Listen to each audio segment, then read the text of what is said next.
Honorable members, the prayer. Lord, the God of righteousness and truth, grant to her Queen and to her government, to members of the Legislative Assembly, and to all in positions of responsibility, the guidance of your Spirit.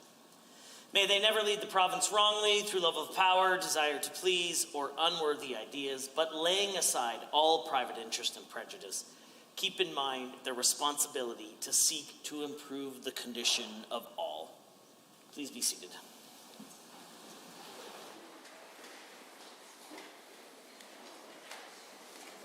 Introduction of visitors. Honorable members, I am very pleased to introduce a very special guest joining us today in the gallery. I know that some of you may have met with her, and I look forward to meeting her on behalf of members of the Legislative Assembly tomorrow morning. Mrs. Idit Shamir, Counsel General for the State of Israel, accompanied by Mr. Jordan Falkensteel, Director of Government Relations for the Counsel General of Toronto, I invite you to rise and receive the warm welcome of the Assembly.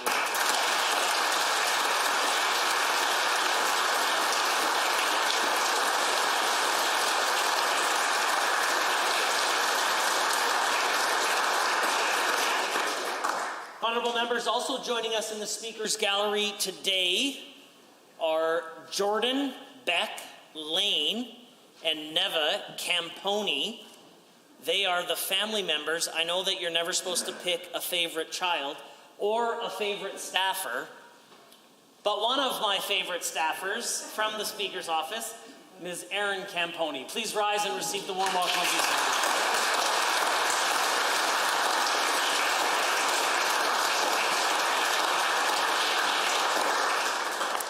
Ministerial statements.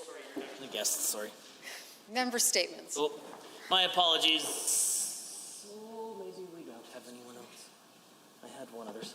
We'll move to member statements as the clerk so aptly has called, like she knew. Honourable members, the honourable member for Calgary Mountain View has a statement to make.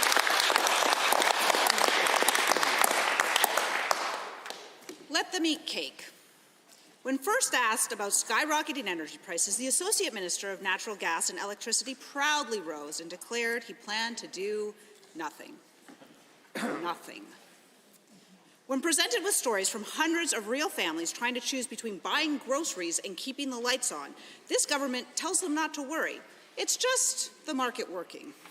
The UCP takes $1 billion in increases in income taxes out of the pockets of working families and calls it modest sacrifices. Food, heat, power, modest sacrifices? But they have more than 4 times that to give away to highly profitable corporations with not so much as a single job in return. They talk about fiscal discipline, but insurance companies aren't required to explain why they need more than 5% a year, every year, in increases. Not to worry, though. The Premier's insurance went down, so I guess there's no problem. The Associate Minister seems so out of touch with the impact that energy prices were having on families. I asked him if he even knew what they were compared to a few months ago or a year before. He didn't. Not even a rough figure, an attempt, some sort of indication that he knew what Albertans were up against. Nothing. Nothing, which coincidentally was his plan to address the cost of living crisis. This UCP government is far too busy with their own internal power struggles to worry about what Albertans are up against. Their so-called help, $50, sure won't feed a family facing hundreds in new costs. Maybe they do think they can eat cake, or at least heat their houses with it. Well, Mr. Speaker, we know what became of the French aristocracy. Fortunately, Albertans don't have to go to such lengths to rid themselves of their out-of-touch rulers. They'll have that chance in 2023. Hear, hear. The honourable member for Cardston-Siksika. The NDP Liberal Coalition is attacking responsible Canadian energy yet again. The environmental extremist-in-chief Liberal Minister Stephen Guilbeault has announced a wide range of policies that will harm Alberta industries and invade our provincial jurisdiction. Don't get me wrong, I support measures to reduce emissions. I support technology and innovation to make our industrial economy cleaner and greener. But what I cannot support are punishing taxes and regulations that will kill Alberta jobs, will penalize Alberta families, and will harm our economic recovery. Mr. Speaker, we are already seeing the destructive effects of ill-advised climate change policies that have left us, that will be punishing us for decades. The actions of Minister Guilbeault and people like him have restricted the development of energy and resources in Western countries like Canada. They have blocked oil and gas development. They have obstructed the construction of pipelines and LNG export facilities. They have shut down safe and emissions-free nuclear power stations. In doing this, they've handed control of global energy markets to some of the world's worst regimes like Vladimir Putin, Iran, and socialist dictatorship of Venezuela, just to name a few. They have also killed Canadian jobs, restricted Canadian supply, and driven up prices for Canadian families, worsening the Trudeau inflation crisis. Despite this, the Liberal NDP government wants to double down on their failed ideological policies. They want to further limit the development of our oil and gas sector, further jeopardizing our energy security and raising and rising prices at the pump. They want to attack our reliable baseload electricity generation, further driving up utility bills. They want to ban the import of new, efficient gas and diesel vehicles that the vast majority of Albertans need to get to work and take their kids to hockey practice. Mr. Speaker, as always, it will fall on the Government of Alberta to defend common sense in Canada and defend our energy sector, and I'm confident we're up to the task. Here, here. The Honourable Member for Fort Saskatchewan-Vegreville. Mr. Speaker, as Canadians, we are proud of the freedom we have and the sacrifices that were made. We don't recognize often how lucky we really are to live in a free nation. In Canada, the Charter of Rights and Freedoms guarantees our right to freedom of thought, belief, opinion, expression, including freedom of the press and other means of communication, and the freedom of peaceful assembly. Here in Canada, these rights allow for people to be able to protest government decisions that run counter to their beliefs and allow for varying opinions to be expressed through various forms of media. Unfortunately, there are parts of the world that do not share these values, as we are seeing with the invasion of Ukraine. That's right, Mr. Speaker, the communist, socialist propaganda machine is alive and well with Mr. Putin. The Putin media has been tasked with spreading the propaganda message on Ukraine. And what is the message, Mr. Speaker? Mr. Putin would like the Russian people and the rest of the world to believe that Ukraine is run by a bunch of neo-Nazi fascists that pose a threat to the Russian state. He would like the Russian people to believe that he is fighting the good fight against tyranny in Ukraine. While he is committed to the massive disinformation campaign, he has also shut down social media channels with Russia to prevent the truth from seeping in. But the Russian people know better, Mr. Speaker. They recognize that Russia is the aggressor in Ukraine. They recognize that their lives are being negatively affected by sanctions due to Mr. Putin's war. And they are out protesting this horribly senseless war. Unfortunately, they do not have the right to do so, and thousands have been arrested for having views counter to those of Mr. Putin. Mr. Speaker, the war is a reminder of how lucky we are to live in a free and democratic country like Canada.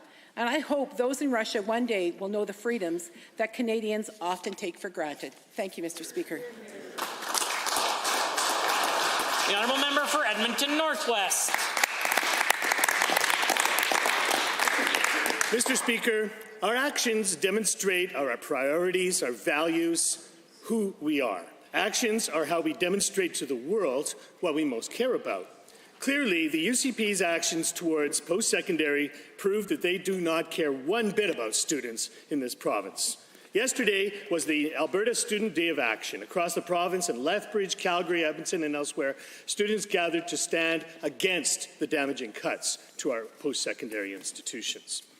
Despite the blowing snow, students marched from the U of A and Grand McEwen to the legislature, protesting budget cuts and the resulting tuition increases. In Calgary, students demanded that the province reverse their budget cuts and to freeze tuition. Across the province, these students had their tuition increases despite taking less classes, some faculties and departments losing staff and capacity, and some students unable to complete the degree that they began. It's becoming harder and harder to get ahead. And as people are struggling with skyrocketing increases in the cost of living, students are shouldering a large part of the burden, with some having to decide between pursuing an education and putting food on the table. At this time when we should be looking ahead, cultivating talent and planning for a sustainable future that doesn't just look at the world in terms of election cycles, but in terms of future generations. So what have the UCP done? What are their actions by which we can judge them? Massive increases to tuition, increased debt load to students to balance their books, failure to distribute student aid, limited accessibility to programs like engineering and counseling psychology, created massive barriers to enter post-secondary altogether. Mr. Speaker, the list goes on and on. Students took action yesterday. Their actions show that their priorities. I can say with pride that our NDP caucus stands with the students, faculty, and support staff of our colleges, universities, and polytechnics. The Honourable Member for Grand Prairie. 2 weeks ago, I had the privilege of representing our province at the Energy Council's Conference of Federal Meetings in Washington, D.C. The Energy Council is a nonpartisan legislative organization comprised of 14 energy-producing states and 2 Canadian provinces, Alberta and Saskatchewan. Formed in 1975, the Council serves as a forum for energy and related environmental policy dialogue. As an appointed member for Alberta, I met with U.S. senators and members of Congress in Washington, as well as a variety of policy influencers and stakeholders, to discuss many issues around energy. Chief among them, Mr. Speaker, energy security. I was able to highlight again and again that Alberta is the answer. What's the question, you may ask? Well, let me tell you. In short, the real question is, how can the U.S. address the demand for oil whilst continue to source it from credible jurisdictions? The answer is Alberta. How can we establish a North American energy security strategy to ensure we are using ethically sourced, responsibly produced oil and gas and make daily life affordable to our constituents? The answer is Alberta. The U.S. needs to partner with Alberta, Mr. Speaker. We need to work together to ensure there is security in our energy supply across North America, not dependent upon totalitarian regimes with questionable production practices. Mr. Speaker, this is not only an issue of energy security, but of environmental stewardship and wealth distribution. The leftist agenda demands that we keep Alberta oil in the ground, but the global demand for oil continues to rise. So what does this achieve? Two things. First, that we displace ethical, world-class environmental standards in production. And second, we shut in production in North America, costing jobs and livelihoods here. We transfer that production and wealth generation to jurisdictions that oppose the West, like Russia. That's disgusting, Mr. Speaker. North America must come together to ensure sustained production to meet our own demand, and we must develop a North American energy security strategy for the long term. Thank you, Mr. Speaker. The honourable member for Edmonton Riverview. The COVID-19 pandemic hit residents of continuing care the hardest. According to the National Institute of Aging, over 1,605 Alberta residents in continuing care died from COVID-19. Many of these deaths were preventable. Every life lost is a tragedy and should be a call for action to transform the continuing care system. Throughout the worst of this pandemic, Albertans reached out to me, worried that their loved ones were not getting the care they needed. Their loved ones were being left for extended periods in their own waste and not being fed in a timely manner. The UCP conducted a continuing care review about a year ago, calling for increases in the amount of home care provided, improving working conditions, and increasing the proportion of full-time staff. I was hoping that the continuing care legislation announced yesterday would have shown some movement on these important actions. Instead, what the Health Minister introduced was mostly administrative. There are some reasonable changes in the Act, but Albertans need more than administrative change. We need action. Albertans deserve a government that is willing to take the action needed to care for the elderly in continuing care. Instead, sadly, Albertans are left with a self-obsessed government that is only worried about its own survival. Ministers are more concerned with making stump speeches for the Premier than working for Albertans. Staff are even being pulled away from work to campaign for the Premier. We are left to wonder who is doing the work of governing at all. Albertans were told nearly a year ago to expect transformational change in continuing care. What are the UCP waiting for? Over 1,605 people in continuing care have lost their lives during this pandemic. If these losses, the grief that families are experiencing, and the scars of this tragic pandemic are not reasons for the UCP to act, I do not know what is. The honourable member for Taber-Warner. Thank you, Mr. Speaker. Last week, Albertans heard the devastating news that the federal Liberals and federal NDP had reached a governance agreement that would see the Liberals remain in power until 2025. For Albertans, there couldn't have been worse news. The Trudeau-Singh alliance marks another 3 long years of anti-Alberta rule. Whatever happened to the vitriol between these two leaders? We heard lots of sniping at each other in the last election, and now, all of a sudden, this dysfunctional relationship has blossomed into a match made in heaven. Rex Murphy described it best in an article entitled, "Liberal NDP Coalition Will Make Canada Worse Off, but That's Just Fine for Singh and Trudeau." In this article, he describes them, and I quote, "with no core ideas, no core principles other than how can we best hang on to power and how can we get a slice of it for ourselves." And make no mistake, Mr. Speaker, socialists love to hold on to power. They love to virtue signal. They love to raise taxes and increase government overreach through red tape. Just how is this going to play out for our largest industry here in Alberta? One only has to go back to when BC Premier John Horgan formed a coalition with the Green Party in BC. The concession Horgan more than willingly made to get the Greens' support was to oppose and take court action against the Trans Mountain Pipeline, which is our only access to tidewater and foreign markets. And who was right there cheering on? His close friend and ally. That's right, Jagmeet Singh, of course, who, for all intents and purposes, is now the Deputy Prime Minister of Canada. Singh has stated openly that he wants the federal Liberals to scrap the program that the feds are partnering with us on the cleanup of oil well sites, a $1 billion program that is restoring and protecting our environment. So much for the NDP being the stewards of the economy. There is no doubt that the trouble is brewing, but the question in most Albertans' minds is, where are the Albertans? Where are they going to land? The honourable member for Peace River. Mr. Speaker, we have a crisis in the country. Toronto and Vancouver, Canada's two largest cities, have become the most expensive places to live and compete internationally. And you might believe that this real estate crisis is confined to our country's largest cities, but that is not the case. The secret to Alberta's past and future success has been the family unit dotted across the prairie, working and owning the land. This question is now, Mr. Speaker, will this have any part in Alberta's future? Increasingly, it seems that the only way to establish a family farm is to inherit it, or millions of dollars. The price of land in Alberta has taken off like a jet plane, with Ontario pension funds, large financial institutions, and international investors and speculators riding first class. Alberta's young families have been left on the tarmac, like unvaccinated deplorables, watching as their dream of land ownership and Alberta's future are bought up by the elites, toasting their champagne flutes to another good deal done. Mr. Speaker, our rural communities are already being depopulated by the economy of scale needed for modern agriculture, and with the cost of living and interest rates ballooning ever higher as a result of Justin Trudeau's refusal to turn off the money printing machine, Alberta families are being pushed out of the basket and their own homes, with no parachute in sight. These billions of dollars from Bay Street, Wall Street, and Shanghai have left Alberta's next generation with no hope of owning a family farm.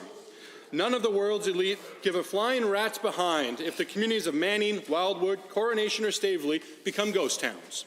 On our current path, Mr. Speaker, the result will be the emptying of rural Alberta, with a corporate machine rather than Alberta families who live there running and owning the food supply for our country.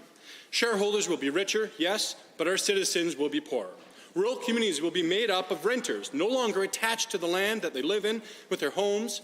Now, the folks who run and own this province will be out of province, out of touch, and landowners again, flying first class in a plane in a province that used to be owned by Albertan families. Go ahead.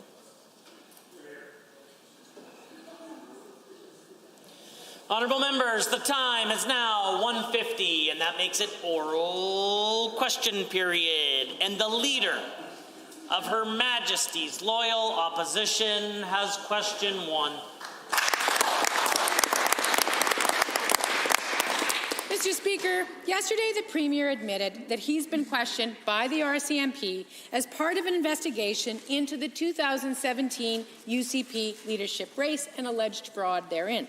Now, for those at home, there is a long-standing parliamentary tradition that when a premier or a minister is under investigation by the police, they step aside to ensure there is no real or perceived opportunity for influence over the judicial system.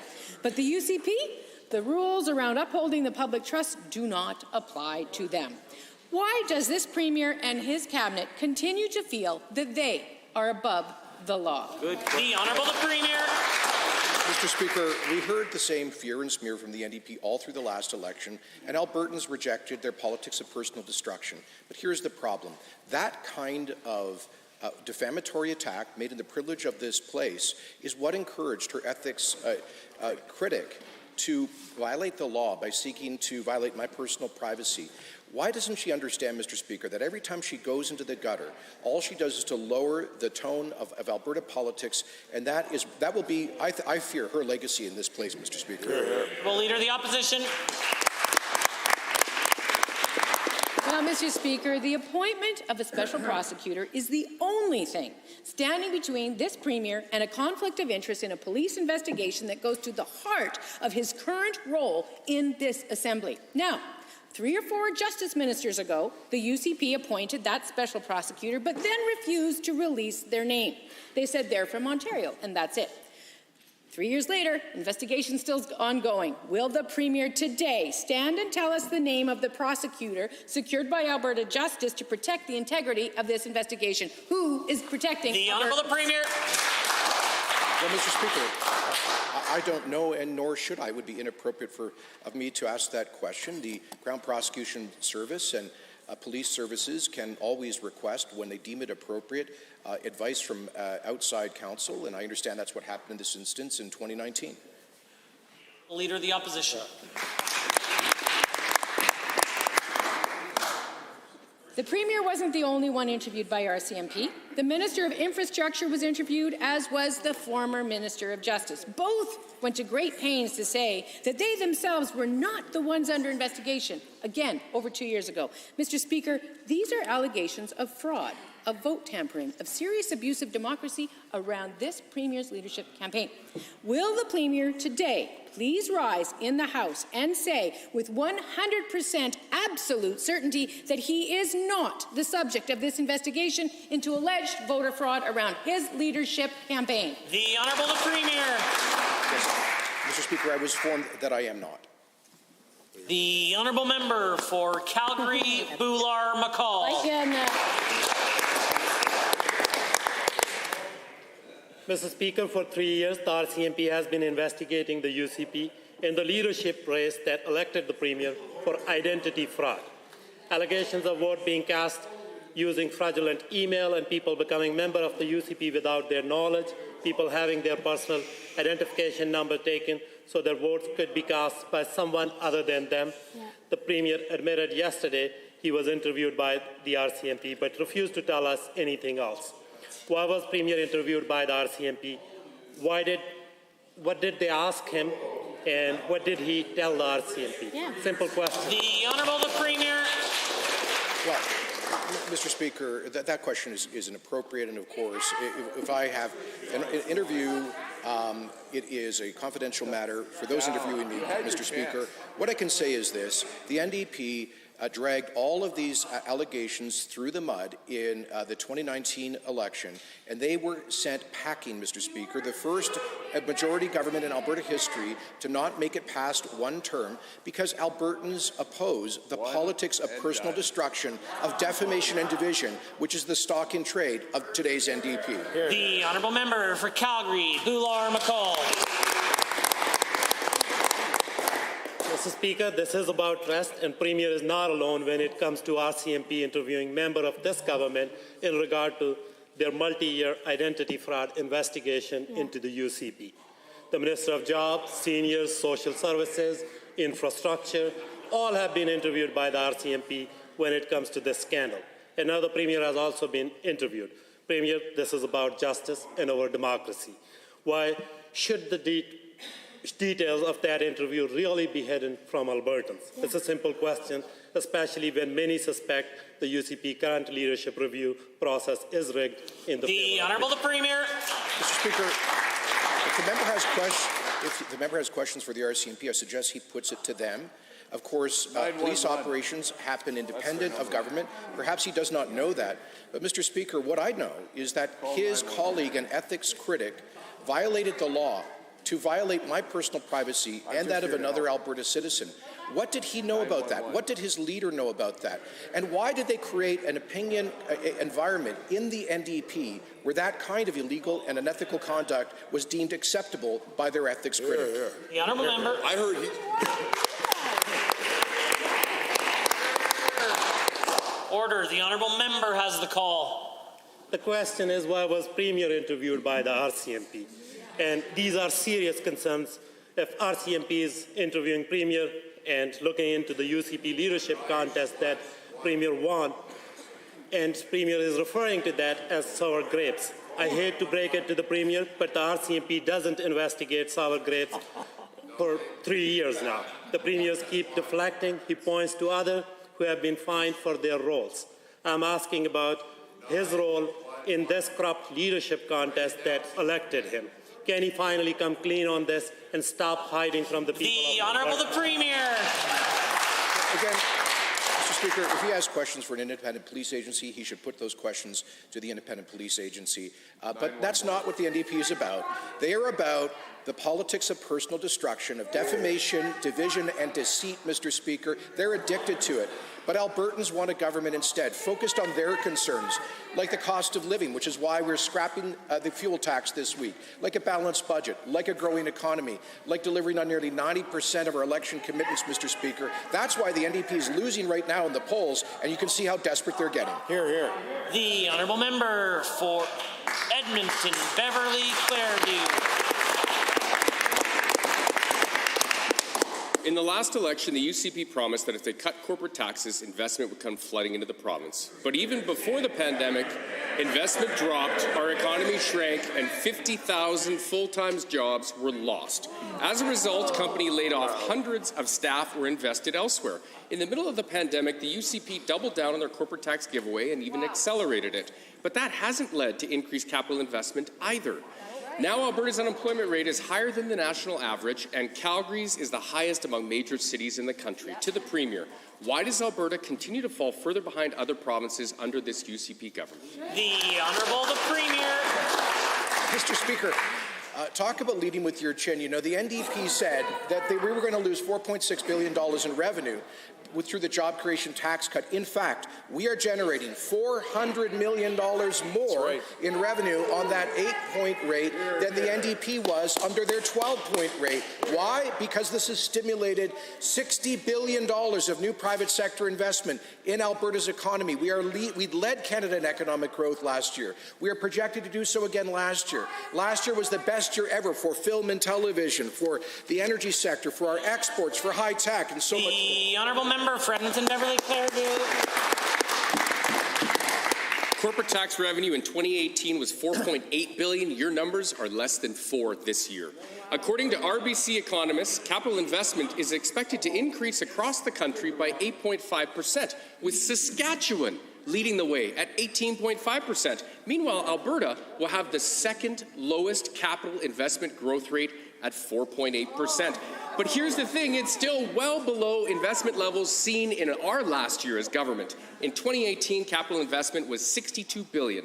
Well, the numbers don't lie. We know this government's played fast and loose with the truth. Well, the Premier admit he's failed to deliver his core campaign. The Honourable the Premier. Mr. Speaker, one of the reasons Albertans fired the NDP government was because of their jobs crisis that they created by driving tens of billions of dollars of investment out of this province. And that's exactly why we were elected on a pledge to implement the job creation tax cut to make Alberta the most attractive place, if not in North America, certainly in Canada, for new job-creating investment. And now we are seeing the results with a projection that we will see corporate tax revenues increase from 4 to 4.5 and then to nearly $5 billion on a rate one-third lower than theirs. Hear, hear. The Honourable Member for Edmonton, Beverly Clairview. All forecasts. Meanwhile, under this UCP government, Calgary head offices have shrunk.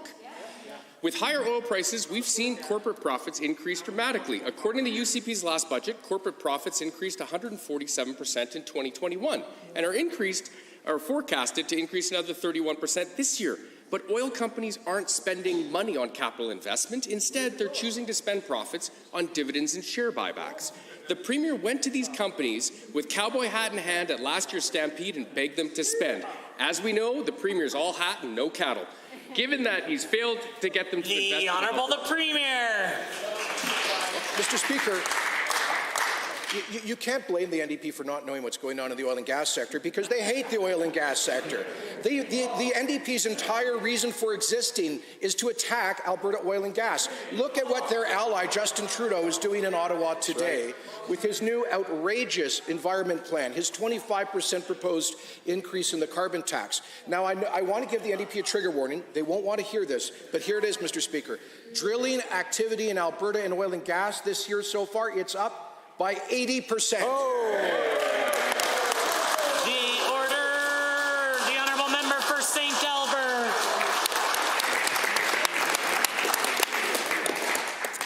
Since 2019, the UCP have cut 514 jobs from community and social services. As a direct result of the UCP changes and massive staff cuts, vulnerable Albertans are at increased risk of harm. My constituent, Darlene, reached out to me because her income support benefit was cut by $200, which is significant given her core benefit is less than $900. As a result, she's behind on rent and utilities, and she was in the hospital, so unable to make this government's appeal window. She can't get assistance from the ministry, and she's been calling them for a week with no response. Does the Premier consider this a modest sacrifice or just onerous? The Honourable the Premier. Well, Mr. Speaker, once again, a misleading question from the NDP. In fact, the provincial budget for community and social services is being increased in this budget that we just passed. But here's the good news. It was also a balanced budget, which means that those programs are sustainable. As long as the NDP, with their reckless increases in spending, was driving us into an endless sea of debt, that would compromise the fiscal sustainability of social programs, because more money would go to bankers and bondholders in interest payments, and less would go to support the vulnerable. The Honourable Member for St. Albert. I've received many emails and calls from people in other constituencies about dangerous wait times being experienced by Asian income support recipients.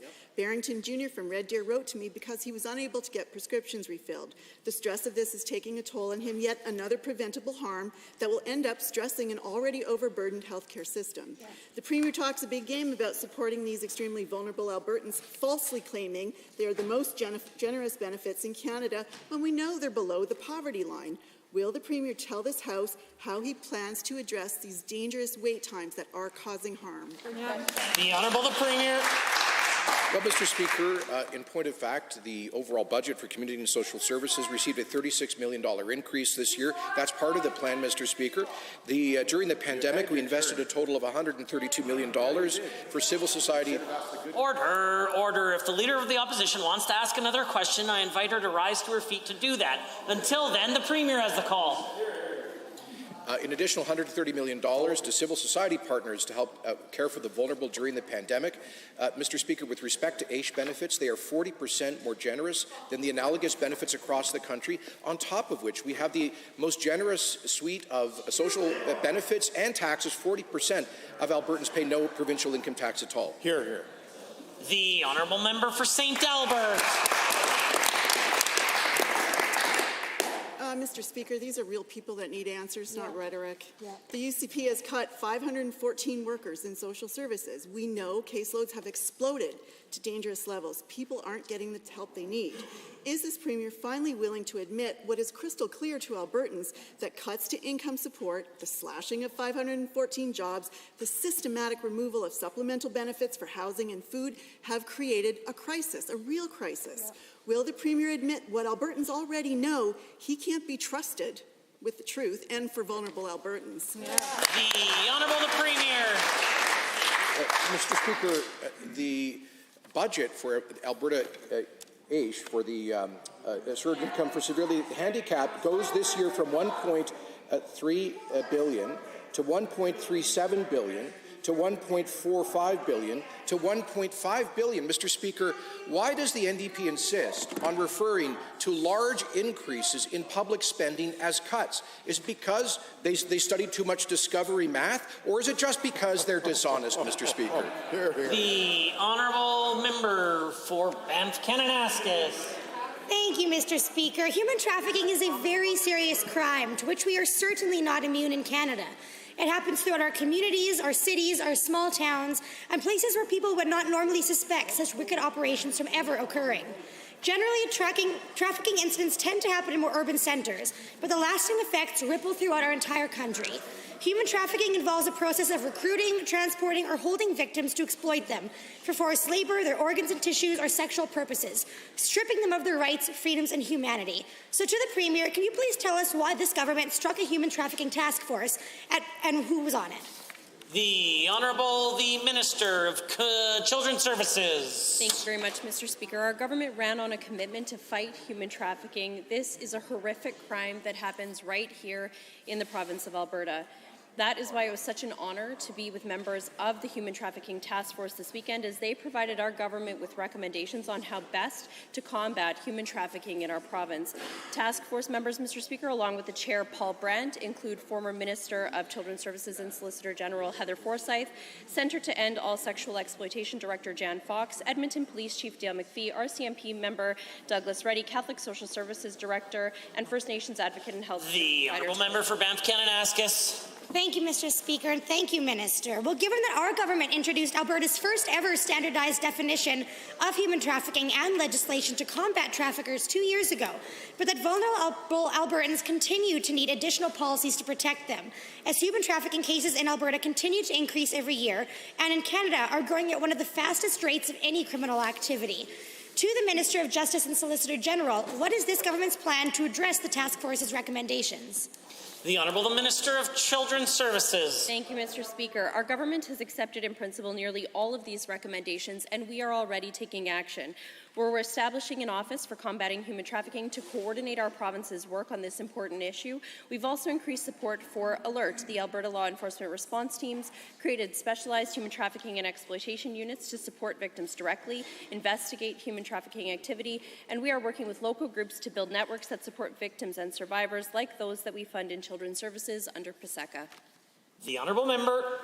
Thank you, Mr. Speaker, and thank you again to the Minister. Well, given that human traffickers impose life-altering and oftentimes life-threatening restrictions on their victims, in which freedom does not ever seem possible, and that victims can feel forgotten by the system and feel alone in the process of recovering from their pain and trauma, and further given that seeking proper aid to rediscover their humanity can oftentimes be intimidating for victims, to the Minister, what supports are available to survivors to address financial, physical, and emotional needs once they leave their horrific living arrangements and their traffickers?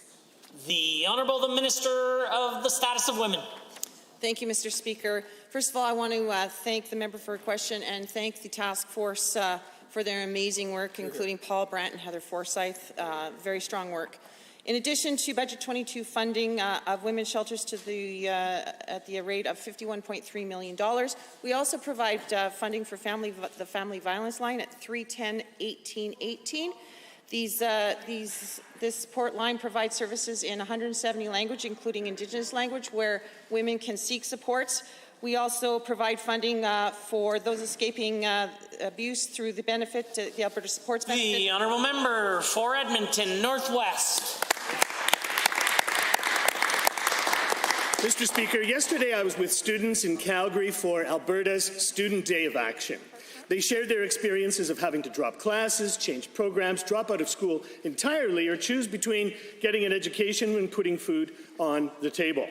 The UCP decimated the post-secondary budget. Then the same minister signed off on staggering tuition increases. Mr. Speaker, the students asked me to ask this minister about budget cuts and jacked up tuition rates. Will the UCP listen to the students and commit to reversing their reckless cuts and reverse their record-breaking tuition hikes? The Honourable Minister of Advanced Education. Mr. Speaker, I'm always happy to listen to students. I meet, of course, with them very regularly, and more importantly, apart from just listening, actually take their advice and guidance and turn that into reality. As an example, Mr. Speaker, one of the things that student leaders told me about on a very frequent basis was the need to create more bursaries for low-income students. And you know, we did exactly that. There's $15 million over 3 years to create new bursaries for low-income students. They also asked us to make adjustments to loan limits, and we did that as well, taking their advice into consideration. The Honourable Member for Edmonton Northwest.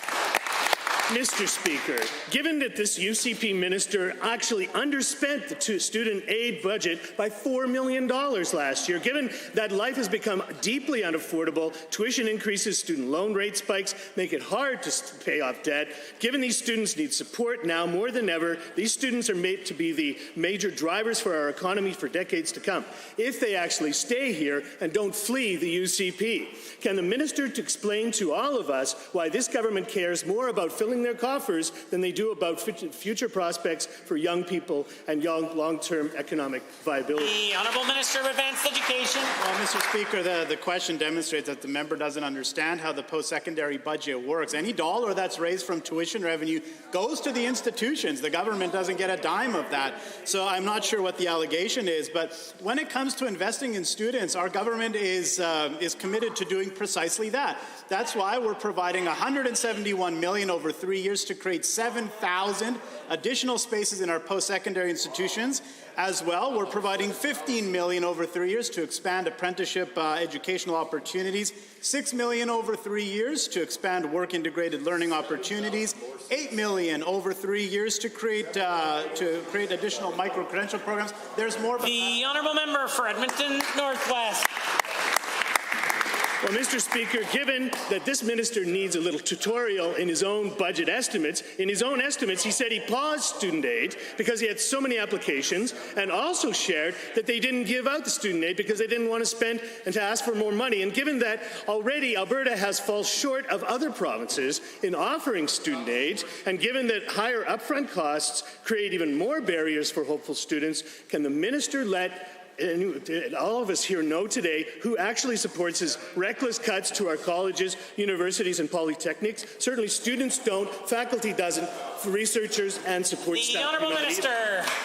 Well, Mr. Speaker, of course, over the last few years, we've worked to bring funding and spending in our post-secondary system in line with other provinces. And having done that work, we're now providing more to create additional spaces and additional seats. As I mentioned a moment ago, we're investing $171 million to create, the member's right, 7,000 additional spaces.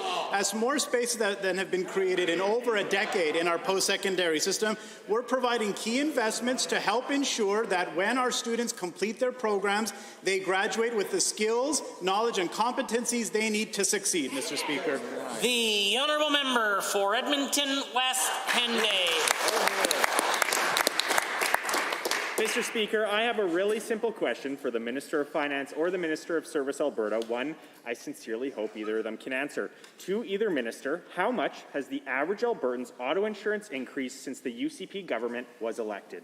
The Honourable the Minister of Finance and the President of Treasury Board. Well, thank you, Mr. Speaker. What I can say today is that this government dealt with the systemic issues that were driving up costs in the automobile insurance industry. And, Mr. Speaker, what I can say again today is that 7 major insurance companies have either dropped rates or requested a decline in automobile insurance premiums for their customers. Why, Mr. Speaker? Because we dealt with the issues that were creating price inflation in insurance.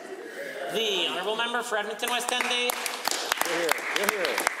Well, given that I didn't get any kind of answer there, and given that the minister either doesn't know or doesn't want to tell the House just how much the harmful policies of this government have driven up costs for Albertans relying on their vehicle to get to and from work or to pick up their kids, but given that I want to give the minister another opportunity, will the minister commit to tabling all information he has regarding skyrocketing insurance rates in the House tomorrow? If he won't, what is he hiding? The Honourable Minister of Finance, President of Treasury Board. Well, thank you, Mr. Speaker. Unlike the members opposite, who simply put a Band-Aid on automobile insurance rates by putting a 5% cap, Mr. Speaker, this government dealt with the systemic issues driving up costs.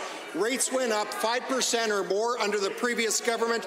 This year, we've seen Intact drop rates by 2%, Belair by 2%, Zurich by 2.7%, AMA by 7%, Mr. Speaker. We're seeing automobile insurance rates go down. The honourable member.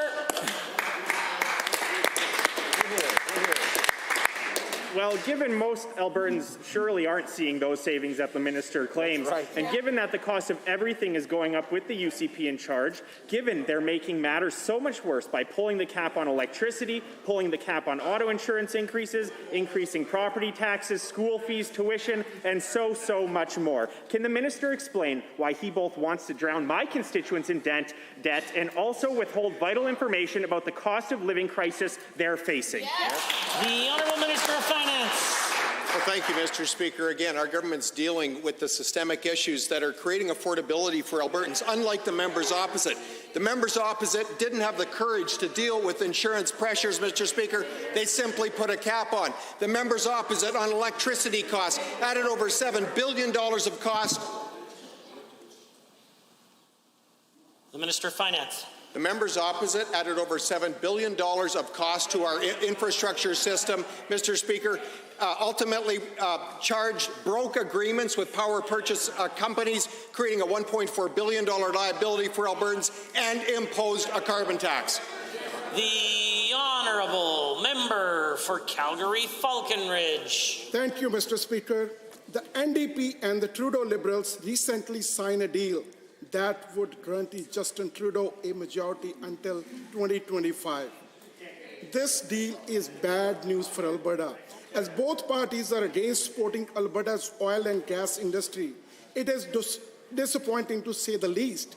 Thousands of Albertans rely on oil and gas sector for employment, but even Alberta's provincial NDP has refused to support jobs in that industry. To the Minister of Environment and Ports, how is the UCP fighting for Alberta's oil and gas industry against the Liberal NDP coalition? The Honourable the Minister of Energy. Well, thank you, Mr. Speaker. It's clear now more than ever that the NDP-Liberal alliance will not help facilitate pipelines, they will not help the oil and gas sector, and they will not help Alberta jobs. That's because they want to phase out oil and gas. And yet the world demand for oil and gas is going up. It's going up as supply is going down, as the need to read out Russian barrels of oil. The question is, where is that oil and gas going to come from? We believe it should be from Alberta. That's why we're advocating across the border to say, look north, Alberta's the solution. The Honourable Member for Calgary-Falconridge. Thank you, Mr. Speaker, and thank you to the Minister. Given that we are now only days away from yet another increase in Justin Trudeau's carbon tax, which will cost the Canadian family $50 for every ton of CO2, and given that the carbon tax has been the root cause of thousands of lost jobs and investment dollars being retracted in Canada as well as in Alberta under the previous NDP government, can the same minister tell Albertans about what our government is doing to support Albertans against a thoughtless and unsympathetic Prime Minister? The Honourable the Minister of Finance and President of Treasury Board. Well, thank you, Mr. Speaker. The federal government is simply out of touch with Canadians. They're out of touch with global supply-demand fundamentals with energy, Mr. Speaker. They're out of touch with the whole issue of energy security. While the federal Liberals are jacking up the carbon tax, Mr. Speaker, we are providing relief for Albertans by suspending the fuel tax, Mr. Speaker. That will ultimately drop fuel prices by 13 cents a litre effective April 1st. The Honourable Member. Thank you, Mr. Speaker, and thank you to the Minister. Given that there has already been substantial increase in the cost of electricity and natural gas for Alberta families, and given that former NDP government worked hard with their own carbon tax to make heating a home and driving a car unaffordable luxuries for Albertans. And given that carbon tax is set to increase at the end of this week, to the Minister, what is your response to Justin Trudeau on behalf of Albertans? The Honourable Minister of Environment, Parks. Well, thank you, Mr. Speaker. The Honourable Member is correct. Unfortunately, Justin Trudeau and his NDP alliance are moving forward with a 3-cent increase on gas tax on April 1st, Mr. Speaker, and shockingly continue to move forward today with a 40-cent increase per litre, Mr. Speaker, long-term on their climate plan, Mr. Speaker. Tonight, inside this House, Mr. Speaker, we will be debating on a motion calling on the federal government to remove their carbon tax once and for all, Mr. Speaker. And the real question is, Mr. Speaker, will the NDP stand with everyday Albertans, or are they going to continue to stand with their close ally, Justin Trudeau? The Honourable Member for Edmonton South has a question. Thank you, Mr. Speaker. Alberta families and businesses are working hard to get back to work after the COVID-19 pandemic. Yet the UCP government was one of the last to finalize a federal-provincial childcare agreement, despite the fact that access to affordable childcare is a key driver of economic recovery. Better late than never. To the Minister of Children's Services, how many additional subsidized spaces have been created as of today? The Honourable the Minister of Children's Services. Thank you very much, Mr. Speaker. I do want to point out to members of this House that while we were not one of the first provinces to sign an agreement with the federal government, because we did take the time to fight for a fair deal for Albertans, Mr. Speaker, we were in fact one of the first 2 provinces to roll out affordability dollars for parents. Now, Mr. Speaker, part of our plan is making sure that parents in every single licensed space right across this province, whether that be facility-based childcare, preschools, or day homes, qualify for these additional supports. Mr. Speaker, we are working to create an additional 12,000 spaces this year, and thousands more have been created in the last few months. The Honourable Member for Edmonton South. Given that it seems the Minister doesn't know how many spaces have been created to this date, and given that many Alberta families are still recovering from the devastating financial effects of the pandemic, and given that these same families are dealing with the soaring cost of living, and given that childcare centres in my constituency have raised concerns that even though they have the spaces, they've been told they won't actually receive the grants for all of those spaces. Why is the government making it so difficult for childcare centres and families to secure affordable spaces? The Honourable the Minister of Children's Services. Mr. Speaker, as I've said a number of times in this House, anytime you roll out a new program, there's going to be questions. We have offered, and certainly I've offered to members of the opposite side of this House, that anytime a childcare operator is having difficulty entering their information on the system, we are more than willing to help. That is what our ministry is dedicated to doing. Parents started seeing these dollars roll out in January. I do believe the vast majority of childcare operators have been able to roll out these affordability dollars for parents and families, and we are hearing very positive feedback, Mr. Speaker, and we're seeing enrollment start to go up, which is excellent news. The Honourable Member for Edmonton South. Thank you, Mr. Speaker. Given that it seems like this minister is full of nothing but empty words, and given that the UCP government's federal provincial childcare agreement webpage actually states that this agreement aims to ensure families can choose the childcare that works for them and support licensed childcare, what is the government actually doing to ensure that these promises are rolled out besides the talk that we're hearing today? Thank you. The Honourable Minister. Thank you very much, Mr. Speaker. The member opposite doesn't love my words, so let me use the words of childcare operators here in Alberta. Quote from Tricia Cunningham with Sigus Childcare Society in St. Albert, Mr. Speaker, quote, because of this agreement, our fees for children aged 2 to 4 dropped from $44 a day to $23 a day, and parents eligible for subsidy have seen their fees reduced to $13 a day. Mr. Speaker, what does that mean? It means we did exactly what we said we would do. Parents are able to access these supports right across the province, and this is great news, Mr. Speaker, because these parents can now get back to work and drive Alberta's economic recovery. The Honourable Member for Edmonton Rutherford. Thank you, Mr. Speaker. This week, the Pope and Indigenous representatives are meeting to discuss reconciliation. As this historic meeting unfolds, it's important to take a deep look at how this government is addressing reconciliation with Alberta's Indigenous communities. This UCP budget cuts funding to Indigenous relations by 18% and continues the slow defunding of the crucial Water for Reserves program. On the eve of this historic meeting on reconciliation between the Vatican and Indigenous communities, is the minister really going to stand by his plan to reduce support services for Indigenous communities? The Honourable the Minister of Indigenous Relations. Well, thank you, Mr. Speaker, and the member's a little bit confused. I think he learned in estimates that we're actually increasing our budget in Indigenous relations. An additional $2 million for reconciliation, Mr. Speaker. What we call it in Indigenous relations is reconciliation, Mr. Speaker. And you can see it out there working right now, Mr. Speaker. We came up, I actually just signed off on, I had a cramp in my hand, so many grants for our reconciliation grants that were going out the door, Mr. Speaker. Over $8 million, and then along with health, another $8 million there. Mr. Speaker, there's a lot of projects going forward this year, and I'm just happy to see them happening. The Honourable Member for Edmonton Rutherford. Given that this government, after taking office, ended the training of civil servants in Indigenous history and culture that our government announced, and given that this government also provided no money for the urban Indigenous initiatives which they previously cancelled, and given that as the eyes of the world are seeing the importance of addressing reconciliation, Alberta should be a leader in achieving this. So will the minister end his neglect and undo these senseless decisions? Why is this government committed to taking us backwards on reconciliation?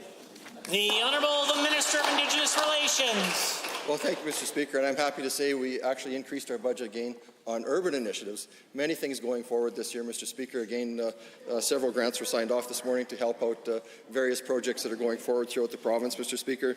Some of the things we're working on our garden, Mr. Speaker. It's a reconciliation garden, and we're going to be putting a panel together that'll be helping to name it and work on developing a proper memorial for it, Mr. Speaker. So we're so happy to be doing that. And I remember when we first started the garden, Chief Billy said that was the most appropriate thing we could have done. It brought hope and healing to the community. The Honourable Member.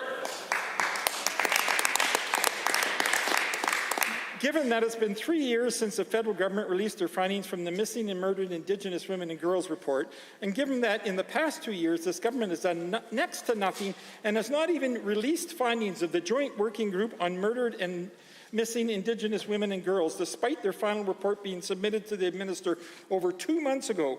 When will the Minister finally release this report? Will he commit to immediate action, or a solution to the question of reconciliation to ask those who've been waiting for years to keep on waiting? The Honourable Minister. Well, thank you, Mr. Speaker. And this is probably one of the most important things we've been working on, because it is so important to the families, Mr. Speaker. And we started out this journey with a ceremony, Mr. Speaker, and the panel came to me and they wanted to do full circle. So we received the report in ceremony just last week, Mr. Speaker. And the panel members have told me this is some of the most important work they've done in their career, and I support them on that 100%, Mr. Speaker. And even before the report was out, Mr. Speaker, because it is so important, this government started working on several initiatives, Mr. Speaker, everything from our Declaration of Sisters in Spirit and many other projects. The Honourable Member for Grand Prairie. Thank you, Mr. Speaker. Alberta's EMS system is strained under the competing demands of small rural communities and big urban centres. I have the honour to serve alongside my colleagues in this House on the Alberta Provincial EMS Advisory Committee to provide the Minister of Health with solutions to some of these challenges. Budget 2022 recently announced that an increase of $64 million will go towards addressing EMS system pressure and continue to make EMS more responsive to community needs. To the Minister, can you tell the House specifically how this funding will be used to support frontline EMS workers and rural service providers as well? The Honourable the Minister of Education is rising. Thank you, Mr. Speaker, and thank you to the Honourable Member for the question. The $64 million in Budget 2022 goes directly towards adding more ground ambulances and crews while providing more sustainable funding for helicopter air ambulance services in Alberta. These additional supports increase the overall capacity throughout the province and improve efficiency in the system. The measures in the budget provide direct support to our frontline EMS workers who have admirably risen to the existing challenges in the system, which the events of the past 2 years only magnified. The Honourable Member for Grand Prairie. Thank you again, Mr. Speaker, and through you, thanks to the Minister. Part of the province's response to EMS pressures is a 10-point plan from Alberta Health Services, and given that, the point 2 in this plan is to hire more paramedics, and further given that there's a plan on launching an hours of work project to help relieve staff fatigue. Again to the same minister, what are the plans to attract more potential paramedics to the province or encourage citizens to enroll in paramedic programs to achieve the goal and implement this project? The Honourable Minister of Education. Thank you for that great question, Mr. Speaker. Once again, I want to thank our EMS workers for their vital work, especially in the last 2 years. To help them manage fatigue levels, AHS has already taken steps to combat this problem and create a better working environment for new and existing staff. Since January, AHS has hired 66 new staff, 9 temporary full-time and 57 casual staff. These new staff members provide immediate relief for those who desperately need a break. EMS is also working with learning institutions to expand class sizes to allow more paramedics training and graduation. Mr. Speaker, thank you. The Honourable Member for Grand Prairie. Thank you, Mr. Speaker, and again to the Minister through you.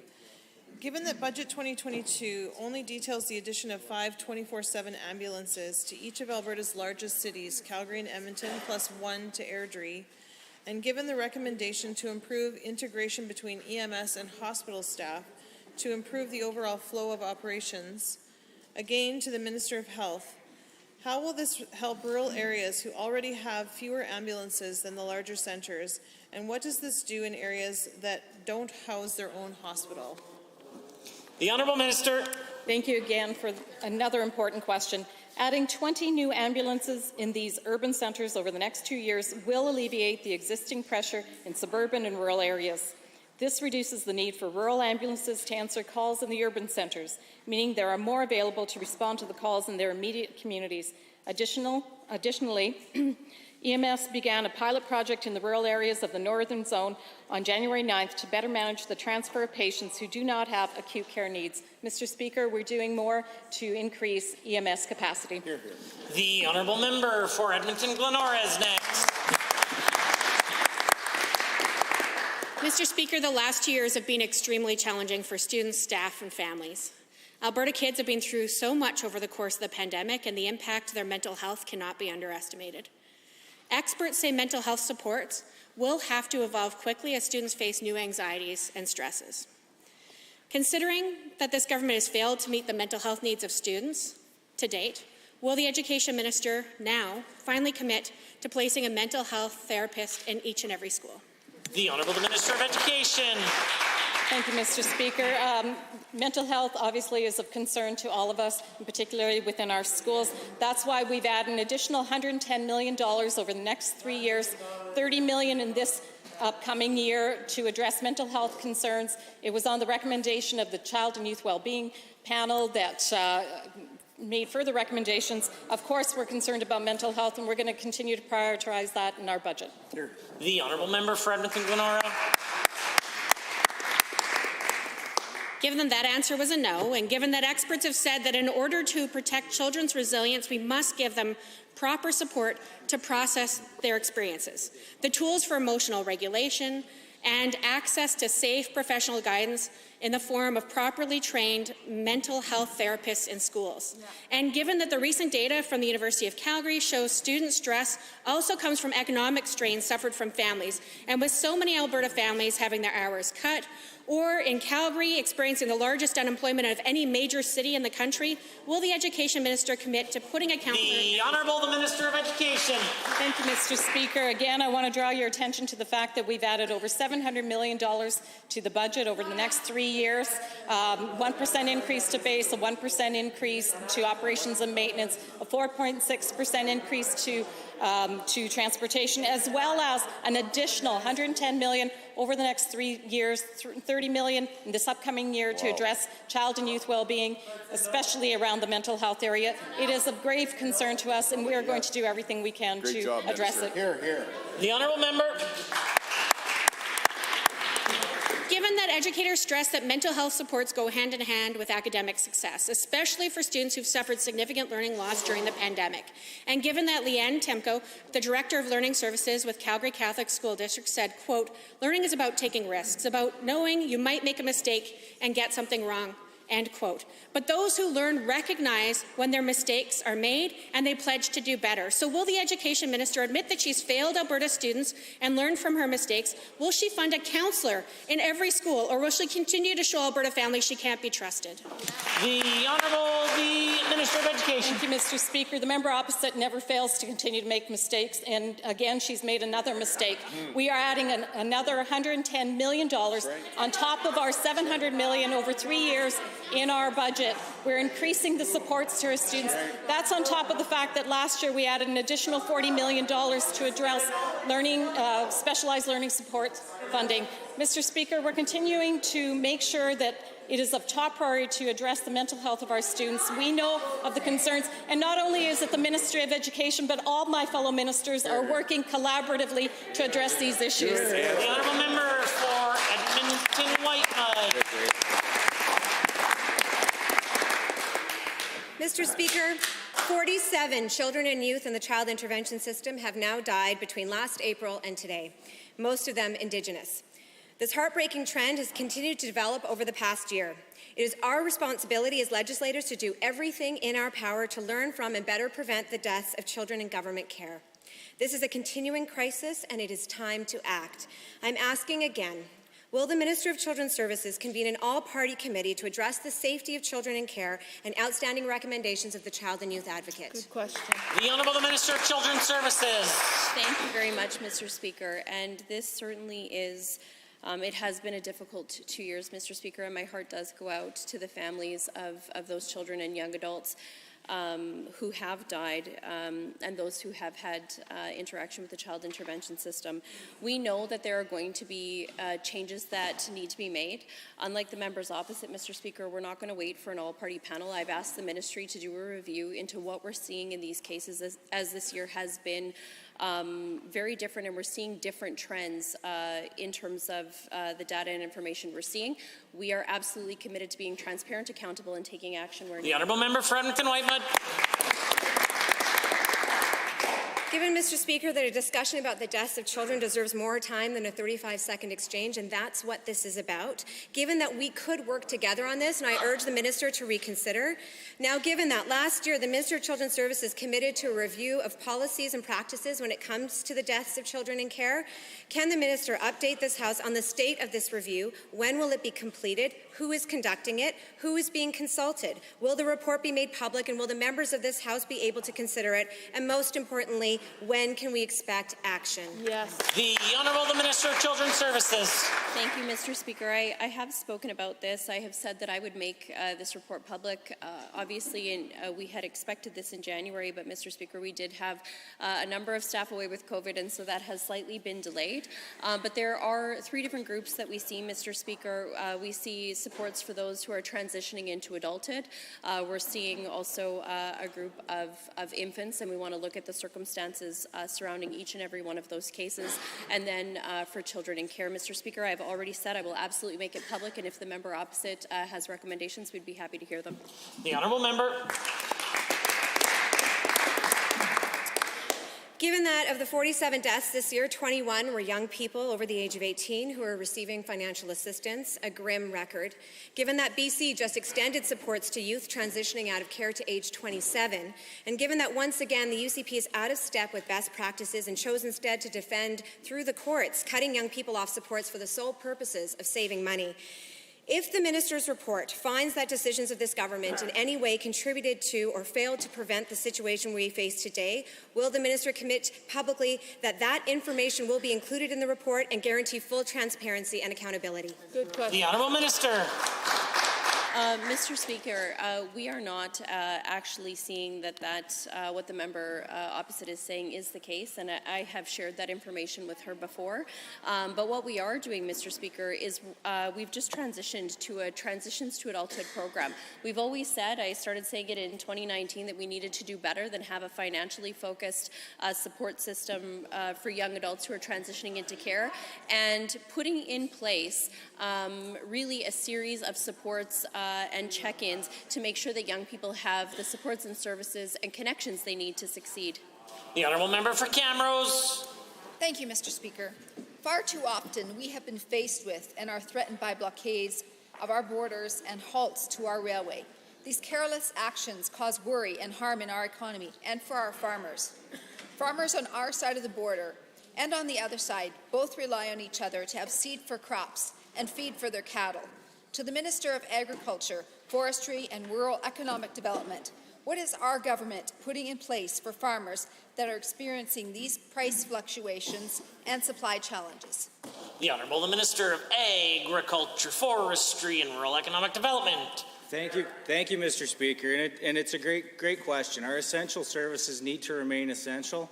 We were very happy to see CP and the Teamsters agree to binding arbitration, and we look forward to a ratified agreement.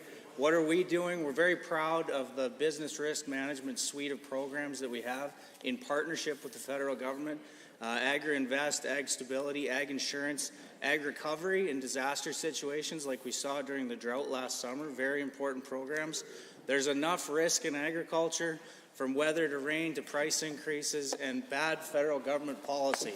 The Honourable Member for Camrose. Thank you, Mr. Speaker, and thank you, Minister. Given that we are faced with daily challenges of getting our landlocked oil to global markets by any way we can, as we still must heavily rely on the railway system, and given that Gibson Terminal in Hardisty relies heavily on the rail system, which sees about 1 in 4 of all barrels exported from Western Canada and moves about 210,000 barrels a day, to the Minister of Energy, what can we do to protect terminals like the Gibson Terminal in Hardisty from suffering negative impacts from halts to the railway system? The Honourable the Minister of Energy. Well, thank you, Mr. Speaker. And I want to start by saying I very much enjoyed touring the rail terminal last summer with the member. It was an excellent opportunity. There's no question that we have to keep the tracks open. We need this private sector rail capacity to be able to supply greater volumes of oil into the United States to displace Russian crude that needs to be weeded out. And we have room to move more crude by rail with existing private sector rail that's out there and not being utilized. But we have to keep the tracks open, and that's why we brought in the Infrastructure Defence Act. The Honourable Member for Camrose. Thank you, Mr. Speaker, and thank you, Minister. Given it's not just natural resource products and farmers that rely on the goods and services transported from the rail system, we also see everyday Albertans, family-owned businesses, and other sectors across Alberta rely on these rail systems. To the Minister of Jobs, Economy and Innovation, what plans are in place to protect all sectors of hardworking business owners and families in the event we face another halt to the railway system? The Honourable the Minister of Finance and the President of Treasury Board. Well, thank you, Mr. Speaker. Certainly ensuring that we have alternate routes of transportation, ensuring that we have sound transportation infrastructure is critical in this province. Now, Mr. Speaker, it's all about business resiliency and trigger warning for the members opposite. Business resiliency needs to ensure that corporations and businesses are profitable, Mr. Speaker, that they have strong balance sheets. That's why we went forward with the job creation tax cut. That's why we're improving the regulatory environment, Mr. Speaker. We are creating resiliency in Alberta businesses. Honourable members, that concludes the time allotted for oral question period. In 30 seconds or less, we will continue to the remainder of the daily routine.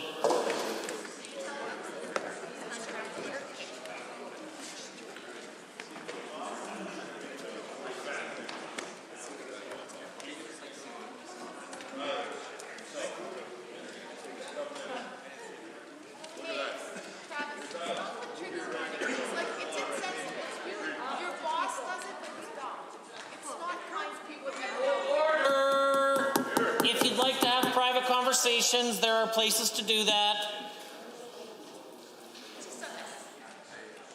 I think they're anti-gun.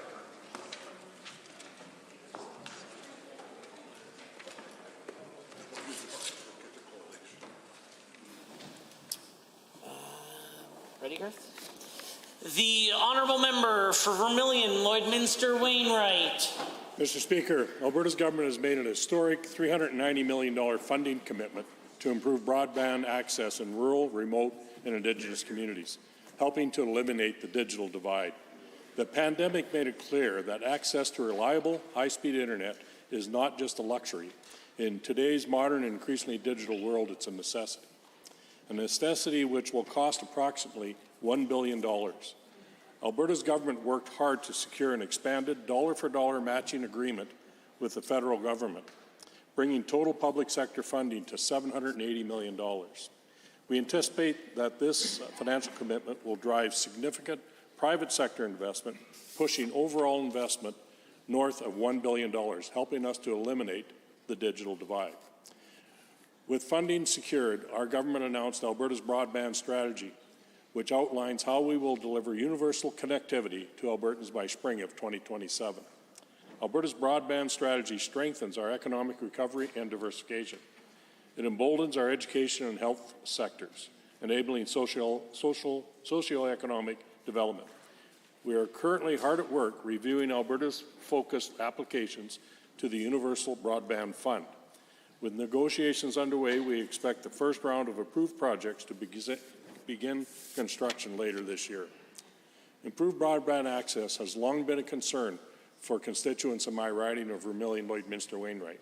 The Alberta Broadband Strategy and secured funding is yet another example of how this government doesn't just listen to the concerns of Albertans. We take action to make lives better for Albertans. My constituents and Albertans alike eagerly anticipate the first round of approved projects. I want to thank the Minister of Service Alberta for taking the time to develop a coherent strategy and securing the funding to make it happen. Thank you.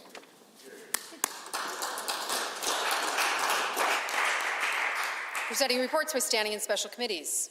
Presenting petitions, notices of motions. The Honourable Member for Highwood has risen. Mr. Speaker, I rise to give oral notice of a bill to be introduced, which I will sponsor, that being Bill 205, Human Tissue and Organ Donation Mandatory Referral Amendment Act 2022. Thank you, Mr. Speaker.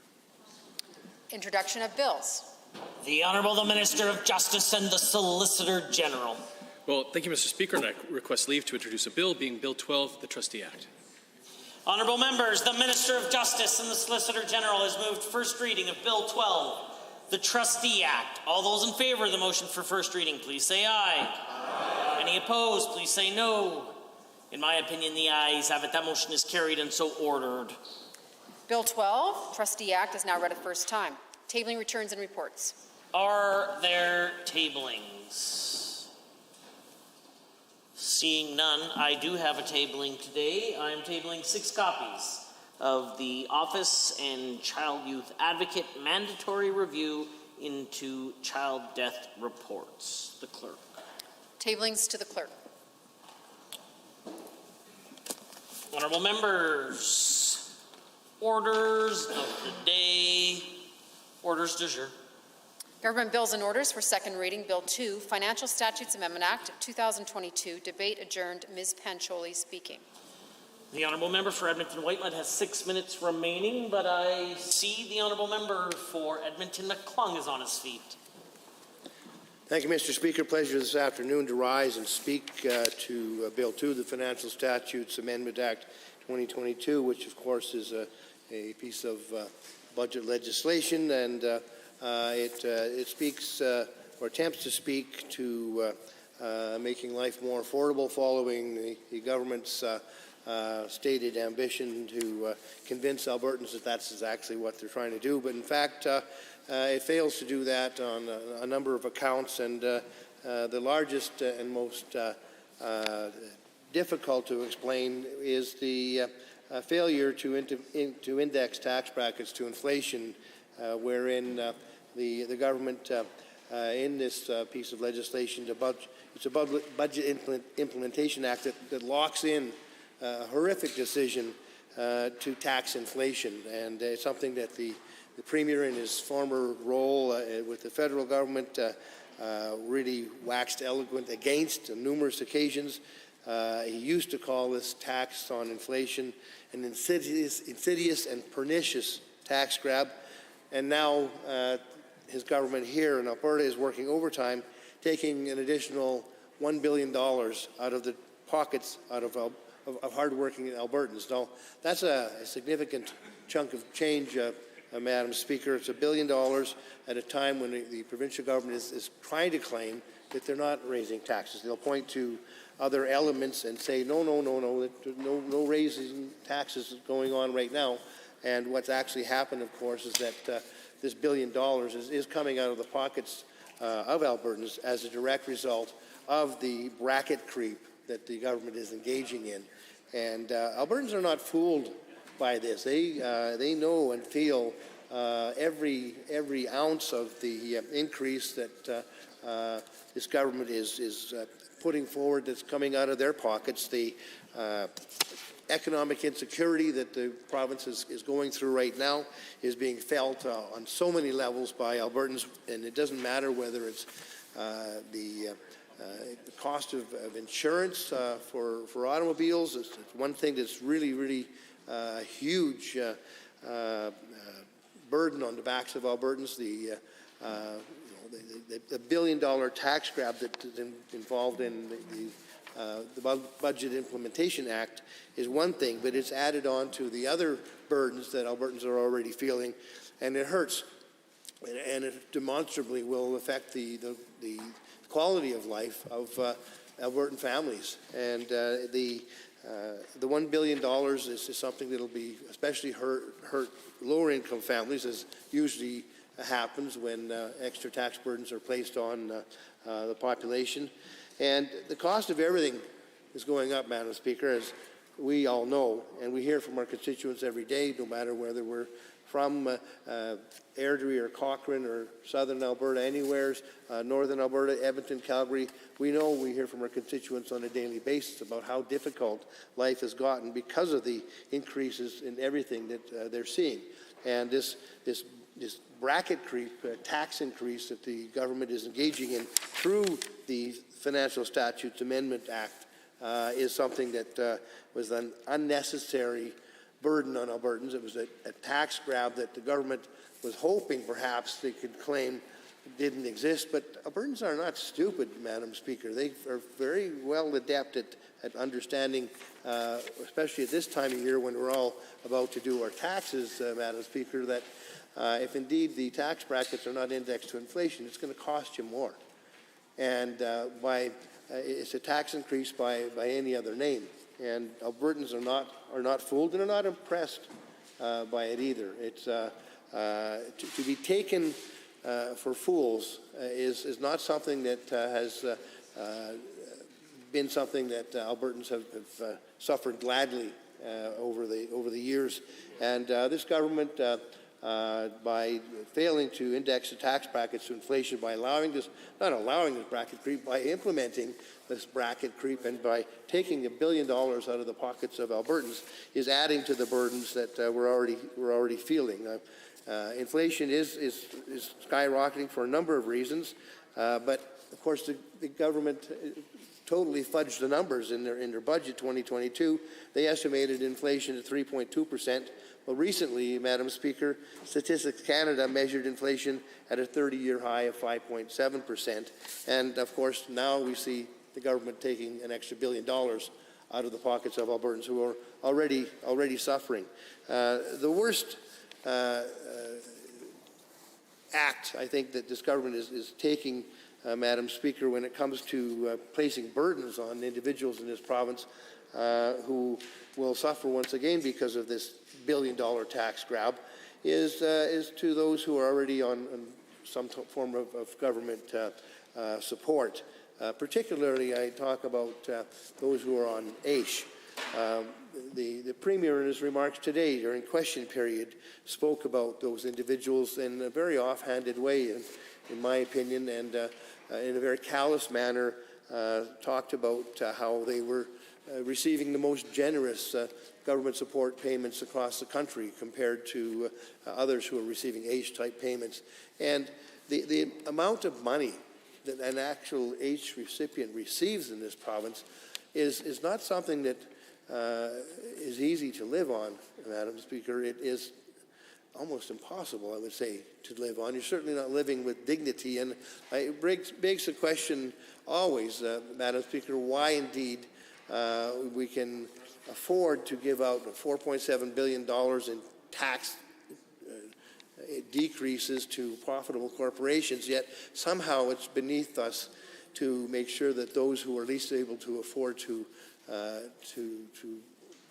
earn a living themselves, those who rely on government assistance, somehow don't deserve the dignity of a living allowance that allows them to live above the poverty line.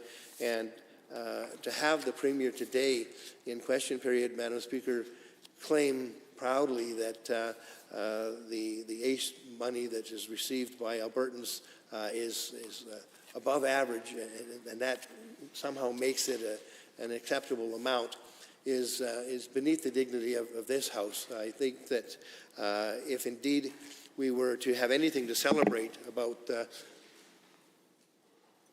money that AISH recipients receive, it would be to actually claim that it is well above the level at which is required to live comfortably above the poverty line, so that you don't have to, as an MLA, find people somehow groveling to seek slightly more dollars, a few dollars extra a month, so that they can actually have their children eat a little bit better in the subsidized housing that they barely are able to afford. I'm embarrassed to know that the Premier thinks that the current level of funding for AISH recipients is something to be proud of, and yet on top of that, Madam Speaker, the Premier sees fit to fail to index the tax brackets to inflation, and thus take a further $1 billion out of the economy of this province, directly out of the pockets of those least able to afford it, at a time when costs are going up in so many other ways. Utility bills is another example. Madam Speaker, the government is proud once again to give $50 a month for 3 months, a total of $150 to balance off the cost of escalating utility bills. And of course, Albertans once again are not fooled by that. Like $50 a month is $50 a month, but it's not going anywhere near the way that Albertans hope to have been relieved from utility bills that have been gone up to $500 to $700 more a month. So there's been a pittance thrown the way of Albertans who are suffering the most. While the provincial government is minimizing the benefits to those who are least able to afford a reduction and maximizing costs out of the pockets of Albertans for things such as tuition fees, they're yet claiming or trying to claim that there's no tax increase to Albertans. And of course, as we do our taxes this tax season, for those that are wondering exactly how much it will cost them, this $1 billion bracket increase is something that will become painfully clear to them as they realize this government is once again hitting them with a tax increase, while at the same time trying to claim they're not. And that adds salt into the wound, Madam Speaker, for a government that wishes to extract an extra $1 billion in tax revenue from the taxpayer. Albertans at least expect an upfront and honest approach to it, and that's not what they're getting here. What they're getting is the government is saying to them, no, we're not increasing your taxes. Well, perhaps the level, the rate may not be going up, but they're changing the rules, fudging the lines, making sure that they get their $1 billion in revenue, but they're doing it in a way that's kind of insidious and pernicious, to use the Premier's former verbiage when he was railing against this bracket creep as a federal minister. Yet somehow, when he does it here to the Alberta citizens, the Alberta taxpayer, it's not a tax increase. Well, they're not fooled, and they're not impressed, Madam Speaker, by this Premier's performance on so many accounts. The average family, Madam Speaker, will lose $500 alone just because the basic personal exemption, the Income Tax Act, isn't being adjusted for inflation. So $500 is what you're going to see as an additional tax increase on your tax bill as an Albertan, thanks to this provincial government and the bracket creep that, this phantom tax increase that the government says doesn't exist or didn't happen, is going to be a real $500 out of the pockets of Albertans. And it's going to become apparent very, very quickly as we do our income tax in the upcoming few weeks. Some of us have already done them and realize, of course, that we're getting nailed $500 by this UCP government that would like us to believe that, in fact, our tax bill isn't going up. But it's exactly the opposite. And that's the type of argument this government tries to use, Madam Speaker, in so many cases, and Albertans aren't being fooled. They'll say, no, it's not happening, that's not what's going on. And in fact, that exactly is what's going on, and Albertans realize it. Tuition fees, another example. We just had students across the province rallying to oppose the hikes to tuition fees. And the Minister of Post-Secondary Education, of course, gleefully gets up in this House repeatedly to rail off figures saying, we've increased spending on post-secondary education, when in fact what's happening is that the tuition fees are really going up. But because they may have spent X dollars in one year, it doesn't really make up for the billions of dollars wise that they decreased in previous budgets. So the attempted deception to have Albertans try to believe that they're actually minimizing the taxes and fees and making life more affordable is not something that Albertans are swallowing. They try to talk about a spoonful of sugar in the form of a 13-cent reduction in the provincial gas tax. But tell you what, Madam Speaker, it doesn't help the real hard medicine go down when you're looking at the billion-dollar tax grab that this piece of legislation is actually implementing, and that Albertans will feel as soon as their taxes are done. Tuition fees are something that are an access, a barrier to entry into university, and to have the audacity on top of that to say that, well, we're going to cushion Alberta students and their families from the increases in tuition fees, and some of them are huge increases, by increasing the limits to the loans that they are able to get as students, is crass. It's really crass. I mean, out of university, if you're looking at a debt of tens of thousands, in some cases over $100,000, students may justifiably say in their own minds, well, I'm not going to do that. What's the sense of going into debt that far when indeed I can do something else and not face that debt burden? That choice causes brain drain, Madam Speaker. That choice forces students to go elsewhere where tuition is lower, or where government supports recognize the fact that the youth and the education of the province is important. Other members wishing to join in on the debate? The Honourable Member for Edmonton Meadows. Thank you, Madam Speaker.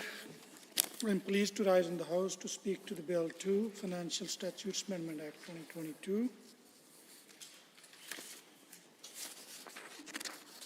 This Budget Implementation Act, in the terrible decision made by this government to tax inflation that I wanted to speak to, I will come back to this later on. But I just wanted to speak to the concerns that I'm hearing from my constituents and the people I'm meeting on a daily basis. I got a call from my constituents even driving on the way to the legislature this afternoon,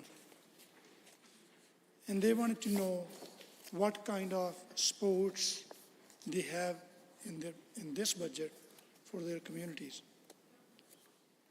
So we have been listening to our constituents, we have been listening to Albertans, specifically the racialized communities, what they are demanding for 3 years, that they don't feel secure in their communities, in their places of worships, not at their homes, on public places, in shopping malls. And that's what they were worried about, and that's what they were asking the government to step up and to improve their safety and security and introduce the programs to combat the racism in this province. We had Premier's Anti-Racism Advisory Council. They worked hard.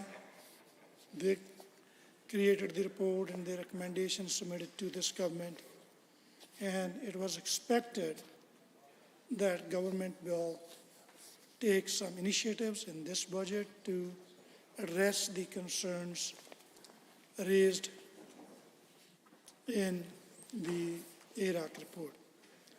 So we didn't see in this budget. So those are the real concerns my constituents are concerning about, and I haven't seen anything.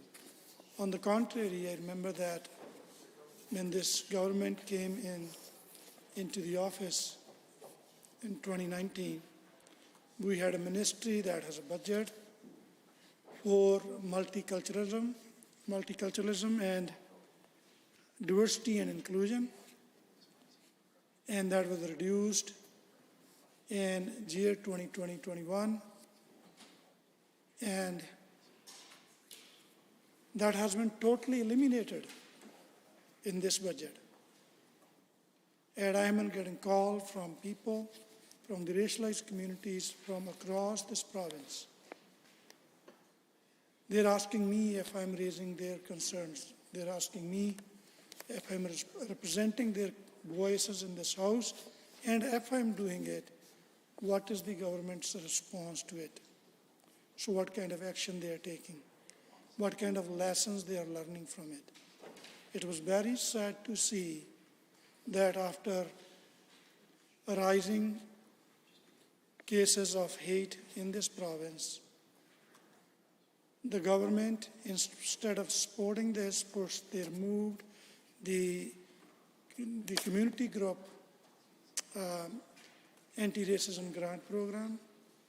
They removed the anti-racism human rights education funds. So every step of the way, they have been attacking those programs. They were helping the vulnerable and marginalized communities in this province. And those are the questions I'm receiving. Those are the concerns people are worried about in our communities. And I asked this minister, the ministry, first of all, the ministry was actually was moved into the Associate Minister of Culture and Multiculturalism and Immigration to the Labour Ministry. So that was very sad to see that the government see the multiculturalism through the lens of labor, not through the community and citizenship, but through the lens of labor. And not even that, under that ministry, the government has totally eliminated the budget that has been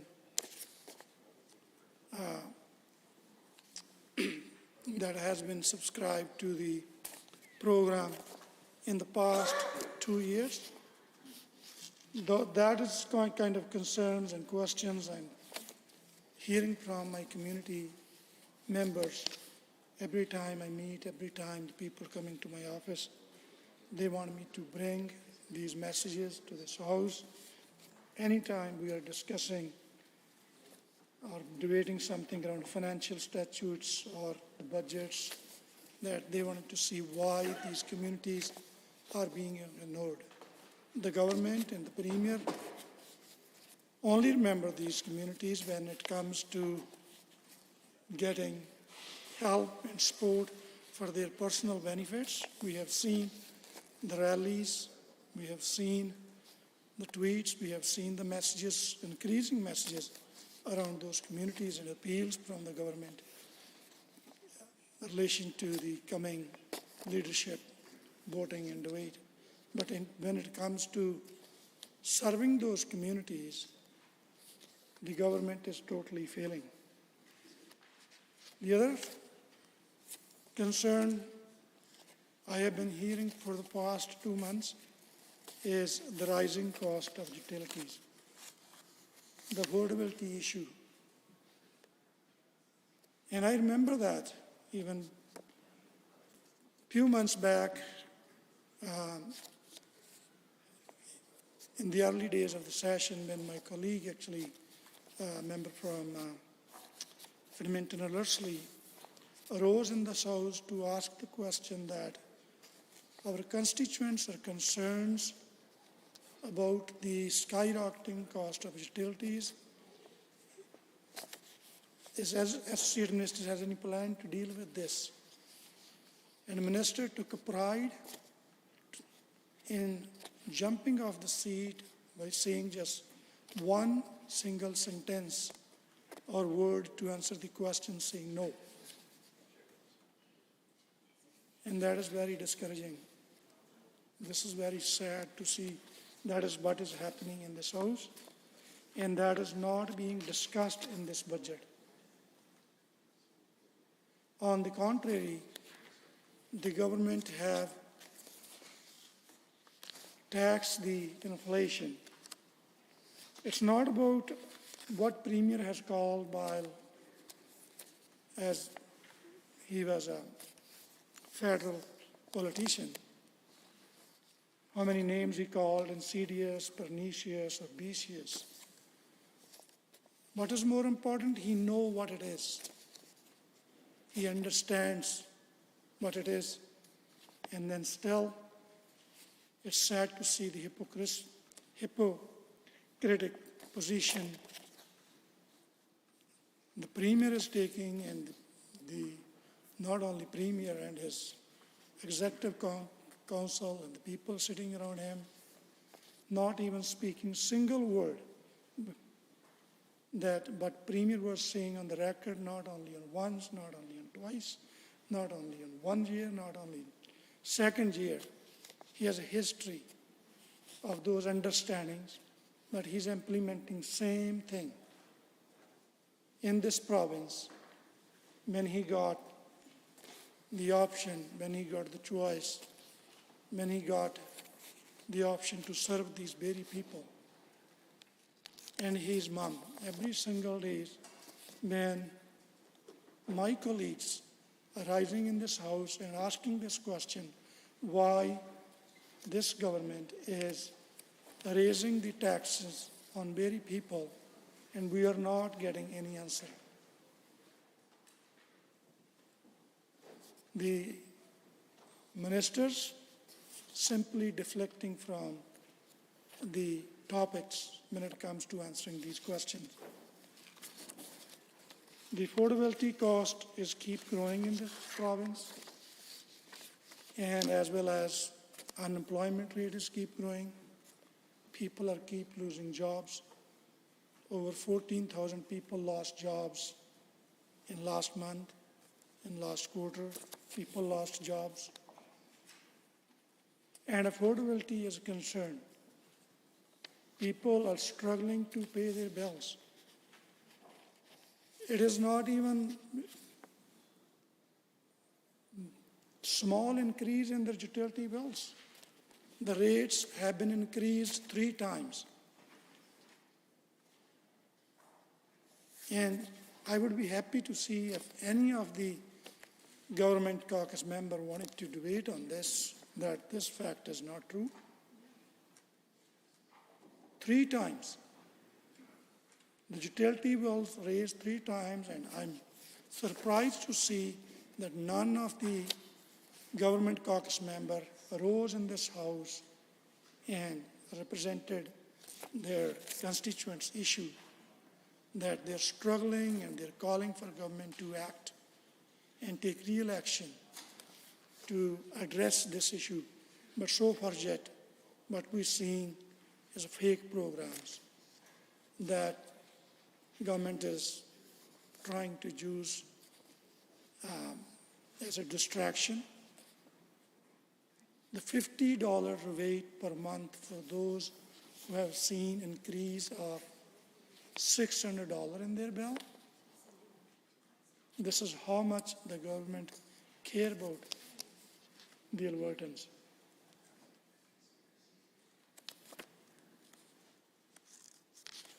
And a rising cost of higher secondary tuition fees. The government, after coming into office, so one thing they did with speed was they didn't like a cap on anything. I think they don't like a word cap. Even when it comes to protecting very Albertans, the people who we promised during the election that we will keep their interest before us, or first, before anyone else. So they removed the cap. They removed the cap from the insurance prices. They removed the cap from the utility prices. They removed the cap from the tuition fees. And now what is happening? People are struggling with unprecedented, skyrocketing costs of whether it comes to utility bills, insurance premiums, or higher secondary tuition fees. Not only that, the government doubled down on youth, Alberta youth, by rollbacking their minimum wage, calling that will actually help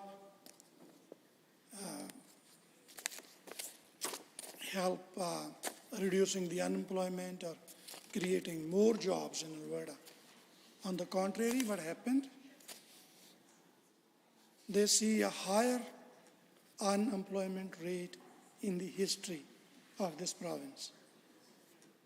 But government still did not take a lesson from it. So what we are saying, these are not just only NDP views, these are not just rhetorics, these are facts. The government have these facts, we have these facts, and these facts are being discussed and published on a daily basis in media. And government needs to answer these questions. And government needs to address these problems. But this budget does not talk about anything. But more of this, by passing of this budget, Albertans will see their taxes going up because of this inflation being taxed in this budget. But our premium has called vicious and pernicious tax creeps. So Albertans are about to pay like $1 billion more in taxes under this UCP government because the Premier did not hear Albertans on something. Any other members wishing to join in on the debate? The Honourable Member for Edmonton-Glenora. Thank you very much, Madam Speaker, and to my colleagues for this opportunity to engage in the consideration of Bill 2, which is titled the Financial Statutes Amendment Act 2022, which is the act to implement our budget. So it probably won't come as a huge shock to members opposite that I'm not keen on the no-help budget. Yeah. In case you didn't hear it in question period, any of the days since the budget's been presented, I'm putting it on the record at this moment.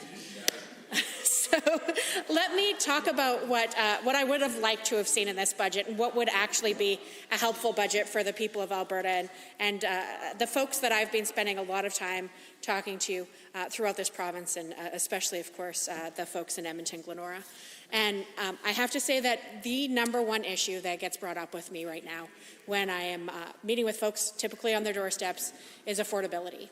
The number of people who are experiencing significant hardships, particularly with their electricity bill, with their power bill, is shocking to me. And I will say it doesn't matter if they're a young person who's renting or a young family who's renting, or if they're a senior who's been living in their house for 50 years, they're all expressing significant concerns about the big increases to their power bills. This has been one of the most difficult winters, I would say, for families. And it's not because their usage is going up. That certainly isn't the case. The current government decided to forge ahead with ideology and get rid of a cap that was in place to ensure that rates couldn't go up significantly. And of course, as soon as they lifted the cap, they knew what was going to happen. If they thought that rates would stay low, they would have left in the cap. But they lifted the cap, and of course, rates went up. So it has impacted families in a significant way.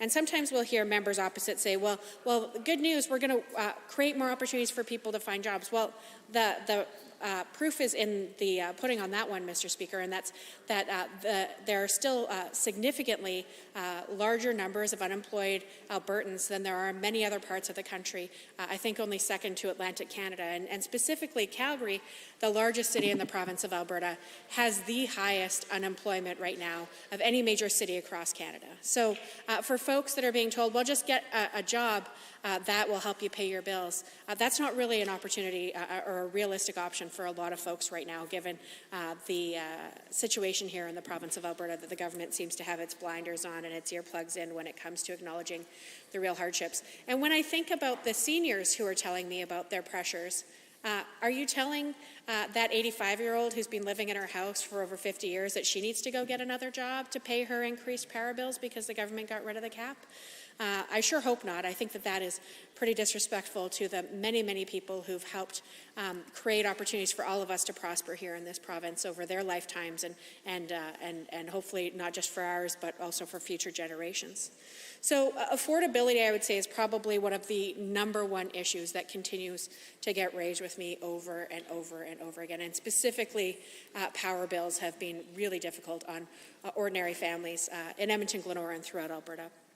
Another one I want to highlight, and we won't see it quite yet because the bill will come very soon, but not yet, is educational property tax.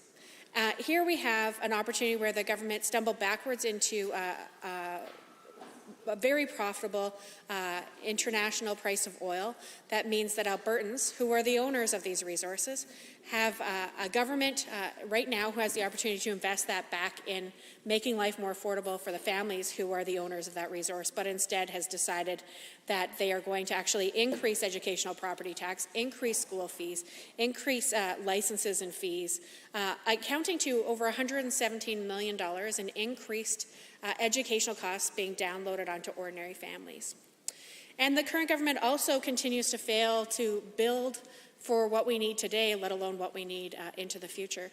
We see Albertans across this province in need of better energy-efficient, high-quality learning environments for their children in areas where there are schools. Many of those schools were built under the Peter Lougheed days and certainly have cycled their life cycle for that school building and aren't right-sized to the number of children that live in that community or that neighborhood. And we see on these legislative grounds that the government will take the time to remove buildings that they believe are inefficient or ineffective or are a drain on the resources of the provincial treasury. But when it comes to actually replacing schools with appropriately sized schools that are safe and quality for everyone to learn in, the government has ignored the needs of municipalities and school boards right across the province. At a time when they have stumbled into this additional revenue, and it could be going towards helping every Alberta family. Instead, they are continuing to double down on their practices of making only certain profitable corporations, large profitable corporations, more profitable, and leaving everybody else to pay more. So $117 million in educational property taxes, fees, licenses, that essentially is educational property taxes and school fees, in my opinion, does not help ordinary Alberta families.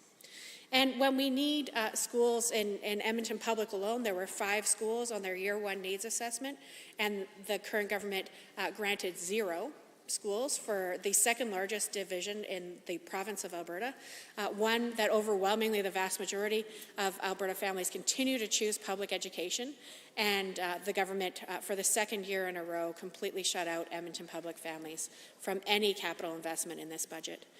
In Calgary, over 3 years, there were 2 years where there were no new schools for public or Catholic families in the city of Calgary, and finally here in the third year, one new public school and 1 new Catholic school for our largest city, the first and third largest districts in the province, and continuing to grow. It really doesn't say to kids, when you come to school, we expect you to do your best and give your best, and we believe in you, when we fail to actually give kids the kind of educational opportunities that they all deserve. Let's start with the buildings, right? And there's tons of research that shows that kids who go to well-maintained, clean, safe schools learn better. And I've asked many custodians over my time, specifically when I served on the Edmonton Public School Board, tell me more about why that is. It's because we're showing kids what excellence is. When kids show up to school and they're in a safe, well-maintained, happy, high-functioning building, we know that we're giving them our best, and we, of course, they know that we expect their best from them as well. But this government certainly isn't giving their best to children when it comes to school facilities across the province, leaving many to travel, even within the capital region here, over 2.5 hours round trip, for example, to the closest Francophone school for many families who live in the Edmonton area. And again, Francophone schools completely shut out of this year's budget, province-wide. Not one school. At the same time as, of course, there have been court decisions making it explicitly clear that Francophone families have a charter right to equal access to educational opportunity, and the government continues to ignore that and to ignore the needs of families who want to exercise their right to access a public Francophone school or a Catholic Francophone school in an equal opportunity within the province of Alberta. So the government has really given no help to families when it comes to educational capital. And of course, when you actually look at the tables at the back of the budget documents and you compare the tables, which I imagine many members have gone through the tables, you can look at the full-time equivalent staff loads for certificated and non-certificated staff in education, for example.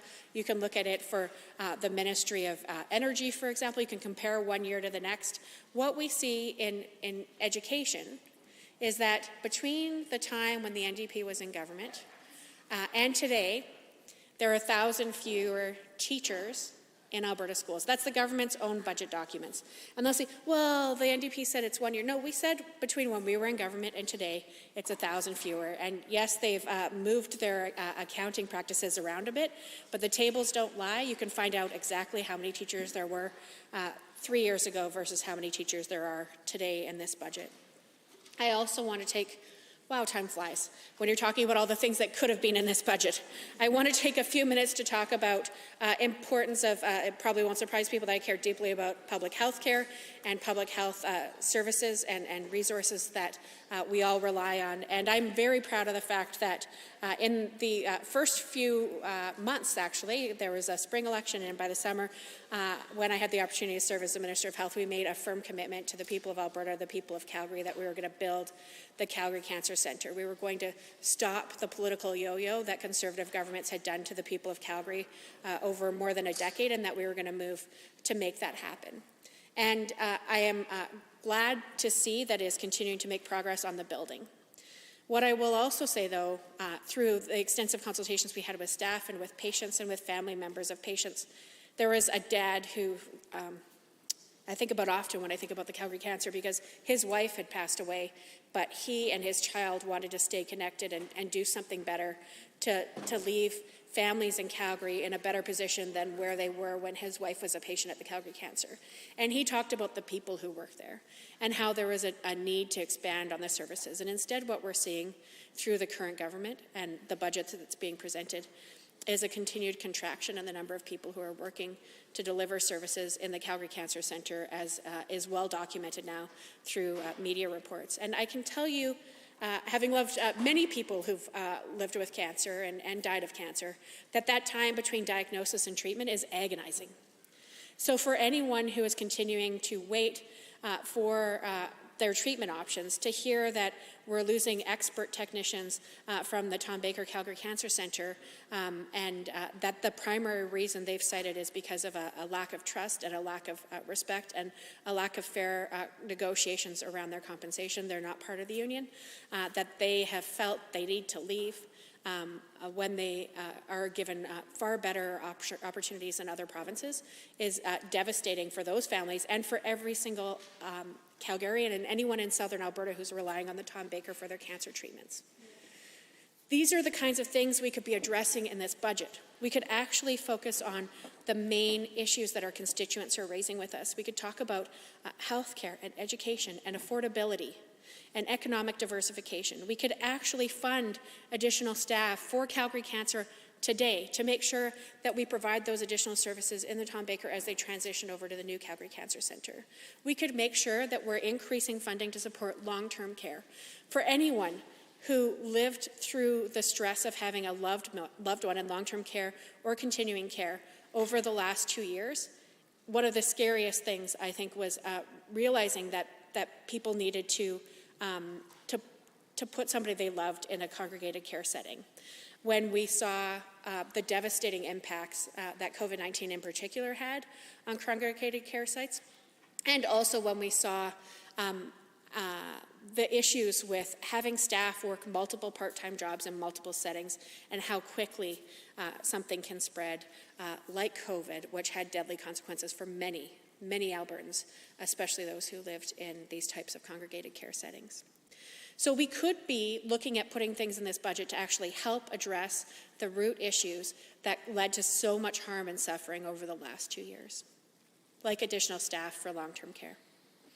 We could be moving forward on the absolutely necessary South Edmonton Hospital. The last time Edmonton got a new community hospital was the 1980s, when the Grey Nuns opened. That is not acceptable.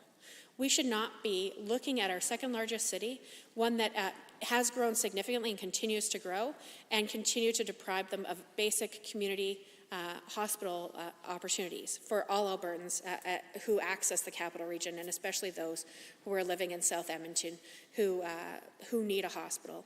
And this government has continued to delay and dither when we know how important it is. We know that there's a very clear business case, and we know that it's important to the success and well-being of ordinary families, and also can support the economic diversification of that part of the city as well, creating good opportunities for people to live and work close to home if we were to move forward in a timely fashion on the South Edmonton Hospital. Clearly, this government has no intention of doing that, given that there isn't any kind of concrete action related to its construction in this budget.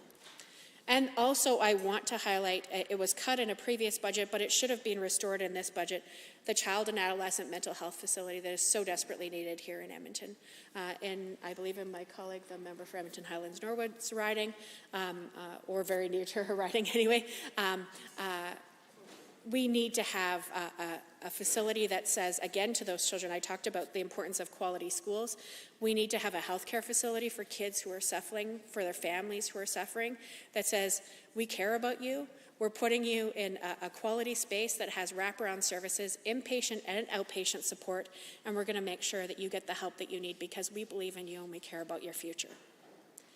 And really, it's hard to say that today when you look at some of the places and the incredibly long wait lists that families are facing when it comes to accessing support for children who are suffering emotionally and mentally. So I would be an enthusiastic supporter if this budget would have hit some of those key marks, if it would focus on real affordability. Are there other members wishing to join in on the debate? The Honourable Member for Edmonton Highlands Norwood. On it. All right. Thank you, Madam Chair. My glasses on so I can see everybody's lovely faces. Yes, it is absolutely an honor to rise in this chamber, and you know, it is my first time being able to speak in the week, and I always like to just talk about the fact that we are still in a pandemic, and we still have so many incredible frontline workers who are doing so much for us every single day, and I don't want us to forget. I don't want us to forget about the fact that we deemed them as heroes for many months, and then we seem to forget their contributions. And so for those on the front lines in healthcare and education and in retail, wherever it might be, just know that you are seen and you are so much appreciated for the work that you do. All right, hard to follow. My colleague from Edmonton Glenora on the budget. She is always full of wisdom, and you know, I really appreciate it. I'm going to piggyback on a few of the areas on which she focused, because they are, you know, they're critical ones to me. And like she said, you know, she frames her comments, you know, largely based on the conversations that she has with her constituents. And I know that she's been out knocking on doors a lot in Edmonton Glenora, and you know, like me, when she's out knocking on doors, she asks her constituents, you know, what's top of mind for you? What are your big issues? What are your big concerns?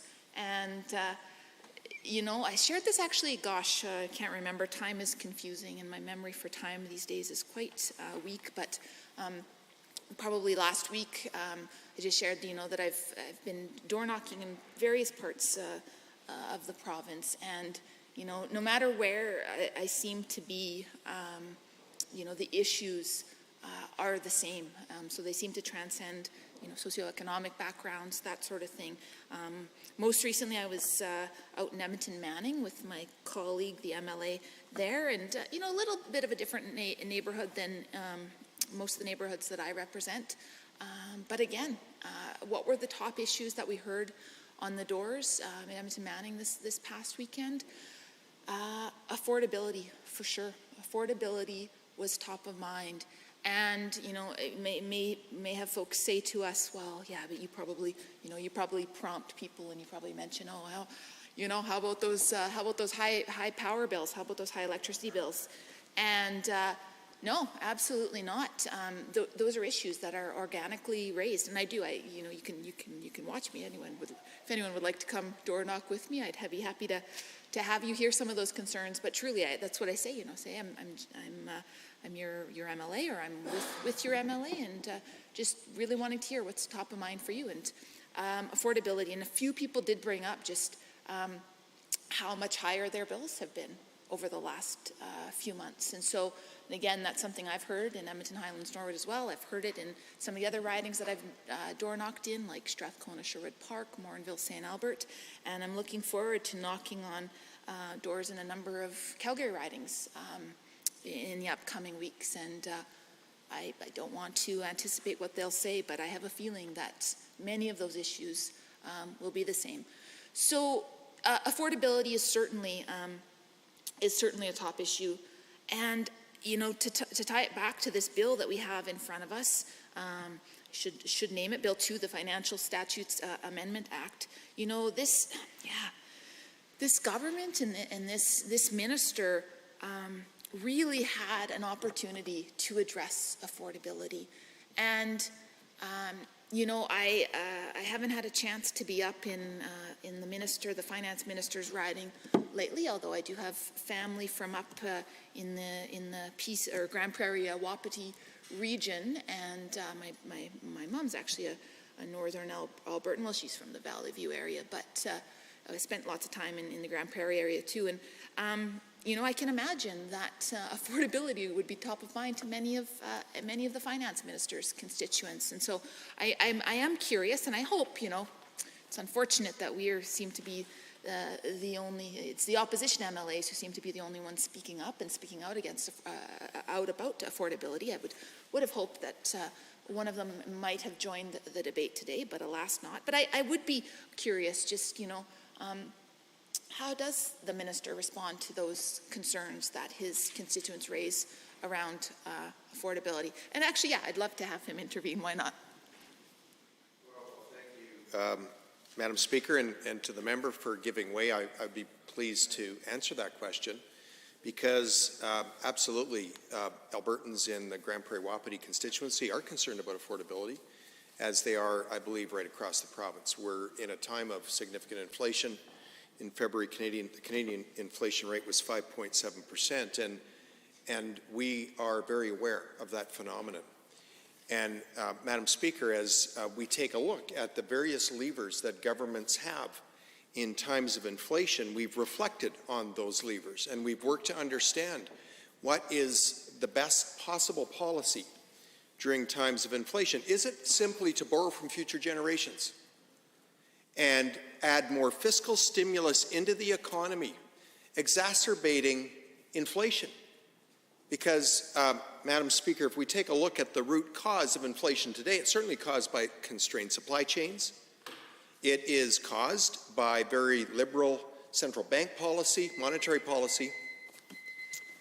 Thank you. No, thank you, Minister. I appreciate that. And I actually was just chatting with the Minister backstage, that's probably not the right word, back there, and I do find him to be quite reasonable. But I will have to disagree with him, because, he's talking about the action, or rather the inaction they've taken when it comes to inflation, because this Budget Implementation Act very much locks in the terrible decision made by this government to tax inflation.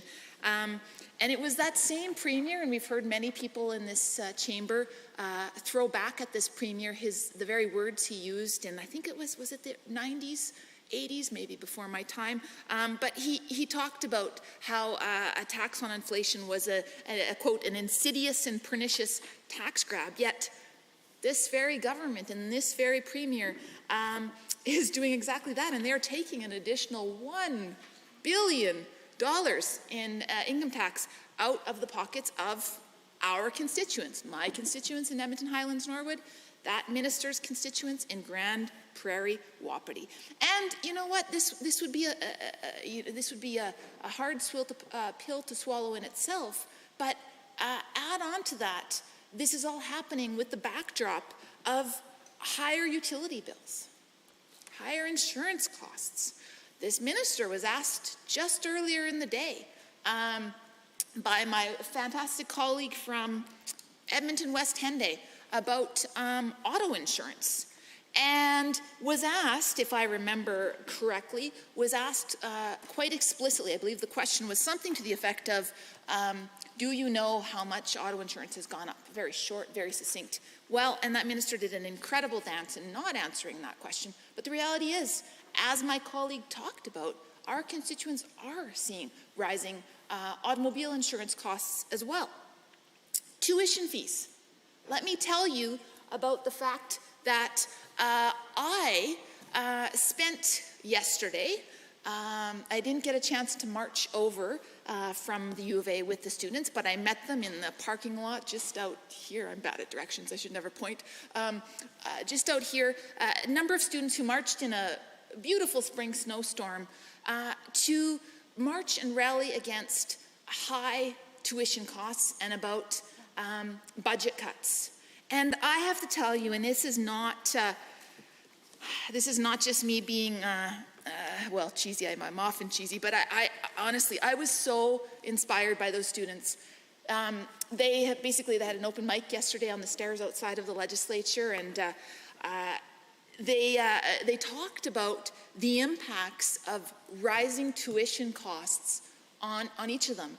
And what was I think most inspiring to me was the fact that they weren't doing that just for themselves. They were doing it for future generations, because they know that the choices that this government is making through Bill 2, through their bad news budget, are having an impact, or will have an impact, on future generations as well.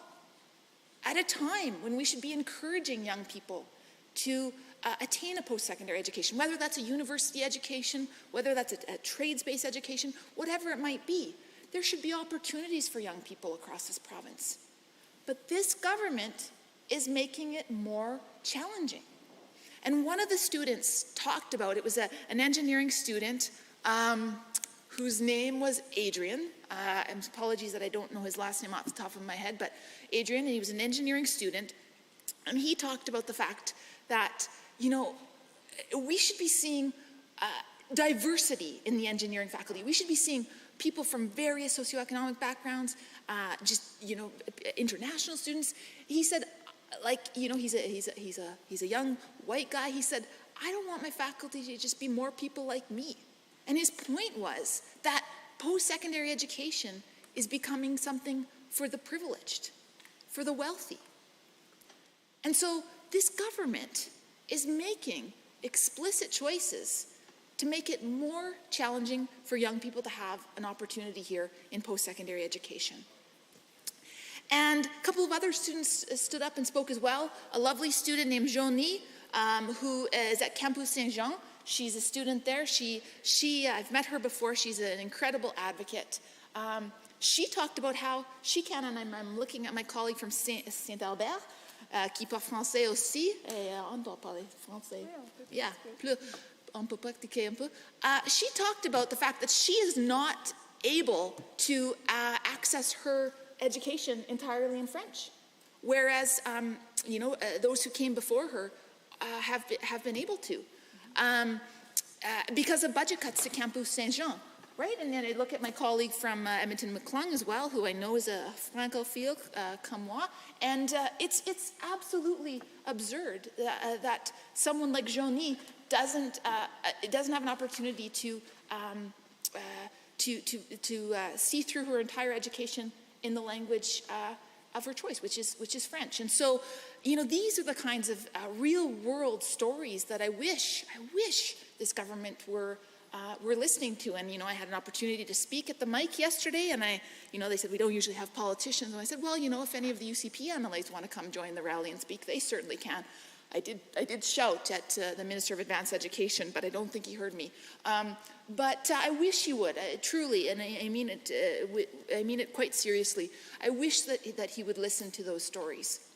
Because what we see as a result of this government's choices is we are seeing young people leaving. We're seeing young people choosing to study in other jurisdictions, where it's more affordable, where they see more job opportunities. My colleague from Edmonton Beverly Clareview just earlier in question period talked about the loss of jobs, right? What kind of young person? And he can talk about tech as well, right?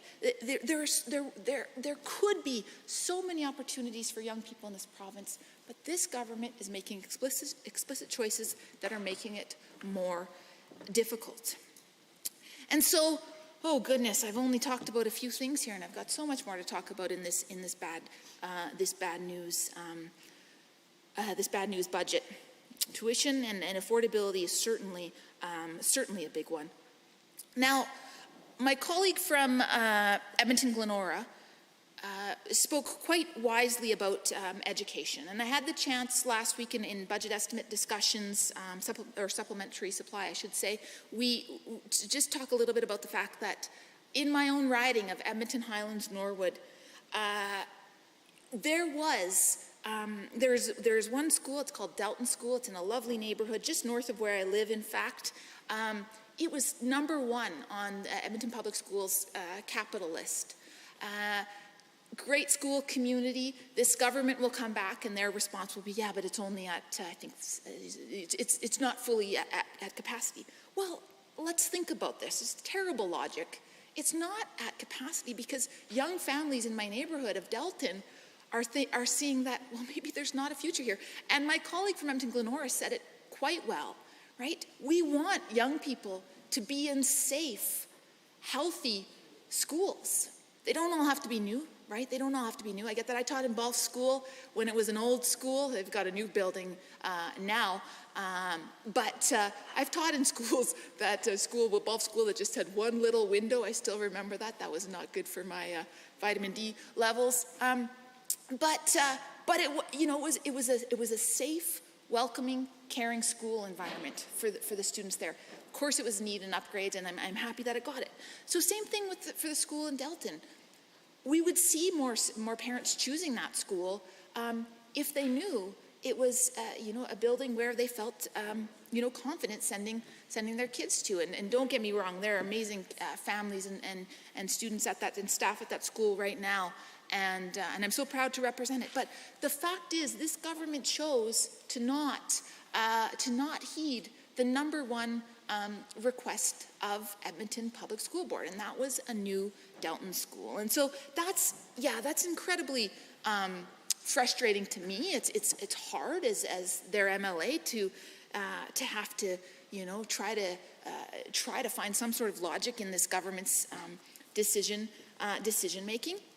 And I'm not seeing any, right? And so I hope that this government really, I think that if there is one theme to my speech today, and I know it's probably hard to draw too many themes from a scattered speech, but if there is one theme, that might be to just listen, right?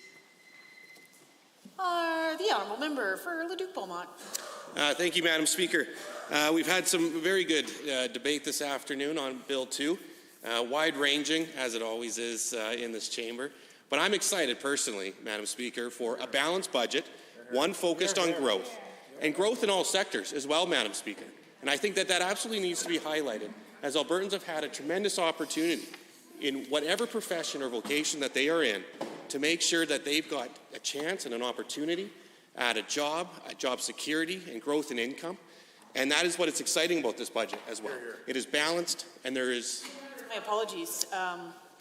You do not have the ability to speak at this time, as you've already spoken on Bill 2. So perhaps there's another member that I could recognize, which looks like it will be the Honourable Associate Minister of Natural Gas and Electricity. Thank you, Madam Speaker, and I would like to recognize everything that we just heard. I think it was bang on. Don't need to go any more detail. I'd like to move that we adjourn debate. Having heard that motion to adjourn debate, all those in favor, please say aye. Aye. Any opposed, please say no. That is carried.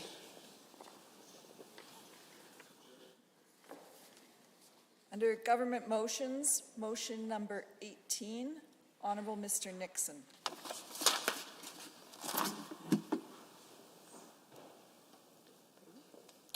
The Honourable the Premier. Thank you, Madam Deputy Speaker. I rise on behalf of the Government House Leader to move Government Motion 18. Be it resolved that the Legislative Assembly call on the Government of Canada to stop its planned April the 1st, 2022 increase of the carbon tax to $50 per tonne and further plan to increase the carbon tax to $170 a tonne, given that Canadian families are struggling with the highest inflation in 30 years, unquote. Madam Deputy Speaker, the number one issue facing Albertans right now is the cost of living, inflation, particularly energy inflation, because that makes everything more expensive.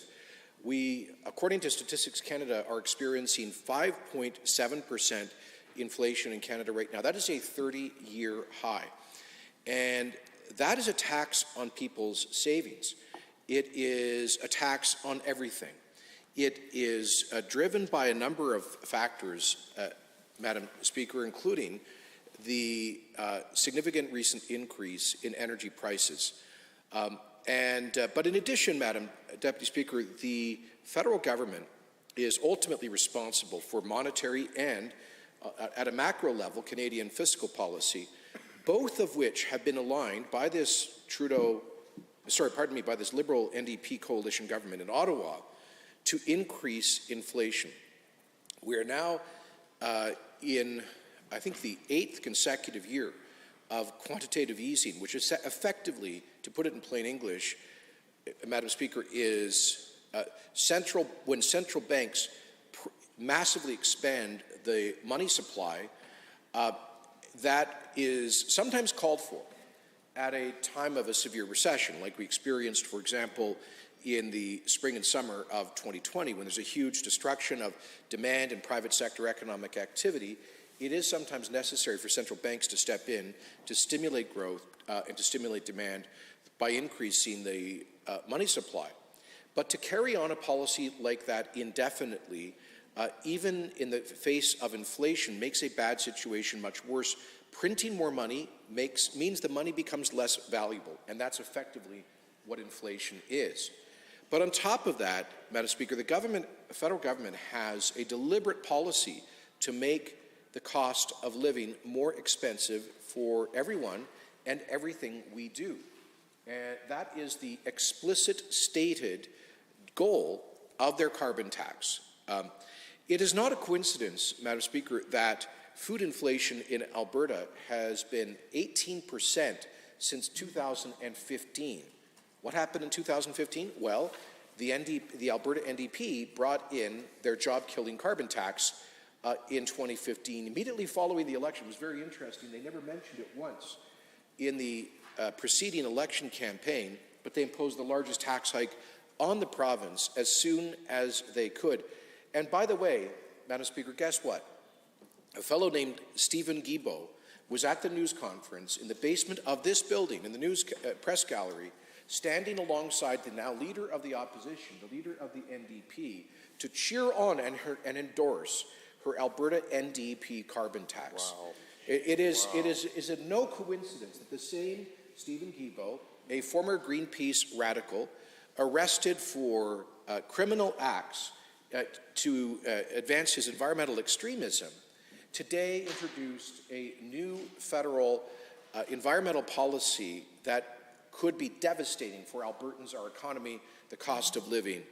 So, Madam Speaker, the carbon taxes are designed, the notion, when I hear the NDP stand up and with crocodile tears about energy inflation, the cost of electricity, the cost of gas, the cost of home heating, the cost of food, when I hear them pretend to care about this, Madam Speaker, it's like an arsonist pretending to care about a fire that he just set. Madam Speaker, it is the desired outcome of their policies. And this is not even up for debate. Many Many of these issues are complex and you can debate them, come at them from different perspectives. But the obvious, stated, explicit purpose of NDP Liberal carbon taxes is energy inflation. That is what the whole point. It's just to take the basic cost of energy and then add on to it, and add on to it, and add on to it with taxes. Why? Because they literally want to punish people for consuming energy. That's right. In this energy-rich province, the NDP is so ideologically, zealously opposed to energy production and consumption, they actually want to punish people for consuming it. And Madam Speaker, we could not disagree more strongly. We believe that people should not be punished for consuming energy. Now, the whole concept of a carbon tax in theoretical economics is that of a so-called Pigovian tax. A Pigovian tax means a tax designed to disincentivize certain kinds of behavior. And the whole history of taxation is filled with remarkable examples of human behavior being distorted by incentives and disincentives through the tax system. One of my favorite examples, Madam Speaker, is that in the 16th century England, in the Tudor era, some tax collector had a brilliant idea of imposing a window tax, because whoever did this was an ideological fellow traveler of the NDP. You know why? Because in the 16th century, having a window was a sign of being wealthy. It was a luxury that most people could not afford. Glass was a very rare and expensive commodity. And so, the NDP of the 16th century, in their class warfare mentality, their resentment of people who could afford glass, said, let's tax those windows. The more windows you have in a house, the higher the tax you have to pay. Well, to this day, if you go back in some of the villages and towns in England and see 16th century buildings and homes from that era, guess what you see? Plastered up window frames all over England from that era. Because how did people respond to the tax on windows? They plastered up their windows so they didn't have to pay the tax. That is just, I think, one of the earliest and most colorful examples of how statists throughout history have ended up distorting human behavior through the power of taxation. And that's exactly the idea that inspires their Pigovian carbon tax. Now, I cannot understand why they're so zealous about this, Madam Speaker. I accept that we do need to intelligently reduce greenhouse gas emissions, including CO2 emissions. There is a compelling evidence and a scientific consensus about the reality of anthropogenic causes of climate change. So climate change, of course, the climate has always changed. The climate always will change. There are both natural and man-made, human-made causes behind climate change. These are, I think, largely evident scientific facts.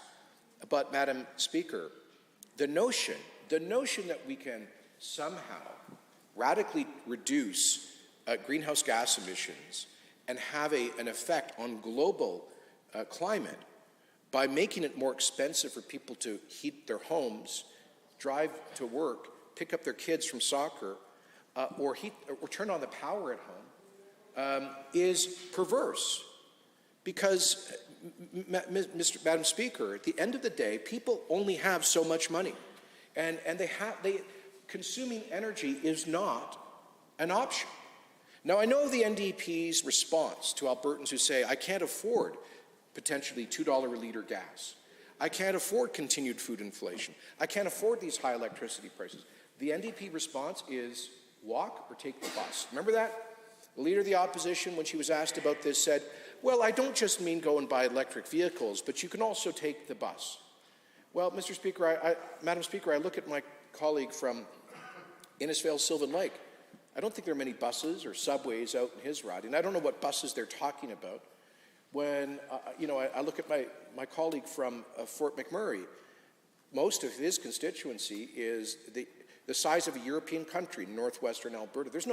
People don't have the option of taking the bus. They have to get in their pickup to get to work, to take their kids to school, to go to town, to get to market, to get to the store. It's not optional. Maybe for some people living in central Fort McMurray, there's some transit, but that's a minority of his constituents.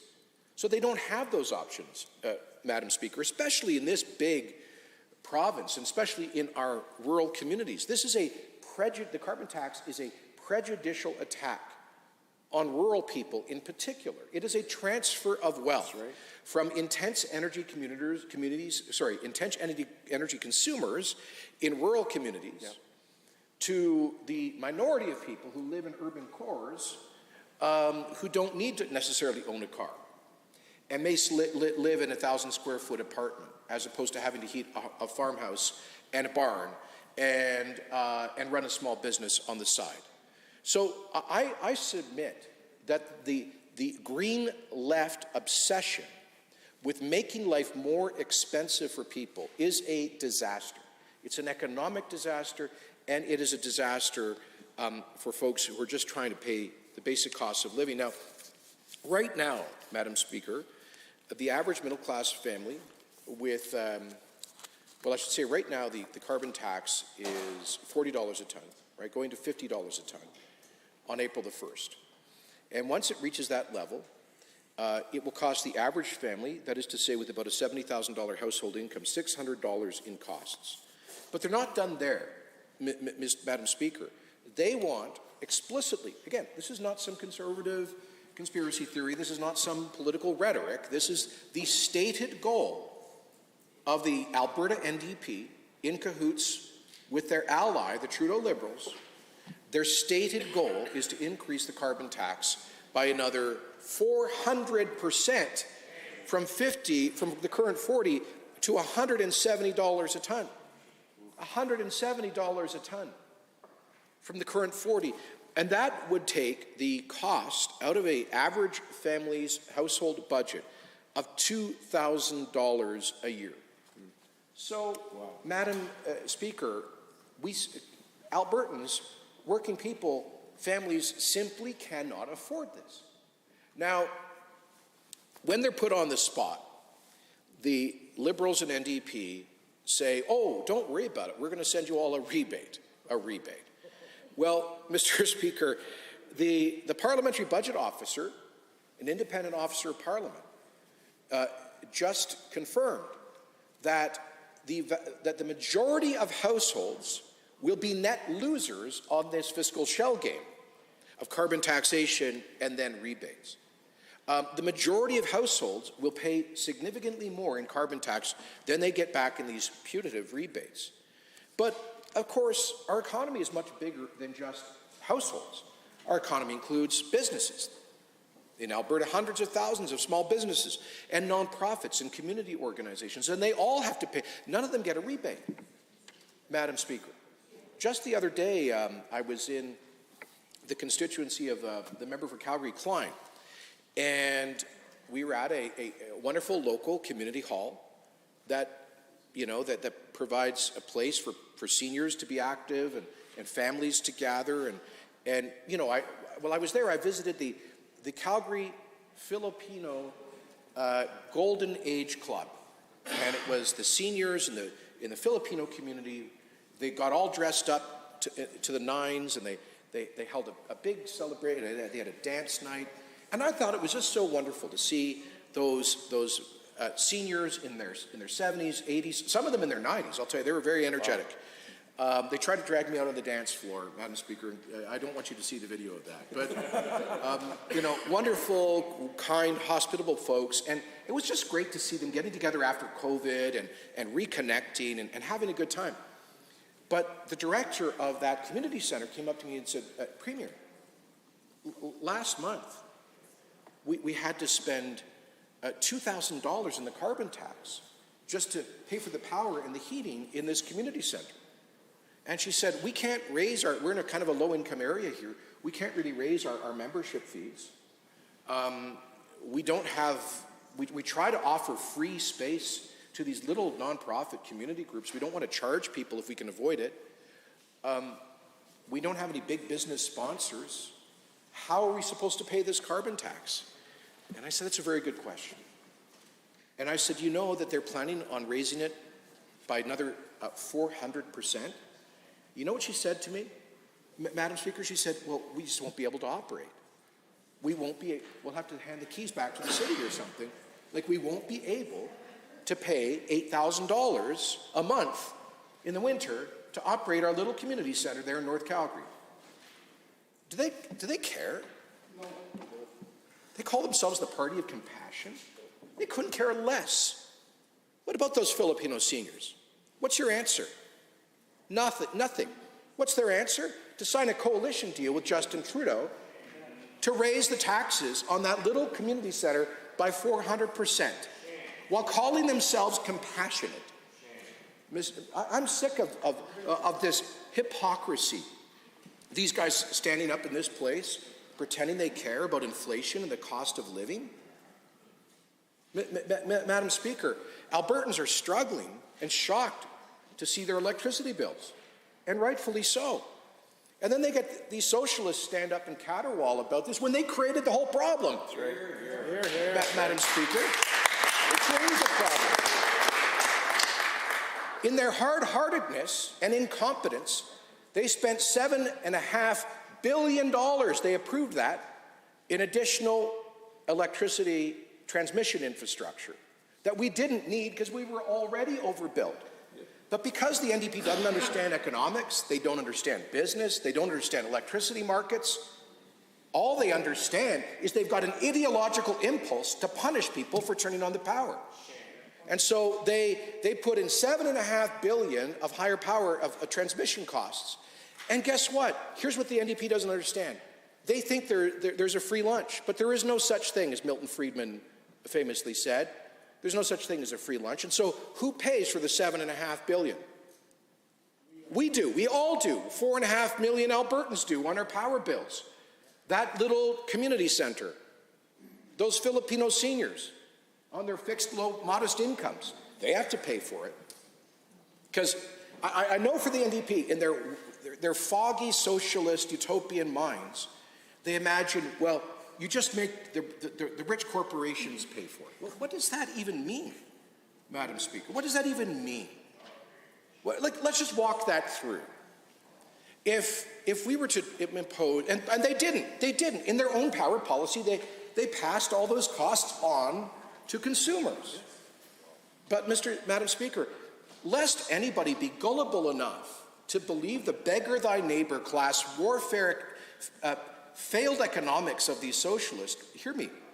If you take just the industrial consumers, let's say our forestry plants, our forestry lumber mills, they are major intense consumers of electricity. So imagine we make them pay a hugely disproportionate share of the NDP's transmission costs. Well, guess what's going to happen to those lumber mills? They won't be able to compete with lumber mills in BC and Quebec that operate on hydropower. And so what will they do? They'll shut down and they'll lay their people off. That is NDP economics. Now, not only did they put in $7.5 billion into transmission that we're all paying for, but they also made a complete hash of the power purchasing agreements, and that's a complex, basically contract between power producers and the government. And the NDP made such a hash of it, they had to pay out $1.3 billion in compensation to the power companies because of their carbon tax, because of their zeal to shut down the single most reliable and affordable form of baseload electricity in this province, which is thermal coal. But they wanted to be able to go to cocktail parties in Ottawa and hang out with their heroes like David Suzuki and Stephen Guilbeault and say that they were green. They don't care what the cost is for those low-income seniors. And so that $1.3 billion, that got added onto our electricity tab as well. And what's more, they then, in their zeal, brought in these regulations and carbon taxes that shut down all those thermal coal plants and forced those generators to spend hundreds of millions, billions of dollars in converting to natural gas. And by the way, I agree, in the long run, that was going to happen. And in the long run, natural gas is a good, reliable form of baseload power. But they were in a zealous ideological rush to do it overnight, billions of dollars of cost got passed on to consumers. I'd like to think, I don't know whether it was just cold-heartedness or incompetence or both that the NDP did these things. And then the carbon tax itself. They started it, they started it at $10 a ton, is that right? And then it went to $20 a ton. And then it went to 30. Now it's at 40. On April the 1st, it goes to 50. And they're going to get out their pom-poms and cheer on their ally Justin Trudeau on April Fool's Day for his 25% increase in the carbon tax. And then the NDP and the Liberals want to take it to $60 a ton and $70 a ton and $80, all the way up to $170. But it won't stop there. It will, a study from Environment Canada said that for Canada to achieve the Paris climate targets in terms of emissions reductions could require a carbon tax as high as, fasten your seatbelt, Madam Speaker, $400 a ton. $400 a ton. That would be like a 1,000% increase from where we are right now. Now, I've used this analogy before, it's worth repeating. Why do they come in and start at $10? Because they just hope, nobody's really going to notice it. It's just a few pennies. It might be a couple pennies on a liter of gas or whatever. People won't really notice it. It's called the frog in the pot. The old analogy, the old metaphor, Madam Speaker, where you put a frog in a pot of cold water in a pot of hot boiling water, and the frog's fight or flight instinct kicks in. The frog jumps right out of that pot. Frog saves himself. But you put the same frog in a pot of cold water and you turn it up to just a lukewarm, and the frog is getting kind of cozy and having a bit of a bath, and you turn it up from there and to a nice warmer, and the frog is getting more relaxed, he's in the sauna, he's in the whirlpool. And then you just turn it up to a boil, and by now it's too late, but you got a boiled frog. It is the incremental increases in taxation. It is so fundamentally dishonest. Because here's the deal. These socialists and their Liberal allies in Ottawa know full well that if they imposed a $170 or $400 carbon tax cold turkey, if they imposed a $2,000 incremental cost for a middle-income family to survive, or a $4,000 incremental cost at a $400 carbon tax, they wouldn't win a seat. Madam Speaker, they would be done for good in electoral politics, not just in Alberta, but right across the country. And so their little, tiny, incremental increases are designed, they are fundamentally misleading. They are fundamentally misleading, and that is why we are having this debate. We are having this debate to plead with the Government of Canada to stop the dishonesty, to stop seeking to punish people simply for leading normal lives. Yes, we would love it for people to invest when they can afford it in more energy efficient appliances and vehicles and maybe upgrades to their home in time, and maybe some tax credits and incentives for things like that make sense, and people over time can make adjustments as they are to reduce their energy consumption.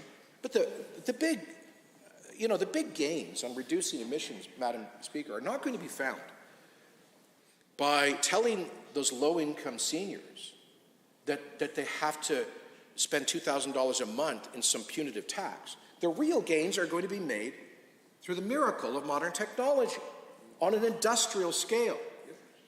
Now, for example, the Oil Sands Pathways Group has estimated that with a capital investment of approximately $30 billion in carbon capture, utilization, and storage technology in this province, by the way, a technology that the NDP has always been opposed to, they estimate that we could reduce the absolute emissions from the oil sands by nearly 50%, getting them halfway to their net zero target by 2050. Now, that's something we can get behind. In fact, it's something Alberta has been behind. It's something we've invested nearly $2 billion in. Not just that, but the Alberta Carbon Trunk Line and the infrastructure to support it. And it's why we are trying to find common ground where we can with the federal government over an investment tax credit to support that. Now, that's the kind of practical thing that makes a big difference. Not nickel and diming seniors on fixed incomes, not punishing community nonprofits for simply heating their operation. So, Madam Speaker, that is why this motion calls on the federal government to pause its scheduled carbon tax increase. Now, obviously, this side of the House would like to scrap that tax altogether. Bill number 1 that we passed was the Carbon Tax Repeal Act. For the record, the NDP voted against it because they were angry with us for making life cheaper for Albertans. Go figure.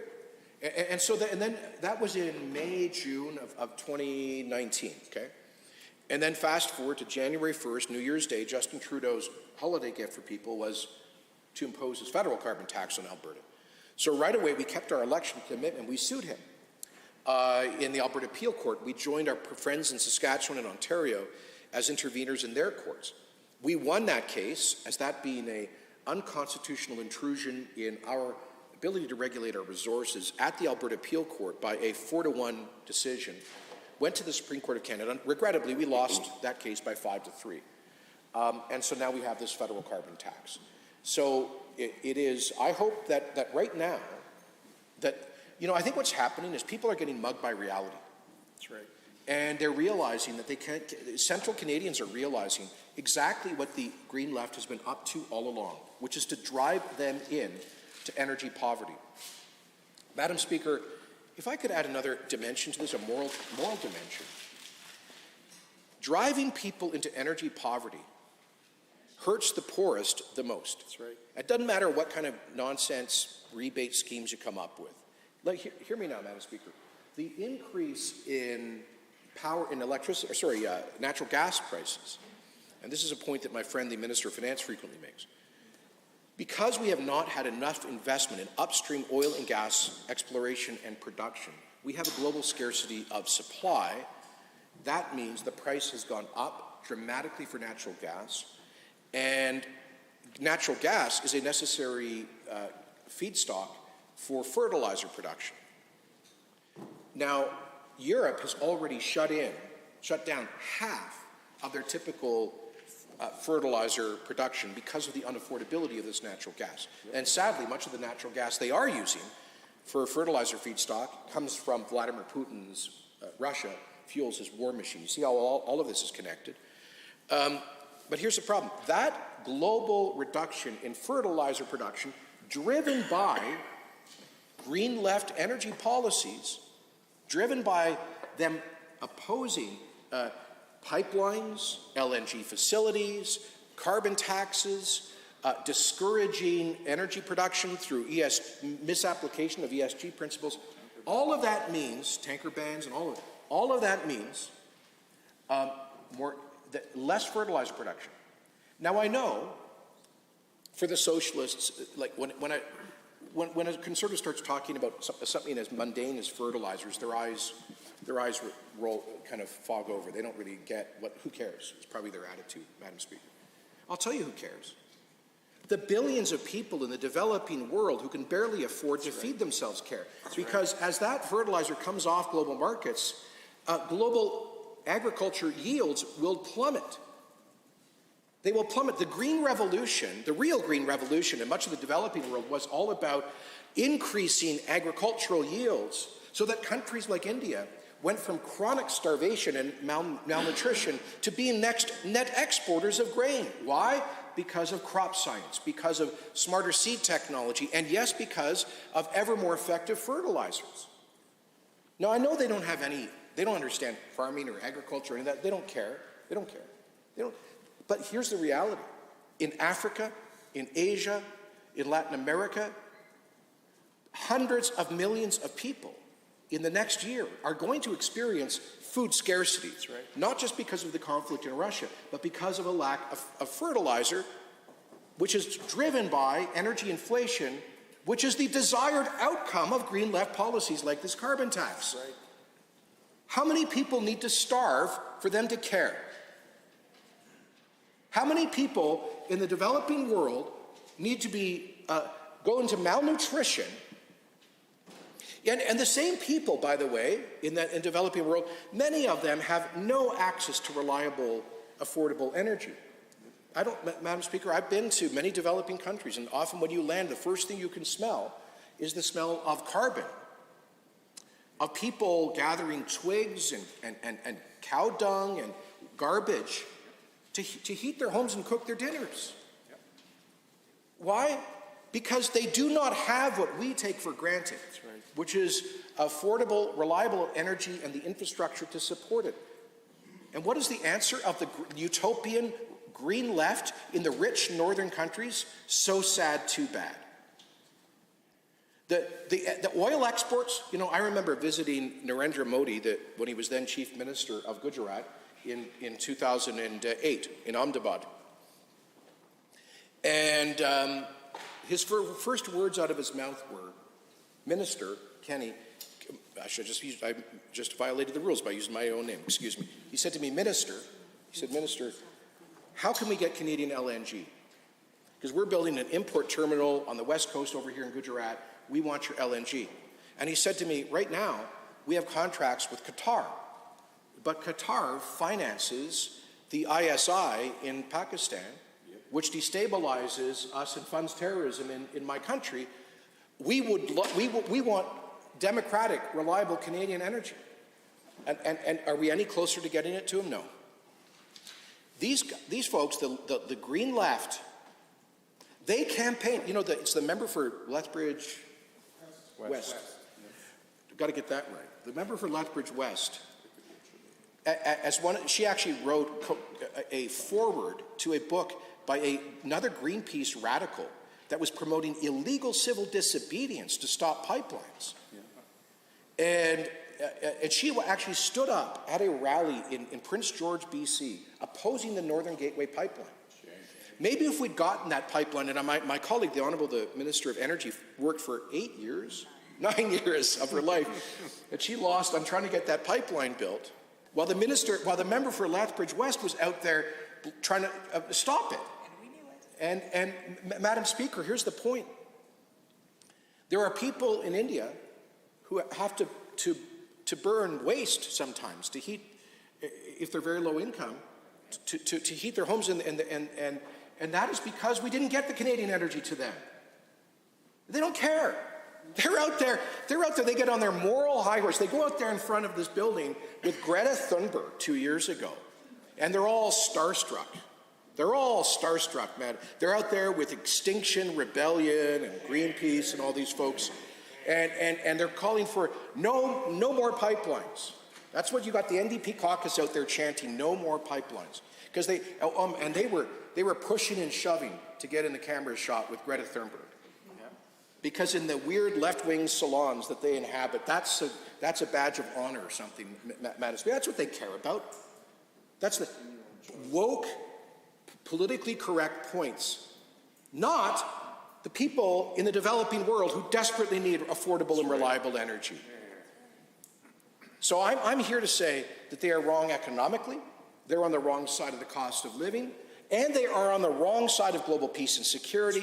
They're on the wrong side morally by promoting energy poverty. You know what they say?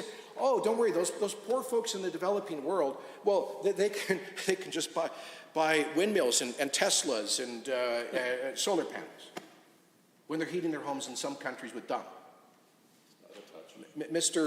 Madam Speaker, it is time for some realism and sanity in the energy and environment debate in this country. Hear, hear. And this government gets it. This government, I'll close where I started by saying the number one concern for Albertans right now, it is the cost of living, which is, it's all connected.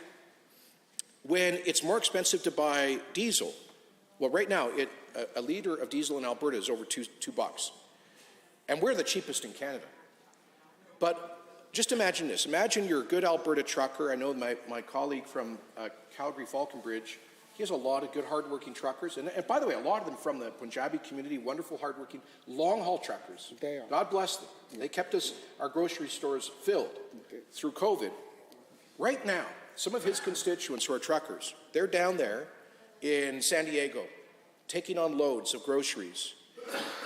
And they're going to then drive from California all the way up to Calgary, and they're going to unload those groceries. And then those groceries go onto the shelf at Safeway and IGA, whatever, Superstore. And And guess what? The gas that those guys have to pay for gets embedded in the cost of the groceries. I know, again, this is basic economics, so I don't expect the NDP to understand it. And so the higher the fuel prices, the more the carbon taxes, the more expensive the lettuce is. Then what does that mean for poor people? It means they're less able to afford produce, and they have to instead buy the food that's less good for them.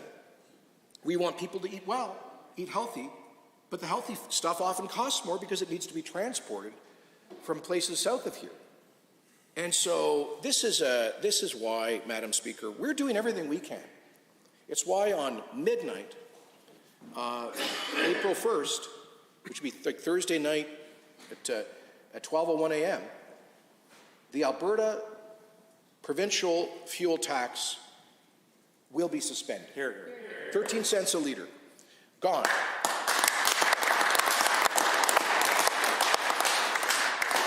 That's a big ticket item.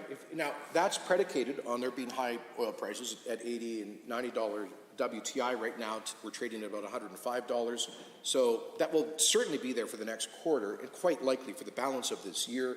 If it's there for the balance of this fiscal year, it would represent a total reduction in fuel taxes for Albertans in the range of $1.4 billion. That's real money, Madam Speaker. To put it in comparison, when the NDP first, I think in 2018, they were bringing in $1.3 billion on their job-killing carbon tax. So this is like I'm so excited about this. I want to thank the Minister of Finance for coming up with, I was bugging him pretty hard, Madam Speaker, about finding a solution to the inflationary issues and the cost of living. And he is such a great conservative. There were other people saying, let's do rebates and everything else. He said, you know what, we conservatives believe in lower taxes. Let's lower this tax. Let's eliminate this tax. And I want to thank the Minister of Finance for his wisdom in putting that forward. $1.4 billion. And this is what I love about it. Because unfortunately, we didn't win at the Supreme Court on the carbon tax reference. We're stuck with this Trudeau the Liberal NDP carbon tax. But this is our backdoor way of providing people with the relief that we sought to when we passed Bill 1 in May of 2019. And on top of that, I want to thank the Honourable Minister of Natural Gas and Electricity, who came forward with a proposal for an electricity rebate, recognizing the disaster that we've inherited in NDP electricity costs. And so as soon as the power companies can put it on the bill, we'll be providing people with a $150 rebate if they consumed less than a certain amount of electricity. Basically, I think 99% of households and small businesses will get the rebate, and that's worth about $300 million. So combined on an annualized basis, we're talking $1.7 billion of consumer relief from Alberta's government, far, far more than any provincial government in Canada is providing. But here's the tragedy. When on Thursday night of this week, there will be folks working at gas stations across the province who go in to enter the new pricing, the new taxes. And they'll take 13 cents off the cost of a litre to reflect our suspension of the Alberta fuel excise tax. But then they'll add 3 cents to the price of a litre to finance the Liberal NDP carbon tax hike in Ottawa. So people will only be 10 cents better off. I'm sorry to Albertans but we're doing everything we can to fight their carbon tax, Madam Speaker. I don't know what more we can do. I really don't. Now, here's the weird thing. People say to me, well, why don't you have made in Alberta thing rather than the Trudeau one? Well, Madam Speaker, that's what we're looking for. Like down in New Brunswick, you know what they did? They just took their provincial fuel tax and they renamed it the carbon tax, and the feds say, oh, that's fine, that's good, we're good with that. So we went to Ottawa, us in Saskatchewan, we said, can we get the same deal? Can we just rename? No, exactly, the answer was no. Because who are we? We're just Alberta. We're just the key engine of Canada's economy. We have the largest industry in the country. We contribute $20 billion net to the rest of the country. So do we even get fair consideration? No. So we'll keep fighting for the best deal we can get, but at the end of the day, we're doing everything we can. And now it's the time to be tested for the NDP. You know, Mr. Speaker, Alberta's NDP is in their constitution legally just a local branch plant of Jagmeet Singh's federal Canadian NDP. They're the same party, the same membership. They're franchised. And so they just signed, through Mr. Singh, a coalition agreement with Justin Trudeau.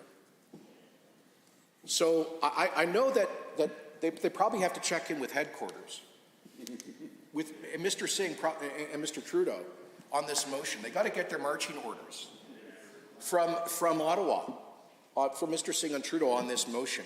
And if so, I can predict they're going to vote against this. They're going to vote against it because they actually support these carbon taxes. They actually support. So here's my message to Albertans in closing, Madam Speaker. If you're upset with inflation, as you have every right to be, if you're upset with the price of electricity, you have every right to be. If you're upset with the price of fuel, you're right to be. And if you're looking to find a solution to all of this, Madam Speaker, let's vote the Liberal NDP coalition in Ottawa out of office at the earliest opportunity.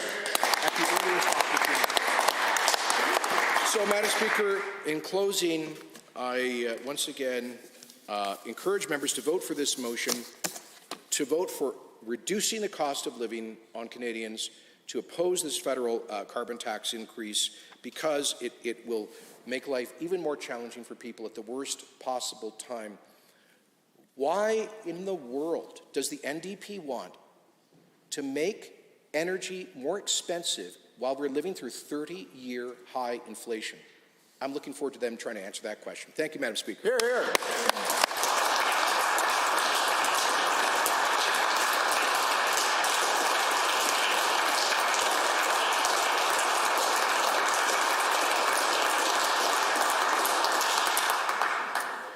Others wishing to join the debate on Government Motion 18.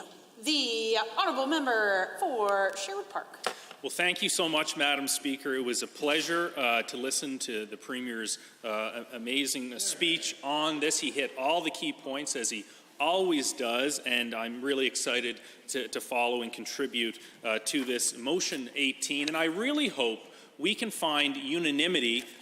We will have unanimity in this House. We will collectively pass this motion, both the government and opposition, because, as the Premier pointed out in his remarks, if you're on the side of working Albertan families, Henry and Martha in Sherwood Park, in Rimbey, in Lac St. Anne Parkland, Lloydminster, Vermilion, Wainwright, you should be supportive of this motion and opposed to this egregious, precipitous rise in the carbon tax, 25% on April 1st, April Fool's Day, but the fools are really in Ottawa with this unholy coalition of Jagmeet Singh and Justin Trudeau.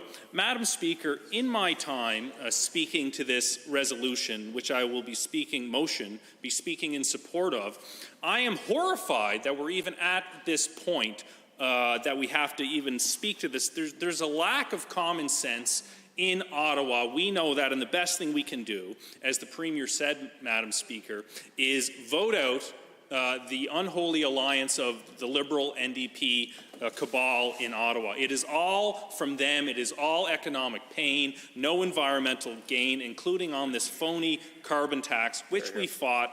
We did our best. We lost in court, but here we are. We're still doing what we can to make life affordable for Albertans. So in my time, I want to speak to the themes of affordability, as well as the international relations, ESG, geopolitical component to all of this, as the Premier had touched on. Again, the NDP are on the wrong side of that aspect as well, Madam Speaker. And furthermore, on the unholy alliance and how, again, this is all economic pain, no environmental gain for Albertans and Canada. And I'll also share some constituent stories. You know, through you, Madam Speaker, I would say, Premier, very interesting, talking about the rising costs of products that everyday people need, including lettuce. I kid you not, Madam Chair, I was speaking to a constituent, as all MLAs do. We're all very hardworking. I was speaking last week on this. The concern of my constituent, we'll call her Jane, was the rising cost of food products, based in part on this 30-year high inflation, caused as well in part by the disastrous policies of the Liberal and NDP parties, governments, including the opposition here, when they were in government, hugely with their disastrous policies leading to huge cost rises that we're still paying for today, as the Premier, Minister of Finance have articulately pointed out over the last few weeks. Anyway, her main concern, Madam Speaker, was the huge rise in the cost of lettuce, actually, and the great concern she had there.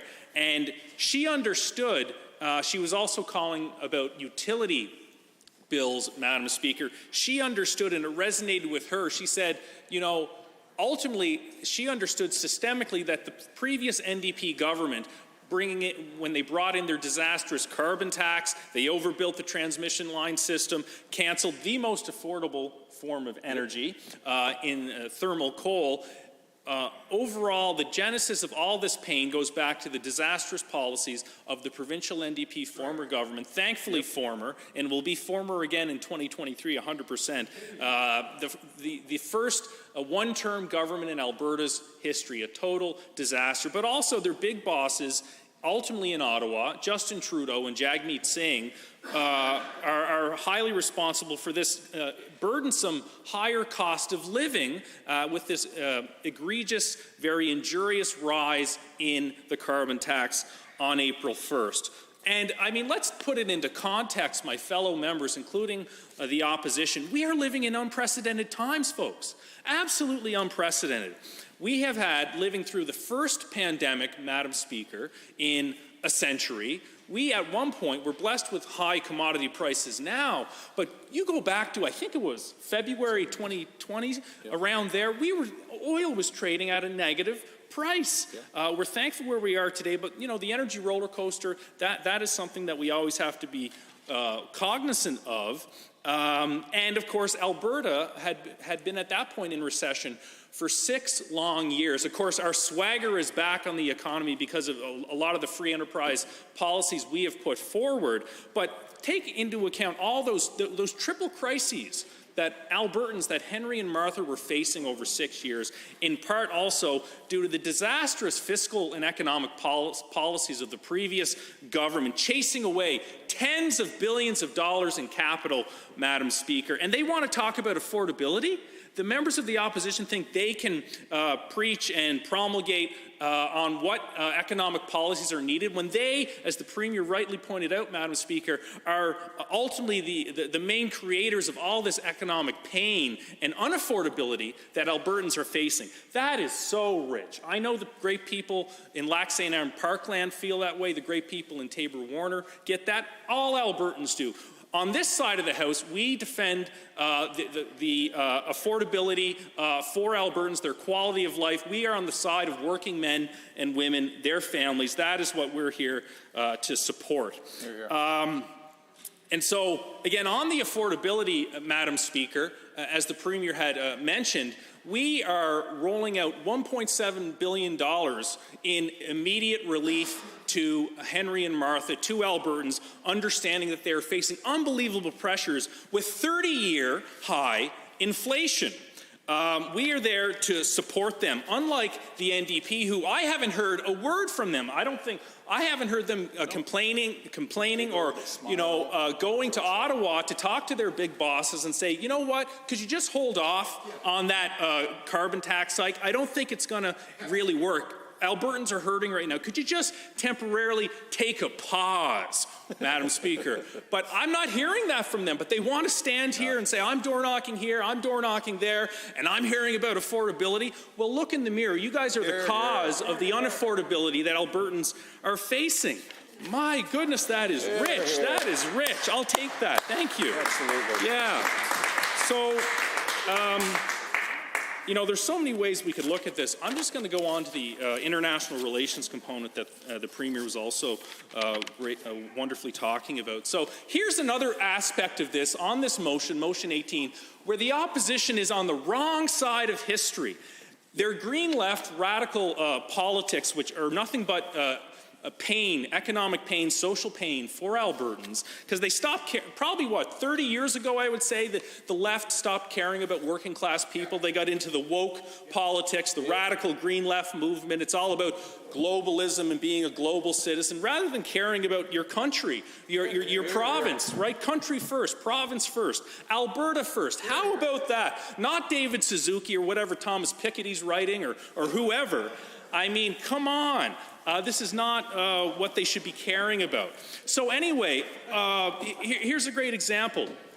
They have been campaigning consistently for decades now against pipelines, against responsible energy development, and no one does it better, Madam Speaker, than here in Alberta. We have the highest ethical infrastructure pipeline standards in the world, but they have been campaigning again and again against energy infrastructure. And so what happens where we have a constraint and not enough Alberta oil, for example, on the market? You have dictators like Putin and the House of Saud in Saudi Arabia, all these dictatorships, they now control the energy markets.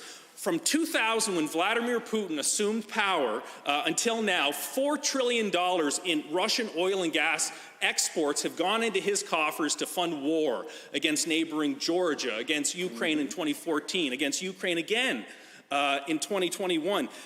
Now, I'm not saying they support that. They absolutely don't. They're good people. We had a great unanimous motion in the House a couple weeks ago standing against Vladimir Putin's war of aggression against Ukraine, and I thank the members opposite for that. But indirectly, I wish they would understand, and I hope I can cause them to see this, and they will end up supporting this motion in part because of it, that by standing against Canadian democratic, ethically produced oil and the responsible energy projects, they are indirectly propping up and supporting dictatorship oil regimes that seek to overturn the post-1945 world order that we have all benefited from over the last 7 decades of incredible peace. We don't want to empower Putin. We don't want to empower Maduro or the Ayatollahs in Iran. This is not what we need in the global 21st century, where we need to ensure in the ESG framework, and I like how Alberta's leading the way on this discussion. Thank you to the Premier and the Minister of Energy. Security is also an important component. And you're looking at 2 great powers, Madam Speaker, in Russia and China that are revisionist. They don't like the post-1945 system. In the more immediate, Vladimir Putin doesn't like the post-1991 post-Cold War system either, and we're seeing that today, unfortunately. Alberta's destiny is to be the energy arsenal of democracy in the 21st century. It can be the capital S in the ESG in terms of security. We have the 3rd greatest reserves of energy in the world. You know, right now, for example, take the world's 3rd largest economy, Japan. It gets 80% of its energy resources from the geopolitically combustible Middle East. And then furthermore, those exports go through the South China Sea, which a revisionist power, China, is contesting. So that is a critical choke point for them. The Canadian West Coast is closer to Japan than Qatar is, and Canada is a much more stable, democratically reliable country. We have an energy security premium that I know the Premier and the Minister of Energy have gone down to Houston and other places to tell the story of how we need more Alberta oil. Again, the energy arsenal for democracy. That is what Alberta's cornerstone destiny is in the 21st century, to supply Europe, to supply East Asia, all these democracies around the world, so we can displace and get off nasty dictator oil, because we cannot support in any... Oh, sure, yeah. I love Not Peace River. heard a motion? Yeah. Oh, second speaker. Yeah. Oh, I lost my train of thought. No, I'm joking. I didn't know. Second. So anyway, that is Alberta's destiny. I would ask the members of the opposition to please think about that when they're out protesting against pipelines or virtue signaling for the Scotland crowd or COP21 or what have you, or David Suzuki or whoever. Just think about that. You're empowering Putin, the Ayatollahs in Iran, etc., and friendly democratic countries, as we mentioned, on the European continent, in East Asia, Japan, South Korea, other places. They're depending, they want Alberta Oil. I had a conversation with the Consul General, I won't say which one, but they were telling me we want Canadian energy more than any other place because Canada has the highest standards. Absolutely. Canada is a democracy and such a great friend and also a supporter of the post-1945 world order, Madam Speaker. But they said, we fear that you guys can't get energy projects done here in Canada. And that is because, I am saying this now, Madam Speaker, because of the radical green left. They believe that by putting people into crushing energy poverty while they enjoy their wine and cheese on the virtue signaling circuit, that by somehow they're doing the world a favor. Okay, well, they're not, including on the security component. They're empowering revisionist post-1945 powers that don't like the world order we're in, and we have to be cognizant of that. We have to be responsible.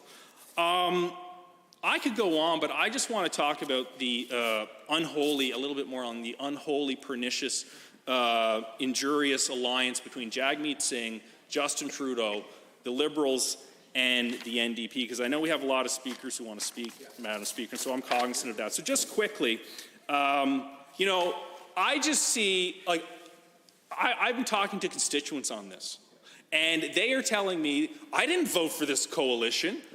You know, we go in and we vote for one party, but then these two parties get together in cahoots, and so you have the leftists in with the radical leftists, and it's not good. It is extremely prejudicial, especially for Alberta. This is not good. But that's why on this side of the House, the government, we are proud, as has been the tradition of conservative governments in Alberta. We are the guardians of Alberta's interests. The Albertans put their confidence in us in April 2019, and I know they will, and will gain their trust in next year in 2023 to be the guardians of Alberta's interests within Canadian Confederation, because this behind closed doors secret deal between the NDP and the Liberals will be nothing but extremely painful and prejudicial against Alberta. And we stand against that. And as all being Alberta first here in this House, all 87 members, you know, that is in principle what most people would think. We should all vote in favor of this motion, Motion 18, to say, pump the brakes, Trudeau and Singh, on increasing the carbon tax. And so I'm hoping that the members opposite will be supportive of this motion. And please send a message to their big bosses in Ottawa, their ultimate bosses. Like even Gill isn't that big of a boss. Like, we're talking the real big bosses. Jagmeet Singh, right? And Justin Trudeau, even more so than Big Daddy Gill. He'll like that on Twitter, I'm sure. Please tell them to back off. This would be the worst April Fool's joke ever. This is painful for Henry and Martha, for my constituent Jane, as she had told me. And please support this motion. Put a call in to your big boss, Jagmeet Singh and Justin Trudeau, and say, please back off. So with that said, Madam Speaker, I am supportive of Motion 18. Let's be on the side of Albertan working families and against the radical green left agenda. Thank you so much. Well done. Others wishing to join in on the debate. The honourable member for Fort Vermilion, Lloydminster, Wainwright. Thank you. Well, after those two speeches, I got to tell you, there's not much left to be said. It was pretty impressive, I tell you. So take down your expectations just a touch. Yeah, right. Yeah. So I'm in that line as well. Like I've been approaching this issue all the time from affordability. No one cares about that. No one talks about that. They talk about, the virtue signaling of carbon dioxide, and I might be alone in this. I don't even know if I agree with my party on it, or the party agrees with me. But we're talking here about carbon dioxide killing the planet in 8 years. That's where we're at, and the entire premise of the carbon tax and all this stuff is related to that. And if we're wrong, what are we costing the world? We're taking the most reliable source of energy that there is available to us, the cheapest if we left it alone, and we're just wiping people out. There's the energy that the world needs to operate more just to live, the food that comes from it. I'll mention one thing. the carbon tax is making us less ability to compete in the world. And I can talk about the Canadian Fertilizer Institute specifically. I met with them, and they said, look, if we get to a $170 carbon tax, we're an international company. We have to make fertilizer where it's the most affordable to make. And here we are sitting on an ocean of natural gas, and we will not be able to make fertilizer. And we'll be subject to the transportation costs and whatever people are charging because we can't make it. It's just unimaginable to me that people would support something like that. And I've made statements on, relative to, where I sit on carbon dioxide and whether it's an impact on severe weather events. I've quoted science, and I've been berated by the NDP. I know when I first started talking about it, it was they tried to intimidate me into silence by calling me names, and that didn't work. So then they started to send their trolls after me, sending me nasty emails, and so I fought back on that, and that didn't stop me. And now, they're asking my colleagues to tell me to shut up. And I refuse to be intimidated because this conversation has to happen. We have to have an honest conversation whether carbon dioxide is going to kill the planet, and if it's not going to kill the planet, or if it's not considered a pollutant, we have to have that conversation. So that's pretty much what I'll say today. The points that were made by the two previous speakers were tremendous. I just wanted to add my little nuance and make sure that gets stated and that hopefully becomes part of the conversation at some point in this debate. So thank you, Madam Speaker. Just a reminder to all, interjections are allowed. The Honourable Member for Peace River. Well, thank you, Madam Deputy Speaker. I am encouraging my colleagues to vote for this motion, especially those on the other side of the House, my colleagues in the ranks of the New Democrats, because I believe ultimately this is the ultimate blue-collar, union job, working, average Albertan motion. Really all it says is that the cost of living is going to be the next question in the general election in Alberta, in Canada, in the United States, in every single Western country. It will be a question of, is life more expensive or less expensive under the government we're going to elect? It will be the ultimate question. And so this policy is basically admitting, if you don't vote for this motion, if you're supportive of the deal that the NDP and the federal Liberals have struck together in Ottawa, then you're basically saying you do not care about inflation either, because the end result is the same. The end result's the same. Whether it's because you've imposed it in this fabricated way through a carbon tax that's meant to go over $150 a ton, or if you just let it happen through endless money printing that never ends from Ottawa. They do the same thing, and they hurt your constituents as well as my own. So I'm asking you, be the NDP we used to know. Be the NDP that doesn't just pander to woke leftists and a few small people on Twitter, but instead really looks after the interests, the true interests of average Albertans. Because I promise you, this isn't a threat, this is a reality, that they will vote for us if you don't do that. And whatever gains you think you get by squabbling over petty inside politics inside United Conservative leadership races, you will not see that on election day.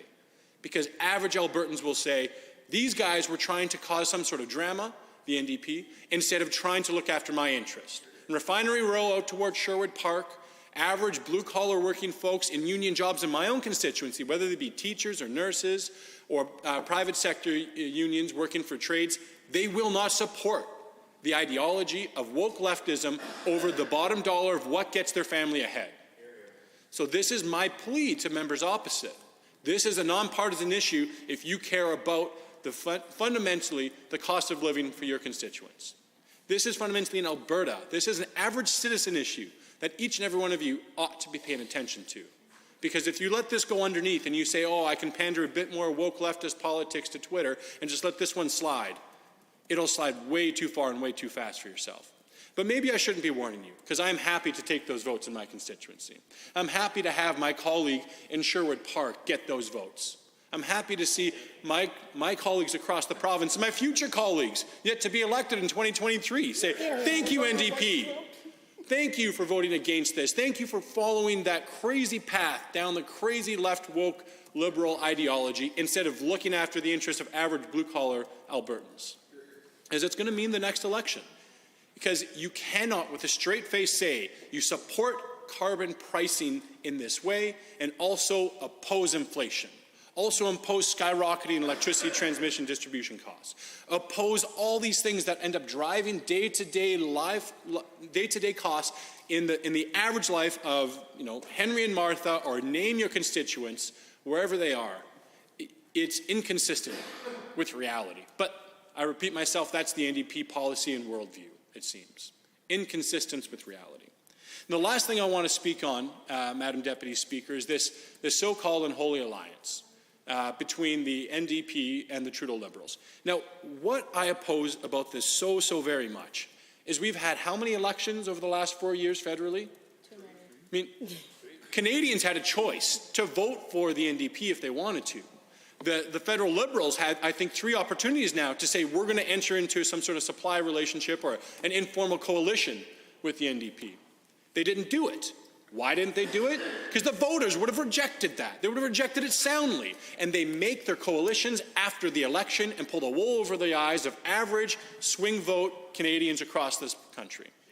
Conservatives rightfully say we will build a coalition in advance. We will rebuff those who are out on one side of the spectrum too far, and we'll rebuff those who have unsavory views that are absolutely inconsistent with human dignity, and say this is who we are. These are our views. This is our platform, or as they say across the pond, their manifesto. It was how many pages, Premier, this? Was it 200-odd pages? 200-odd pages of precise policy that we are executing on. Our members were known beforehand. You vote for Premier Jason Kenney. You vote for MLA, pardon me, I withdraw, Madam Deputy Speaker, unreservedly. You vote for the Premier. You vote for the MLA from Peace River, the future MLA from Peace River. You know that he or she will be a part of the team. And that who's there. I mean, people who voted for, in the bellwether constituency of Peterborough, federally, did not know they're entering into a relationship with the federal NDP if they voted for the Liberals. They didn't know that. They should have, Madam Deputy Speaker. And this is fundamentally the problem with these ad hoc afterward coalitions. Albertans, Canadians, and the electorate do not know what they're getting until afterwards. That, Madam Deputy Speaker, is not how democracy should work. And that is what allows us to drive up electricity prices and everything that has to do with carbon. Everything that has to do with carbon. Because now they're even more emboldened. The voters who thought, I want a middle-of-the-road plan, aren't getting that. They're getting an even more radicalized, if possible, version of the Trudeau Liberals. And they're getting that because of shady political deals that is, in its heart, an offense to the very notion of the election that was held. It's an offense because it says, you're voting for X, but let me pull the wool over your eyes. You're getting ABC instead. And that, I think, is the problem. And that is why I think voters will reject the provincial NDP's plan to play woke politics on Twitter. It is why the federal Conservatives, I believe, are going to win the next election, whoever the leader is because Canadians know they want certainty, they want cost of living driven down, and they want to know what they're getting and what they're bargaining for when they go to that voting booth. And Madam Deputy Speaker, it is our job to deliver it. Thank you.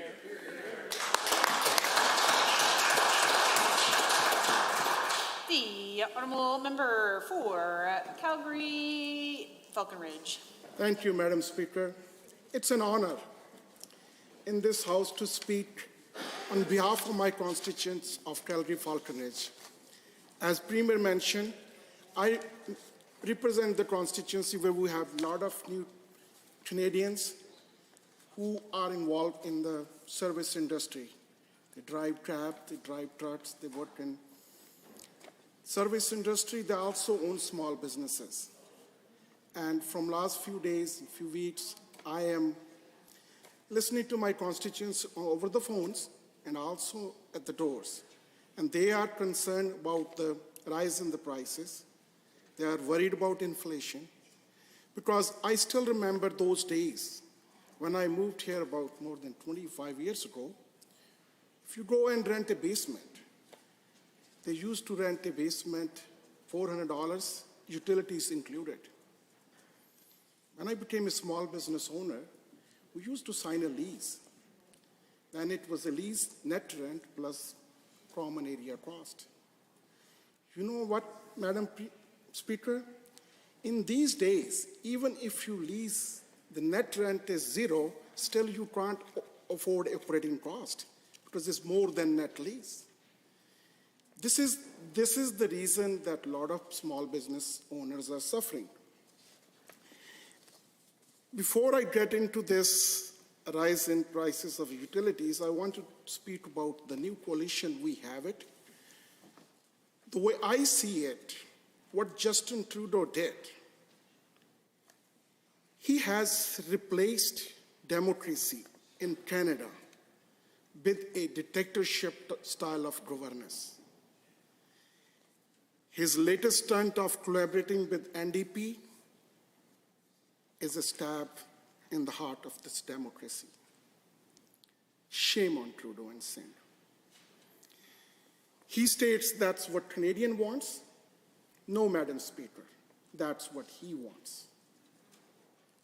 This is not what Canadians voted for. When it comes to provincial NDP, it's just like the politicians coming from different parts of Canada. They tell us when they come to Alberta that they believe in our oil sands or our main industry, but when they go back, they speak differently. End of the day, the concern is more you hurt Alberta, more votes you will get in other parts of Canada. It is unfortunate that the previous NDP government spent reckless amounts of money on energy infrastructure. The money, they never had it. Running deficits and spending so much money on this infrastructure. When we look at the bills, transmission cost. In year 2008, I still remember that bill, you were paying $10 just a transmission cost. Same bill, you are paying $50 now. Just 5 times, or you can call 500 times.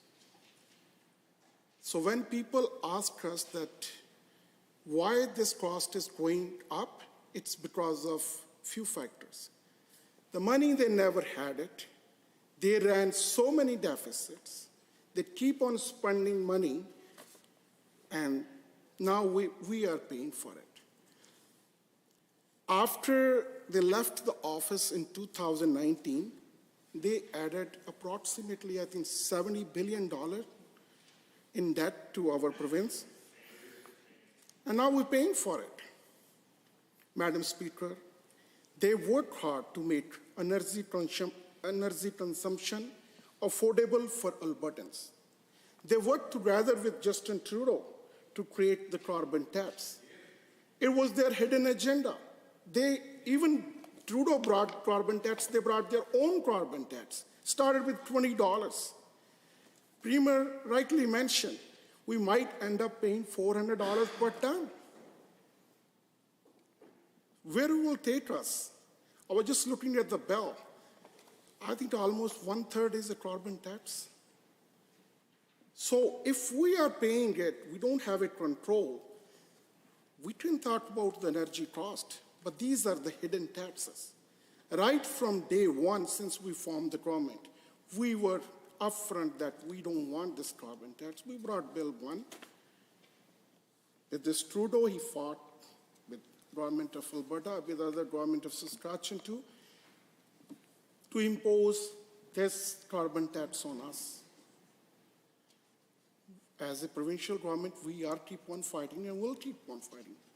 But one day, if not 2023, maybe in 2025, at federal level, we will promise not only Albertans but Canadians that we will wipe out this carbon tax. This is not fair. This is not fair for Albertans. We can't tell them, do not heat your homes, do not drive your cars to drive your kids to the hockey arenas, to schools. So, as Premier mentioned on Friday morning, so we will be paying 11 cents per liter as a fuel tax, carbon tax, sorry. But Alberta fuel tax Premier made a right choice to waive this. But it won't balance it. In year 2030, when they're saying that we will be paying $170 per ton as a carbon tax, it'll be 40 cents per liter. 40 cents, doesn't matter whether the energy price is, everyone will be paying 40 cents. And if it gets to $400, this is basically more than $1.25 per liter. Who can afford it? NDP told us they believe in environment, so do we. But the problem is, they want to punish you. They want to make it so much expensive that at one stage you say, no, I can't afford to heat my house. I can't drive. This is not what we dream about our future generations. So, with the provincial opposition, our Prime Minister has placed his ideological drive ahead of the needs of the Canadians and has keep on saying that he will keep on increasing the federal carbon tax every $10 with a period of time. So when my constituents are already struggling to afford other costs, such as groceries, this Liberal government is refusing to put aside their politics and work together in making life affordable once again. Our UCP government committed to removing the carbon tax that was created by NDP. As I previously said, we passed Bill 1. This was a promise made to Albertans when we were elected, and I was happy to see that we deliver on that promise. Not only removing this, we have offered our support in the last few weeks. Nearly 2 million homes throughout the province will be getting a $150 rebate to help offset the higher than unusual cost of utilities. Madam Speaker, effective April 1st, our government has committed to removing 13 cents per liter tax that Albertans have paid at the fuel pumps. This is the response that Albertans need from their government, leaders at the time of financial distress. Instead, they have received no support, absolutely no support from Justin Trudeau and his Liberals. It is unfortunate to see the federal government so out of touch with the reality that they are committed to moving forward with an increase in the carbon tax at the time of this economic crisis. Madam Speaker, while removing the carbon tax in Alberta, our government has made Alberta an attractive place for the oil and gas industry to establish business. Billions of dollars have been brought back into Alberta after the NDP drove them out during the time they were in office. NDP proved that this same time of left-wing ideology being used by Justin Trudeau is bad for business. It makes life more expensive and does not bring any investment or create more jobs. I'm honored to represent my constituents of Calgary-Falconage, and I'm grateful that our government has made and also delivered a promise during the election. This is the type of the leadership that Canadians need, Albertans need, and they will not find it within Justin Trudeau and his new ally, Jagmeet Singh. Madam Speaker, the member opposite will likely try to turn their back on the UCP and try to convince Albertans that it was our government's removal of the rate cap that caused skyrocketing utility cost It's simply not true. Albertans will not forget the policies implemented by the NDP that led so many individuals and families to unemployment. Our government is committed to cleaning up the mess made by that government. It is sad to see they still have not come to terms with the damage they caused as they continue to support Justin Trudeau and his carbon tax. Today is the opportunity for them to send a strong message to both Justin Trudeau and Albertans. This is the opportunity for NDP to admit they made a serious mistake by once working with Justin Trudeau to create these debts. Instead of standing with Ottawa, I hope this time they will stand with Alberta. Thank you.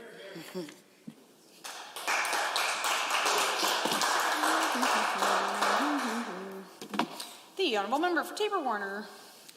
Thank you, Madam Speaker. I rise today to speak in favour of Motion 18. I'm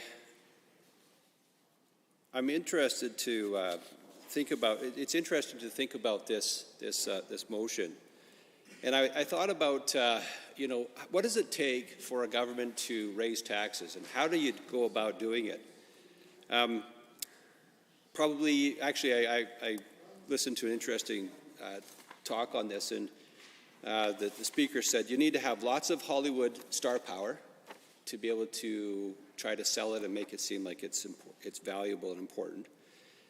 You need to be light on details, and you need to employ a strategy called wag the dog. It's a wag the dog strategy. So when they're taking this out of your pocket, you don't want to be thinking about that. So they'll be doing all sorts of stuff on this side here so that you don't realize what's going on.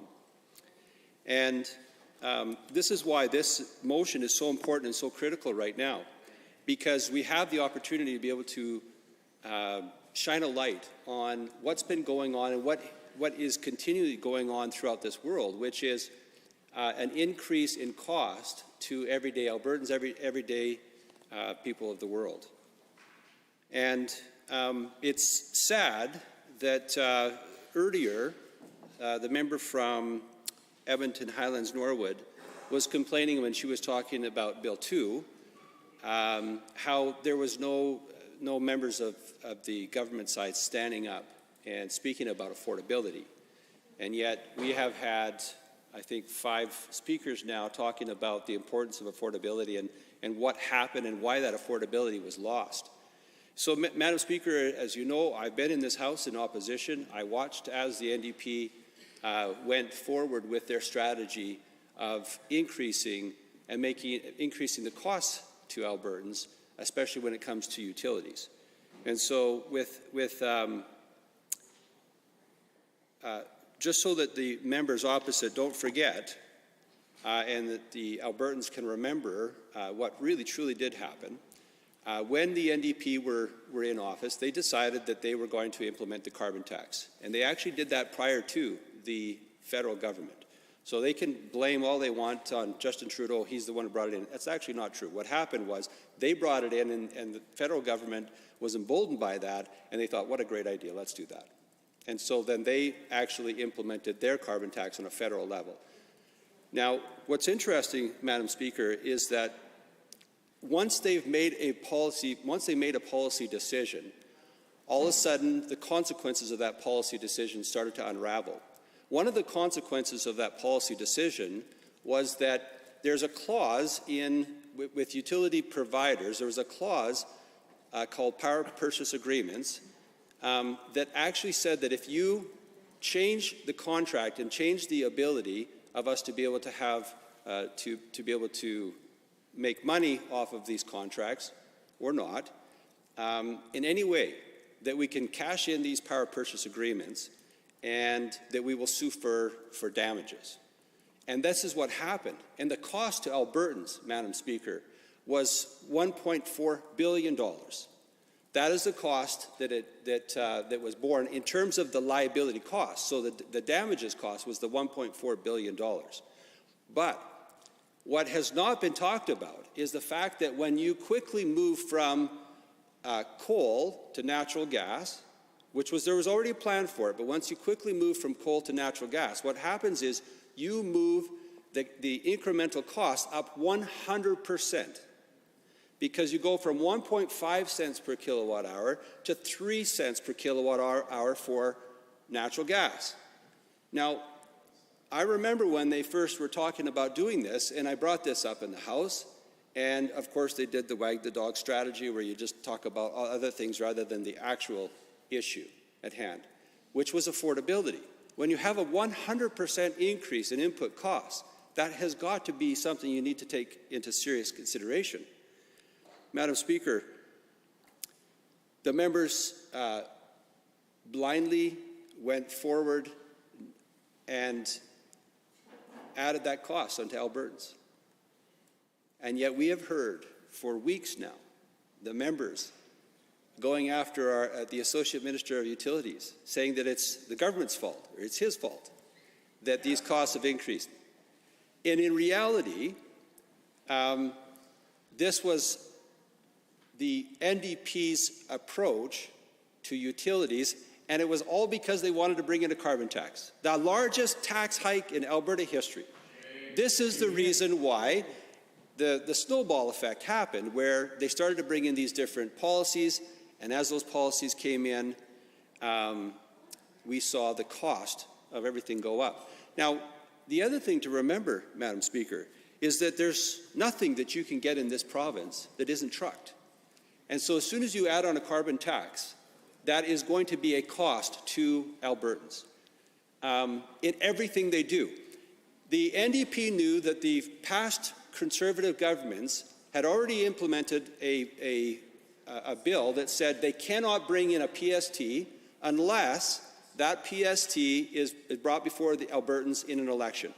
And they refused to do that. And so what they did is they brought in something is almost as egregious as a PST, which is a carbon tax, because it taxes everything, just like a PST taxes everything. And so the carbon tax was their strategy to be able to bring a PST in, and so the cost of everything went up. And so when the honourable members to my left talk about affordability, it's hypocrisy, Madam Speaker. It's hypocrisy. I want to talk about a very close issue in my riding. Everybody in here knows about Rogers Sugar, I'm sure. I grew up on Rogers Sugar, pancakes, syrup on pancakes in the morning. Every morning, my dad would make pancakes and we would have Rogers Sugar on it. It was a household brand. Rogers Sugar is produced, and that's actually the name of it is Atlantic Sugar, but Rogers Sugar is produced in my hometown of Taber. Now, what's interesting about this is that Rogers Sugar is made out of beet sugar, and beet sugar competes against cane sugar. Now, what's interesting about that, Madam Speaker, is that out of all the cane sugar that's produced in the world, all the cane sugar that's produced in the world, there's a total of 1.1 billion tons of cane sugar that's produced.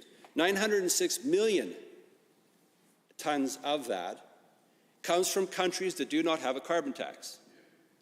So Atlantic Sugar, or Rogers Sugar, is at a competitive disadvantage to cane sugar already. And it also comes from countries that don't have the same environmental standards, they don't have the same ethical standards, they don't have the same labor standards, they don't have the same cost of living as we do. And so how is it that Atlantic Sugar, Rogers Sugar, can compete against countries like Brazil, India, China, Mexico? Well, actually, Mexico does have a carbon tax. And it's interesting because Mexico has started to lose their cane sugar, and it's just gone to other countries. That's a natural progression. And what's interesting about this is that Atlantic Sugar recognizes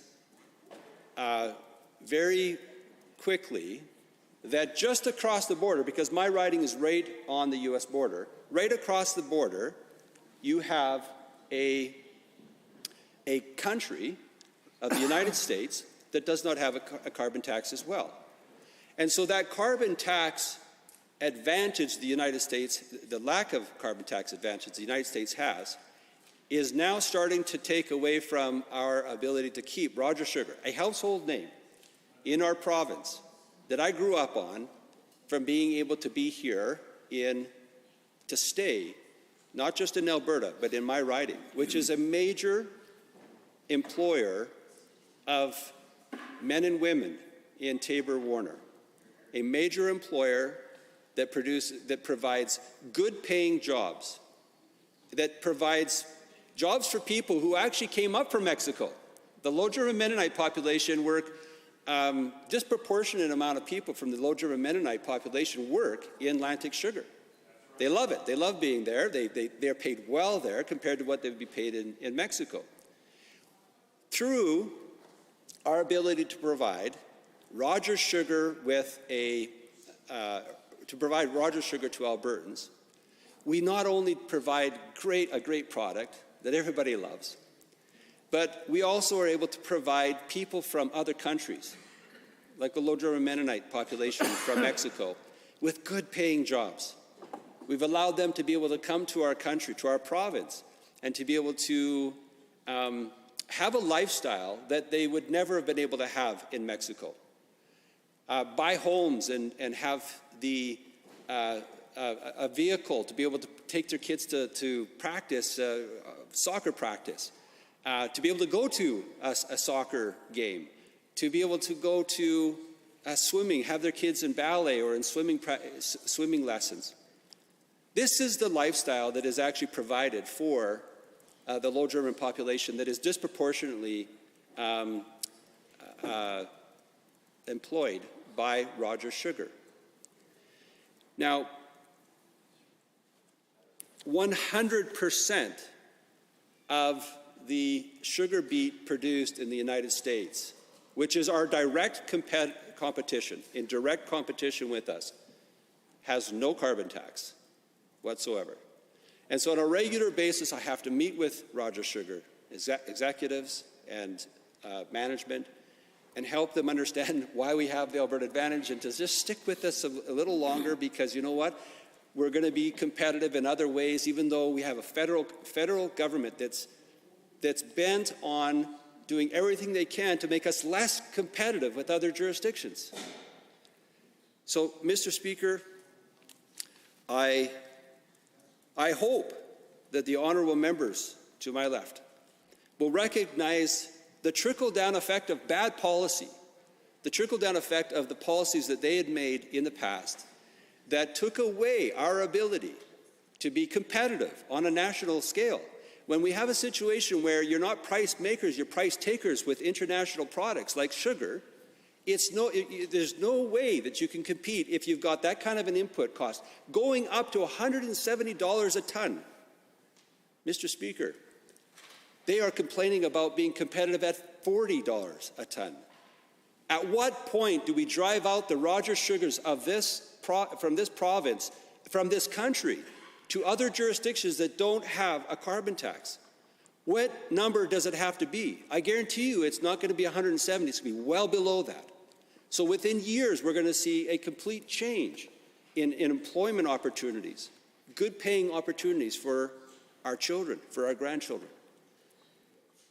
And there just doesn't seem to be a recognition from these members in the NDP Liberal coalition that this damaging carbon tax, this increase in those carbon taxes, that April Fool's joke that isn't a joke, is going to cause massive problems and concerns for the very people that they say that they are actually representing.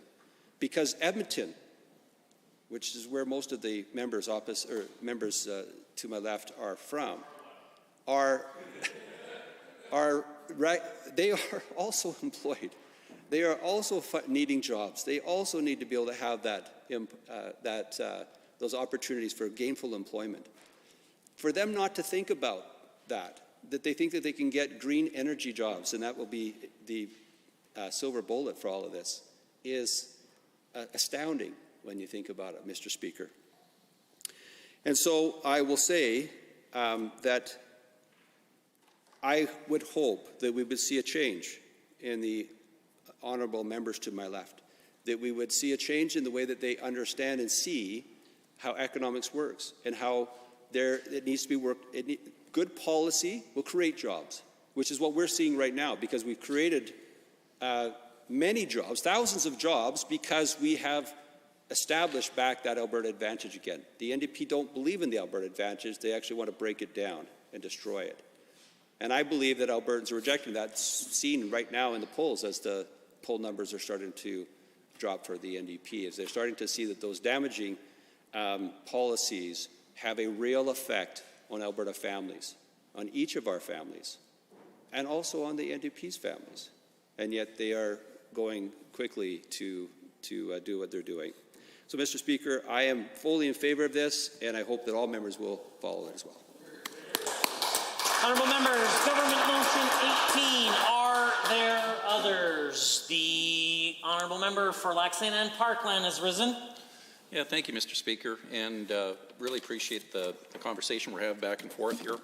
And this motion, just for the folks at home that are following along, is Government Motion 18, and it was by the Honourable Mr. Nixon. So be it resolved, the Legislative Assembly call on the Government of Canada to stop its planned April 1st. Just might remind the Honourable Member that no matter what the context is, the use of proper names is inappropriate. Apologize, sir. I got caught up by reading it off the order paper, Mr. Speaker.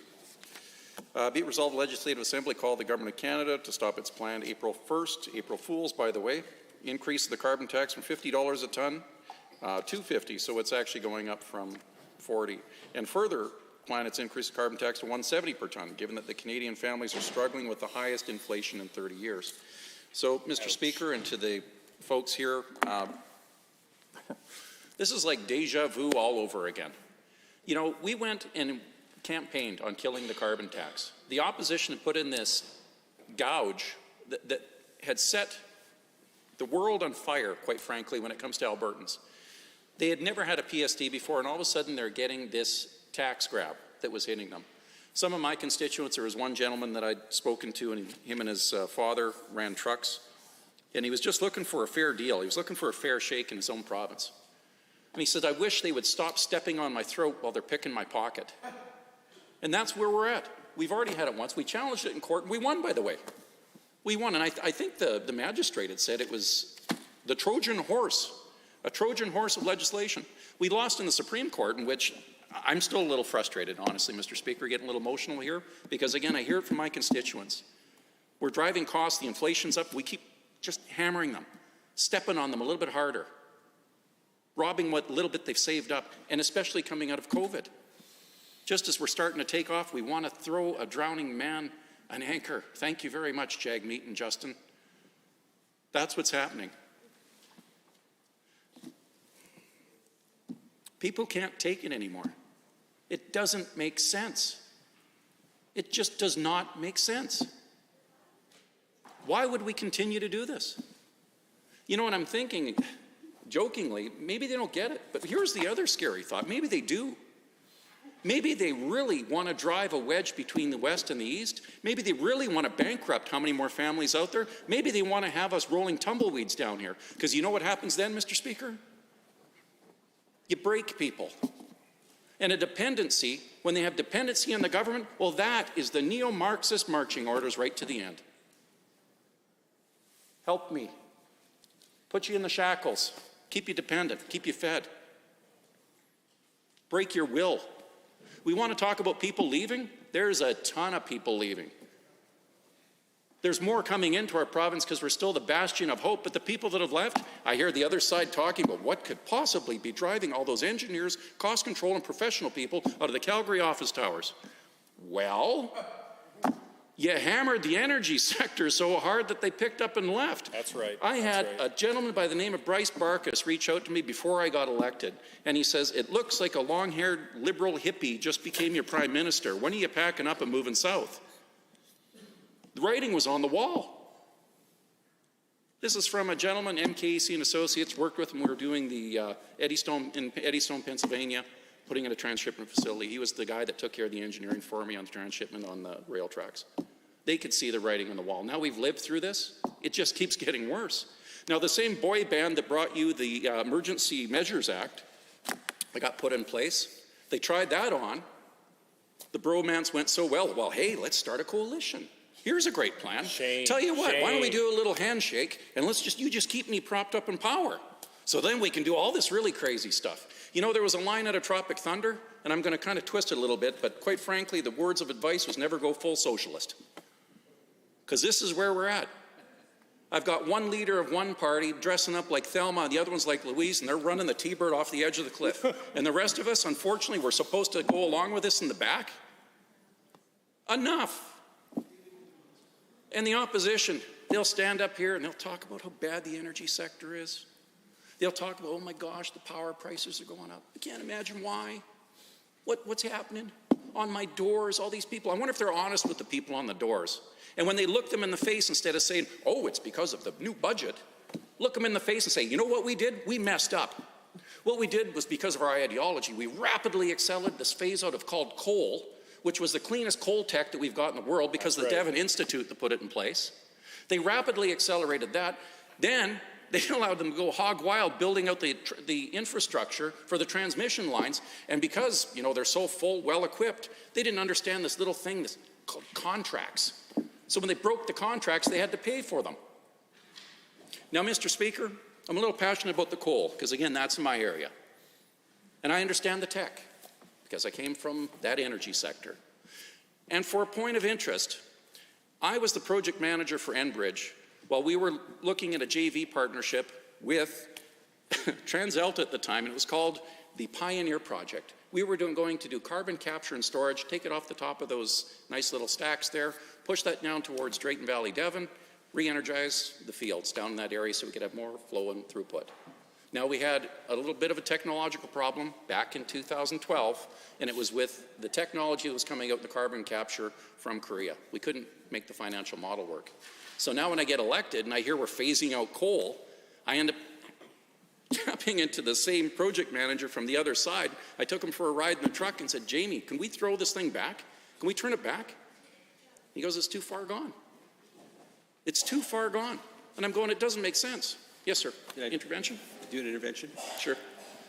Mr. Speaker, I was interested to hear the honourable member talking about the innovation. And so the question I have for the member is, does he know of any situation where governments or organizations have been able to tax their way into a solution versus innovate their way into a solution? Thanks for the question, honourable member. And again, the question was, have you ever been able to tax your way to a solution? No. I've never seen that work. You can put in different programs like the tier program that we put in place. That was good. Industry worked with us and said, okay, take over from here. We'll pay a little bit extra, put it into a fund where innovation is held in trust, and we'll grow it. Absolutely, that works. But just to tax your way on the inputs? So when I was talking to this project manager again, going back to Jamie and having that conversation, and I'm going, well, it takes 3 parts to 4 parts the amount of gas to burn the same amount, produce the same amount of energy as you do coal. And he goes, yeah. But they've taxed the coal, I think it was at 45, 50 bucks at the time, so high that it wasn't making sense. Well, now roll the shot clock forward. I'm in an open house at TransAlta just a couple weeks ago, and they're looking at me going, the people are ringing our phones off the wall, complaining about the cost of power, and it's all that we can do to tell them because we're burning 3 times the amount of gas, and now we're going to be paying 50 bucks a ton. You've made it artificially even higher than the coal cost was, and you phased it out. So when you're at your doors, give them my number and tell them to ask me what happened to the power prices. So when they're sitting in Edmonton, they'll understand what the heck is happening on the grid. And the folks in rural pay way more for their transmission costs.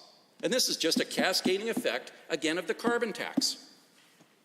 So is the intent of the opposition, Mr. Speaker, through you to them, are they Thelma and Louise? Are they the cast of Tropic Thunder?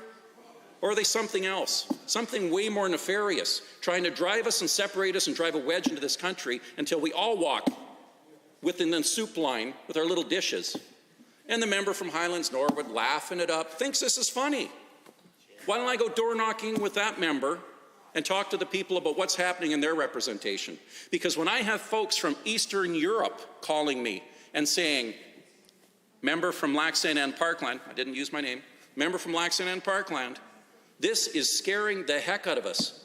We lived when Romania came down, when the walls came down. We were in Hungary, we were in Ukraine, we were in Russia.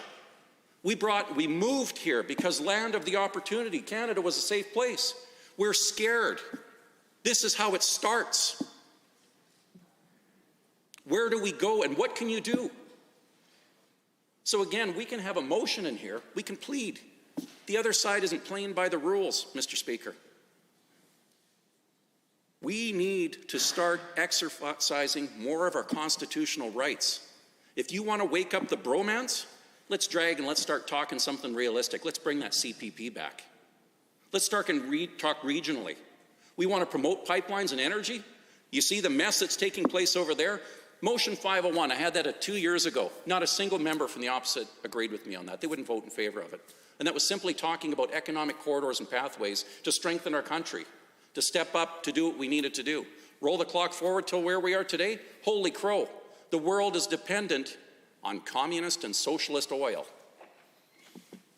Now, is that by accident? Is that why the members opposite and a lot of the groups that they promote, that they show up at protests with, Extinction Rebellion, member of Highland Norwood, really loves that group, thinks they're so good that they should bring them into the classrooms and teach our kids. Well, actually, it's not teaching, it's called indoctrination. To indoct our kids about that type of thing, waving communist flags more often than not. Is that part of the plan? I hesitate to interrupt. However, and I provided some reflection on the use of government motions in comparison to the second reading of a piece of legislation, second reading significant amounts of swaths, government motions perhaps slightly less swath with respect to relevance, and I think it would be prudent for the member to return to the origins, if you will, of the motion, and I'm sure there's lots there that he could talk about. Yes, thank you for the correction, Mr. Speaker, and again, I apologize to the group. Obviously, we're pretty passionate about this, and again, simply because I'm a patriot, love my country, love the flags that are represented behind us in our institutions. And I feel compelled to express that, to maybe shake up the opposition, to maybe vote with us on this for a change, to vote in favor of Canada, to vote in favor of the people out there right now. When you're at your doors and people are struggling, Mr. Speaker, and I know you know it on your side, I've got people that are wondering if they should chase their businesses across the border. Member from Tabor Warner was talking about Roger Sugar. We have a lot of businesses that are doing that right now. We know that they're coming back, the energy sector is coming back, but can we get our stuff to market? When I started talking about energy corridors, one of the VPs from Enbridge that's on the liquid side had said that the energy corridors, the economic corridors change everything because they're not talking about expanding and building anymore in Canada. The risk is too high. And the risks of costs of services, of goods and services just get compounded. And if we're going to reach that socialist euphoria where we get up to $170 a ton, well, you better get comfortable with nukes really quick, or unless we're just trying to drive this thing right into the bottom. So, Mr. Speaker, I'm going to take my leave, pass it on to the next member, hopefully that'll stand up. You want me to? Okay. And what we have to do, I'm going to, hopefully everyone in this here will vote with us in favor of this motion. I thank the Minister for bringing it forward. I really appreciate everyone's passionate speeches that were made to hear. And there's a sound of deafening silence coming from the opposition. I really hope that they can break up the bromance, stand on this side of the House with us, and do the right things for Alberta. And with that, Mr. Speaker, I'd like to adjourn debate. Hear, hear. Honourable members, the Honourable Member for Lac Saint Anne Parkland has moved to adjourn debate. All those in favour of the motion, please say aye. Aye. Any opposed, please say no. In my opinion, the ayes have it. That motion is carried and so ordered. Government Bills and Orders for second reading. Bill 6, Emblems of Alberta Amendment Act 2022. Honourable Mr. Orr. The honourable member for Leduc Beaumont has risen. Thank you, Mr. Speaker. And on behalf of the Minister of Culture, I would like to move second reading of the Emblems of Alberta Amendment Act 2022. Of course, this is an act to bring Ammonite into Alberta as its official gemstone, to join the other 11 emblems, including what I just learned about bighorn sheep is the mammal of Alberta. And the other one, rough fescue, is the grass of Alberta, in case you were just wondering. There are others, the great horned owl as well, and it's of course it's a unique item to Alberta, to southern Alberta. It has a history here unique to us, and to be able to bring it in as the gemstone, I think recognizes that history as well, and something that Albertans can be proud of. And with that, Mr. Speaker, I'll just conclude my remarks. Thank you. Honourable members, the honourable member for Leduc Beaumont has moved second reading of Bill 6, Alberta and Emblems of Alberta Amendment Act 2022. Are there others wishing to join in the debate? I see the honourable member for St. Albert has risen. Thank you, Mr. Speaker. It's my pleasure to rise and speak to Bill 6, Emblems of Alberta. It's a brief bill. I will say that about it. I mean, I could literally stand here and count the words on it. That doesn't mean it's not important, but you know, I think anytime I see a bill that is this light, I always think, you know, there's so many other things that could have gone into this. And again, much like the discussion that we had about the budget earlier, there are a lot of things that could have been placed in here. And one of the things, there are so many emblems in Alberta that are important that we could sort of underline their importance and talk about why we need them, but we didn't. So anyway, we'll focus on what's on this bill. So this bill designates ammonite as the official gemstone of Alberta. Now, ammonite, not to be confused with ammonite, which refers to fossil shells of ammonites, or so ammonite refers to the gem quality material made from fossils of particular species of ammonites. And ammonites, for those of you that didn't know at home and are curious, ammonites were marine mollusks that became extinct over 65 million years ago. Now, ammonite, which is an opal-like organic gemstone, is found primarily along the eastern slopes in the Rockies. Now, why I bring this up about the Rockies is because we've had some really intense debates about protecting the eastern slopes. Now, it's unfortunate that just earlier this week, private members' bill to protect the eastern slopes was not supported by, sorry, I'm just getting tangled up in a cord here. It's not supported by the members opposite, which is unfortunate. So I think we all saw a lot of, it was actually nonpartisan public pressure in opposition to the coal strip mining on Alberta's eastern slopes. When the UCP did some really sneaky things and changed some policies and changed some rules when they thought people weren't looking.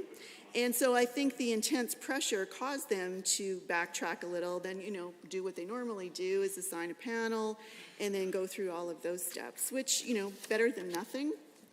What they could have done is actually support this piece of legislation. And I'm going to reiterate what the leader of the NDP said earlier this week, and she explained the 4 things that the Eastern Slopes Protection Act does. So it would have immediately canceled all exploration activities across the eastern slopes, which means a stop to road building and test pits, which we've all heard. I think we all learned a great deal when we did see all of the public pressure and pushback. We learned a great deal about coal mining and pit mining. The second thing it does is permanently prohibits new coal mining and related activities in Category 1 and Category 2 lands and cancels all existing coal leases on these lands. The third thing that Bill 214, Private Members Bill 214 would have done is prohibit coal mining and related activities in Category 3 and Category 4 lands, pending the development of a thorough regional plan following extensive consultation with residents of the Eastern Slopes, Indigenous governments, elders, and communities, as well as municipalities, ranchers, farmers, agricultural groups, tourism and recreational businesses, in addition to representatives of other affected industries and economic sectors. The very people that this government neglected to consult before they forged ahead with their plan. The fourth thing that this bill would have done was to prohibit Alberta Energy Regulator from issuing approvals, including for water permits in categories 3 and 4, and canceled leases issued in conjunction with the UCP's cancellation of the 1976 coal development policy in May of 2020. So that is actually unfortunate. And so the reason I bring this up, as I said a little bit earlier, is actually the Eastern Slopes is the place that we find this gem. So you would think that this government would be invested in protecting this area. So because this is a piece of legislation without a lot of substance, and that doesn't mean that it isn't important. There are pieces of legislation that are not very long that are incredibly important. I'm not saying that, but when you get a piece of legislation like this, it's a little bit difficult to find things to talk about. So I'm going to talk about something that I often talk about that's pretty important and that's somewhat relative or related to this, and that is the science of paleontology, weirdly enough. So these are fossils. I will. So paleontology, for those of you that don't know, is the discipline, is the science of studying fossils of animals and plants. Now, I think most people, when they think paleontology, they think dinosaurs. They only think dinosaurs, but that is not. It is not limited just to dinosaurs. It's actually limited to plants. And it's actually, there are two major streams. So there's vertebrate paleontology and invertebrate. So vertebrate is obviously extinct animals. We know that. There's a spine. Invertebrate, there's no spine. So it's pretty easy, no spinal cords. So it's pretty easy to tell. So this is, you know what, Alberta is actually world class for paleontologists, for researchers in this field. It is absolutely world class. And the reason I know this, I know I've said this many, many times in this house, is that my son is actually a paleontologist. Right now he's in the UK, in London. He's working as a researcher. But as he went through university here, he did a degree here, and he did his master's, and then he went to Toronto to do his PhD. And I learned a lot from him and his friends who are really into fossils and dinosaurs. I learned a lot about how important this field of research is. It isn't just about super cool dinosaurs that you see at the Terrell Museum, which is a world-class museum and amazing. If you haven't been there, you should go. Or the Curry Museum, which is in the Grand Prairie area, which is another fantastic, amazing museum that if you haven't gone, you should go. But we have world-class scientists right here in Alberta that are doing really amazing research in this field, weirdly enough. So sadly, though, one of the things that has happened over the last couple of years, and I know that the Minister for Advanced Education will frequently flick this off and just say, bah, that's not true. I do know it is true. There is a brain drain going on, and people are leaving Alberta. People are leaving Alberta in this sector. They're leaving Alberta specifically because there is no place for them here, or there are no funds for research here. And they just don't see a future for themselves as a young family or a young person looking at their career. And that's unfortunate, because I think if you understood the passion of the scientists that are born and raised here, that study here, that learn here, that go on, they do their field work here, they assist other researchers here, they invest so much time and energy here that they're such amazing people to represent this province. And those are some of the people leaving. So it's not just my son, it's not just a personal thing, but a lot of his friends are now scattered actually all over the world, from Australia to Germany to Japan. I'm trying to think, there's some in France, like they're just all over the place. And so these post-secondary institutions, and in some cases museums, are actually snapping up people from Alberta because we're so well known around the world for the kind of work and the researchers that we produce here. And that's really a sad thing, is that, you know, Alberta, yeah. There's a reason we have a little dinosaur in our driver's licenses. You know, Alberta is really well known for the researchers here. And so I think if we have one leave, it's sad. If we have as many as we have had left, it's kind of a tragedy, and you won't get that back because people aren't staying. And they aren't staying for a number of reasons, not just that tuition has been increased or that the interest on their debt has gone up. It's not just that. There's so many other things, because when people look around them, they want to see their province, their government, their leaders reflect back the values that are important to them.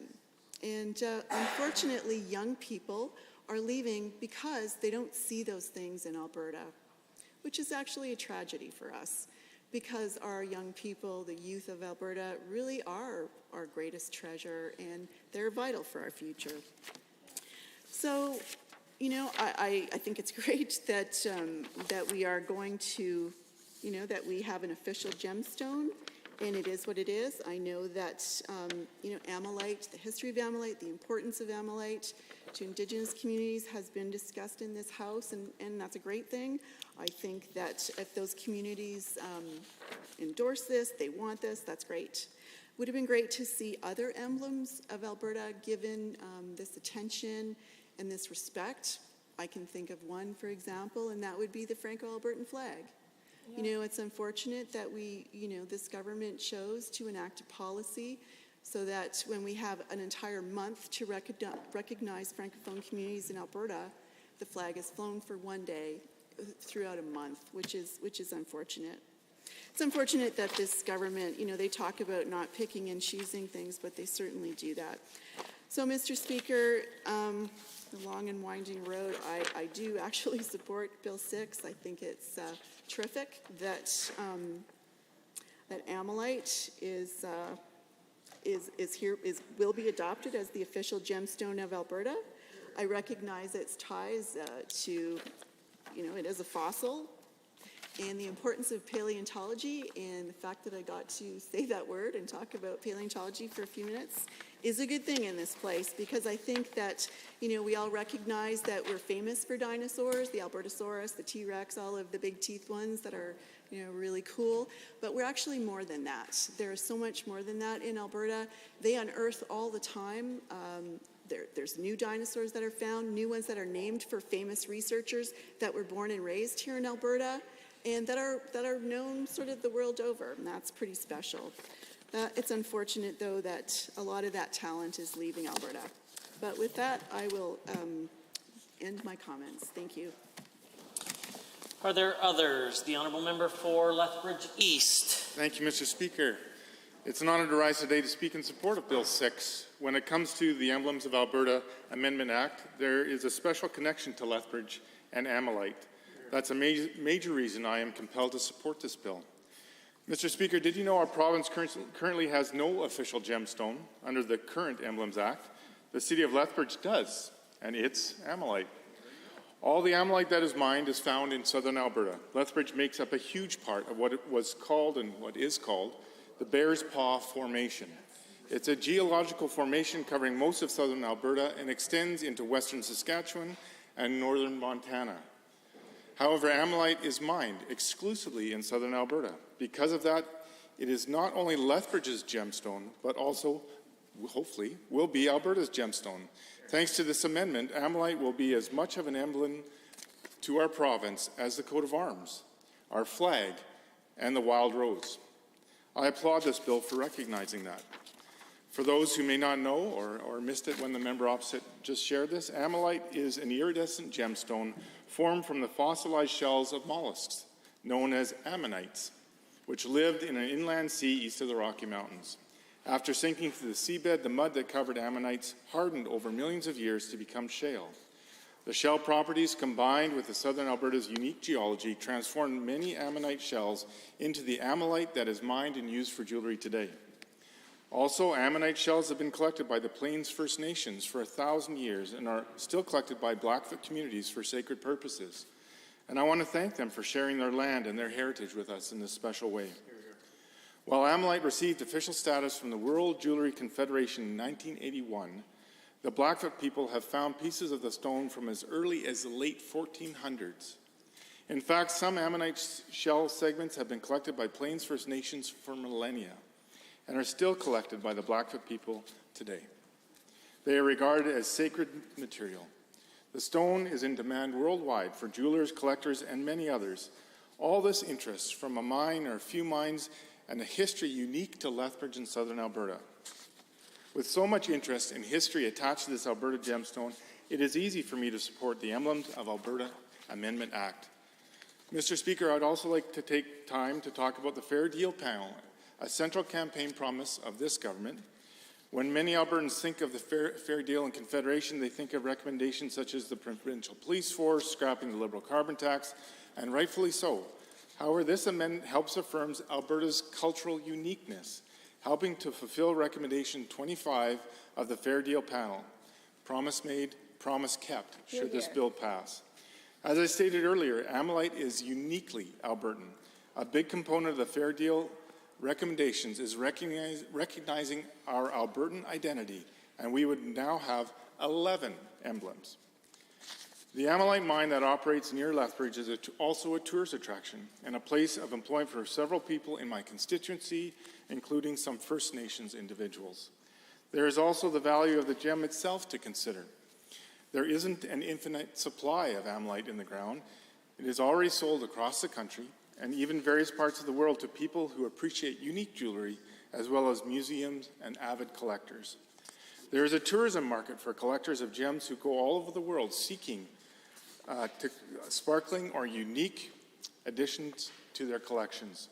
Passionate collectors already know where to find Ammonite, and I could get very excited about the possibilities should Bill 6 pass.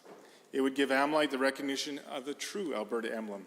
It would raise awareness of the Lethbridge area for something that we have had in the ground going back 70 million years. In closing, Mr. Speaker, this bill is a chance to share some of what makes Lethbridge so special. It furthers our Alberta identity. It increases tourism and awareness in my constituency. It follows through on a fair deal commitment. It promotes the Lethbridge economy and employs hardworking people. When the Minister of Culture announced this bill would be tabled, I couldn't help but notice his lovely Ammonite lapel pin. Through you, Mr. Speaker, to the Minister, it looks good on him, and it looks great when he shares it with me as well. When it comes to our heritage and recognizing things that are unique to this province, it is a nonpartisan issue. I urge all members of the chamber to join me in supporting the Alberta Emblems Amendment Act, and I look forward to seeing more people coming to Lethbridge to find some Ammonite for themselves. Thank you, Mr. Speaker. The honourable member for Edmonton City Centre, with the time that remains. Yes, well, thank you, Mr. Speaker. I appreciate the opportunity to rise and speak to Bill 6, the Emblems of Alberta Act, and indeed, I suspect my remarks on this will be relatively brief, perhaps 5 minutes or so. Certainly, 4. Well, 4 in counting, I suppose, Mr. Speaker, but certainly. As I think a number of members have noted in this House, I think this is a bill I think we can all support. We recognize the unique properties of Ammonite, the unique connections it has for Indigenous peoples here in the province of Alberta. Indeed, the Blackfoot who referred to Ammonite as Aniskin, the buffalo calling stone, connected for them to a cultural myth about the stone having been used, having been found by a community that was struggling, starving in a winter, and finding that the stone was of use in calling buffalo and helping them to provide for themselves. It's said to symbolize wealth, abundance, good health, and stamina. And indeed, for our province, I think as we come out of this COVID-19 pandemic, we continue to grapple with the virus, but certainly as we are moving in many respects towards a recovery from the challenges that have come with that, I think certainly a symbol of wealth, abundance, good health, and stamina is a very worthy one for us to adopt as a province. Of course, this brings Alberta in line with a number of other jurisdictions in Canada that have their own official gemstones. We know that British Columbia, of course, has named jade, Newfoundland, labradorite, the Northwest Territories, diamond, Nova Scotia, agate, Ontario, amethyst, and in the Yukon Territory, lazulite. But here in Alberta, we have the relatively unique gemstone of Amalite. And I certainly appreciate the idea that is put forward here, and certainly that was spoken of by the member from Lethbridge East, of wanting to express more about Alberta's unique identity. And certainly Amalite, in being a multicolored gemstone, I think recognizes what is true about Alberta identity is that there is no one singular Alberta identity, Mr. Speaker. Certainly all of us as Albertans share many qualities in common. Certainly we share some unique history. Certainly we share some common experience. But I think we recognize that there is a vast diversity of background in Alberta, a vast diversity of heritage, indeed a vast diversity of opinion, and indeed political perspective as well. And at times, Mr. Speaker, I think we can get a bit fixated on particular ideas of what it means to be Albertan, or what an Albertan looks like. And I appreciate that in this bill we do not have that. That what we have being brought forward here is indeed an emblem, I think, that can be enjoyed by all Albertans, can be considered representative of all of us as Albertans, and indeed, as I said, in its multicolored facets, reflects that reality, that there are many, many perspectives on what it means to be Albertan and to represent our provincial values. So I appreciate the minister bringing this forward and giving us the opportunity to support this. So we look forward to many more opportunities to discuss those values, those wide range of diverse values that indeed Albertans hold, and how we each as representatives in this House can represent those values, the voices of our constituents, and indeed the diversity of our province. So I thank the Minister of Culture for bringing this forward. Honourable members, I hesitate to interrupt. However, pursuant to Standing Order 4, the House stands adjourned until this evening at 7:30 p.m.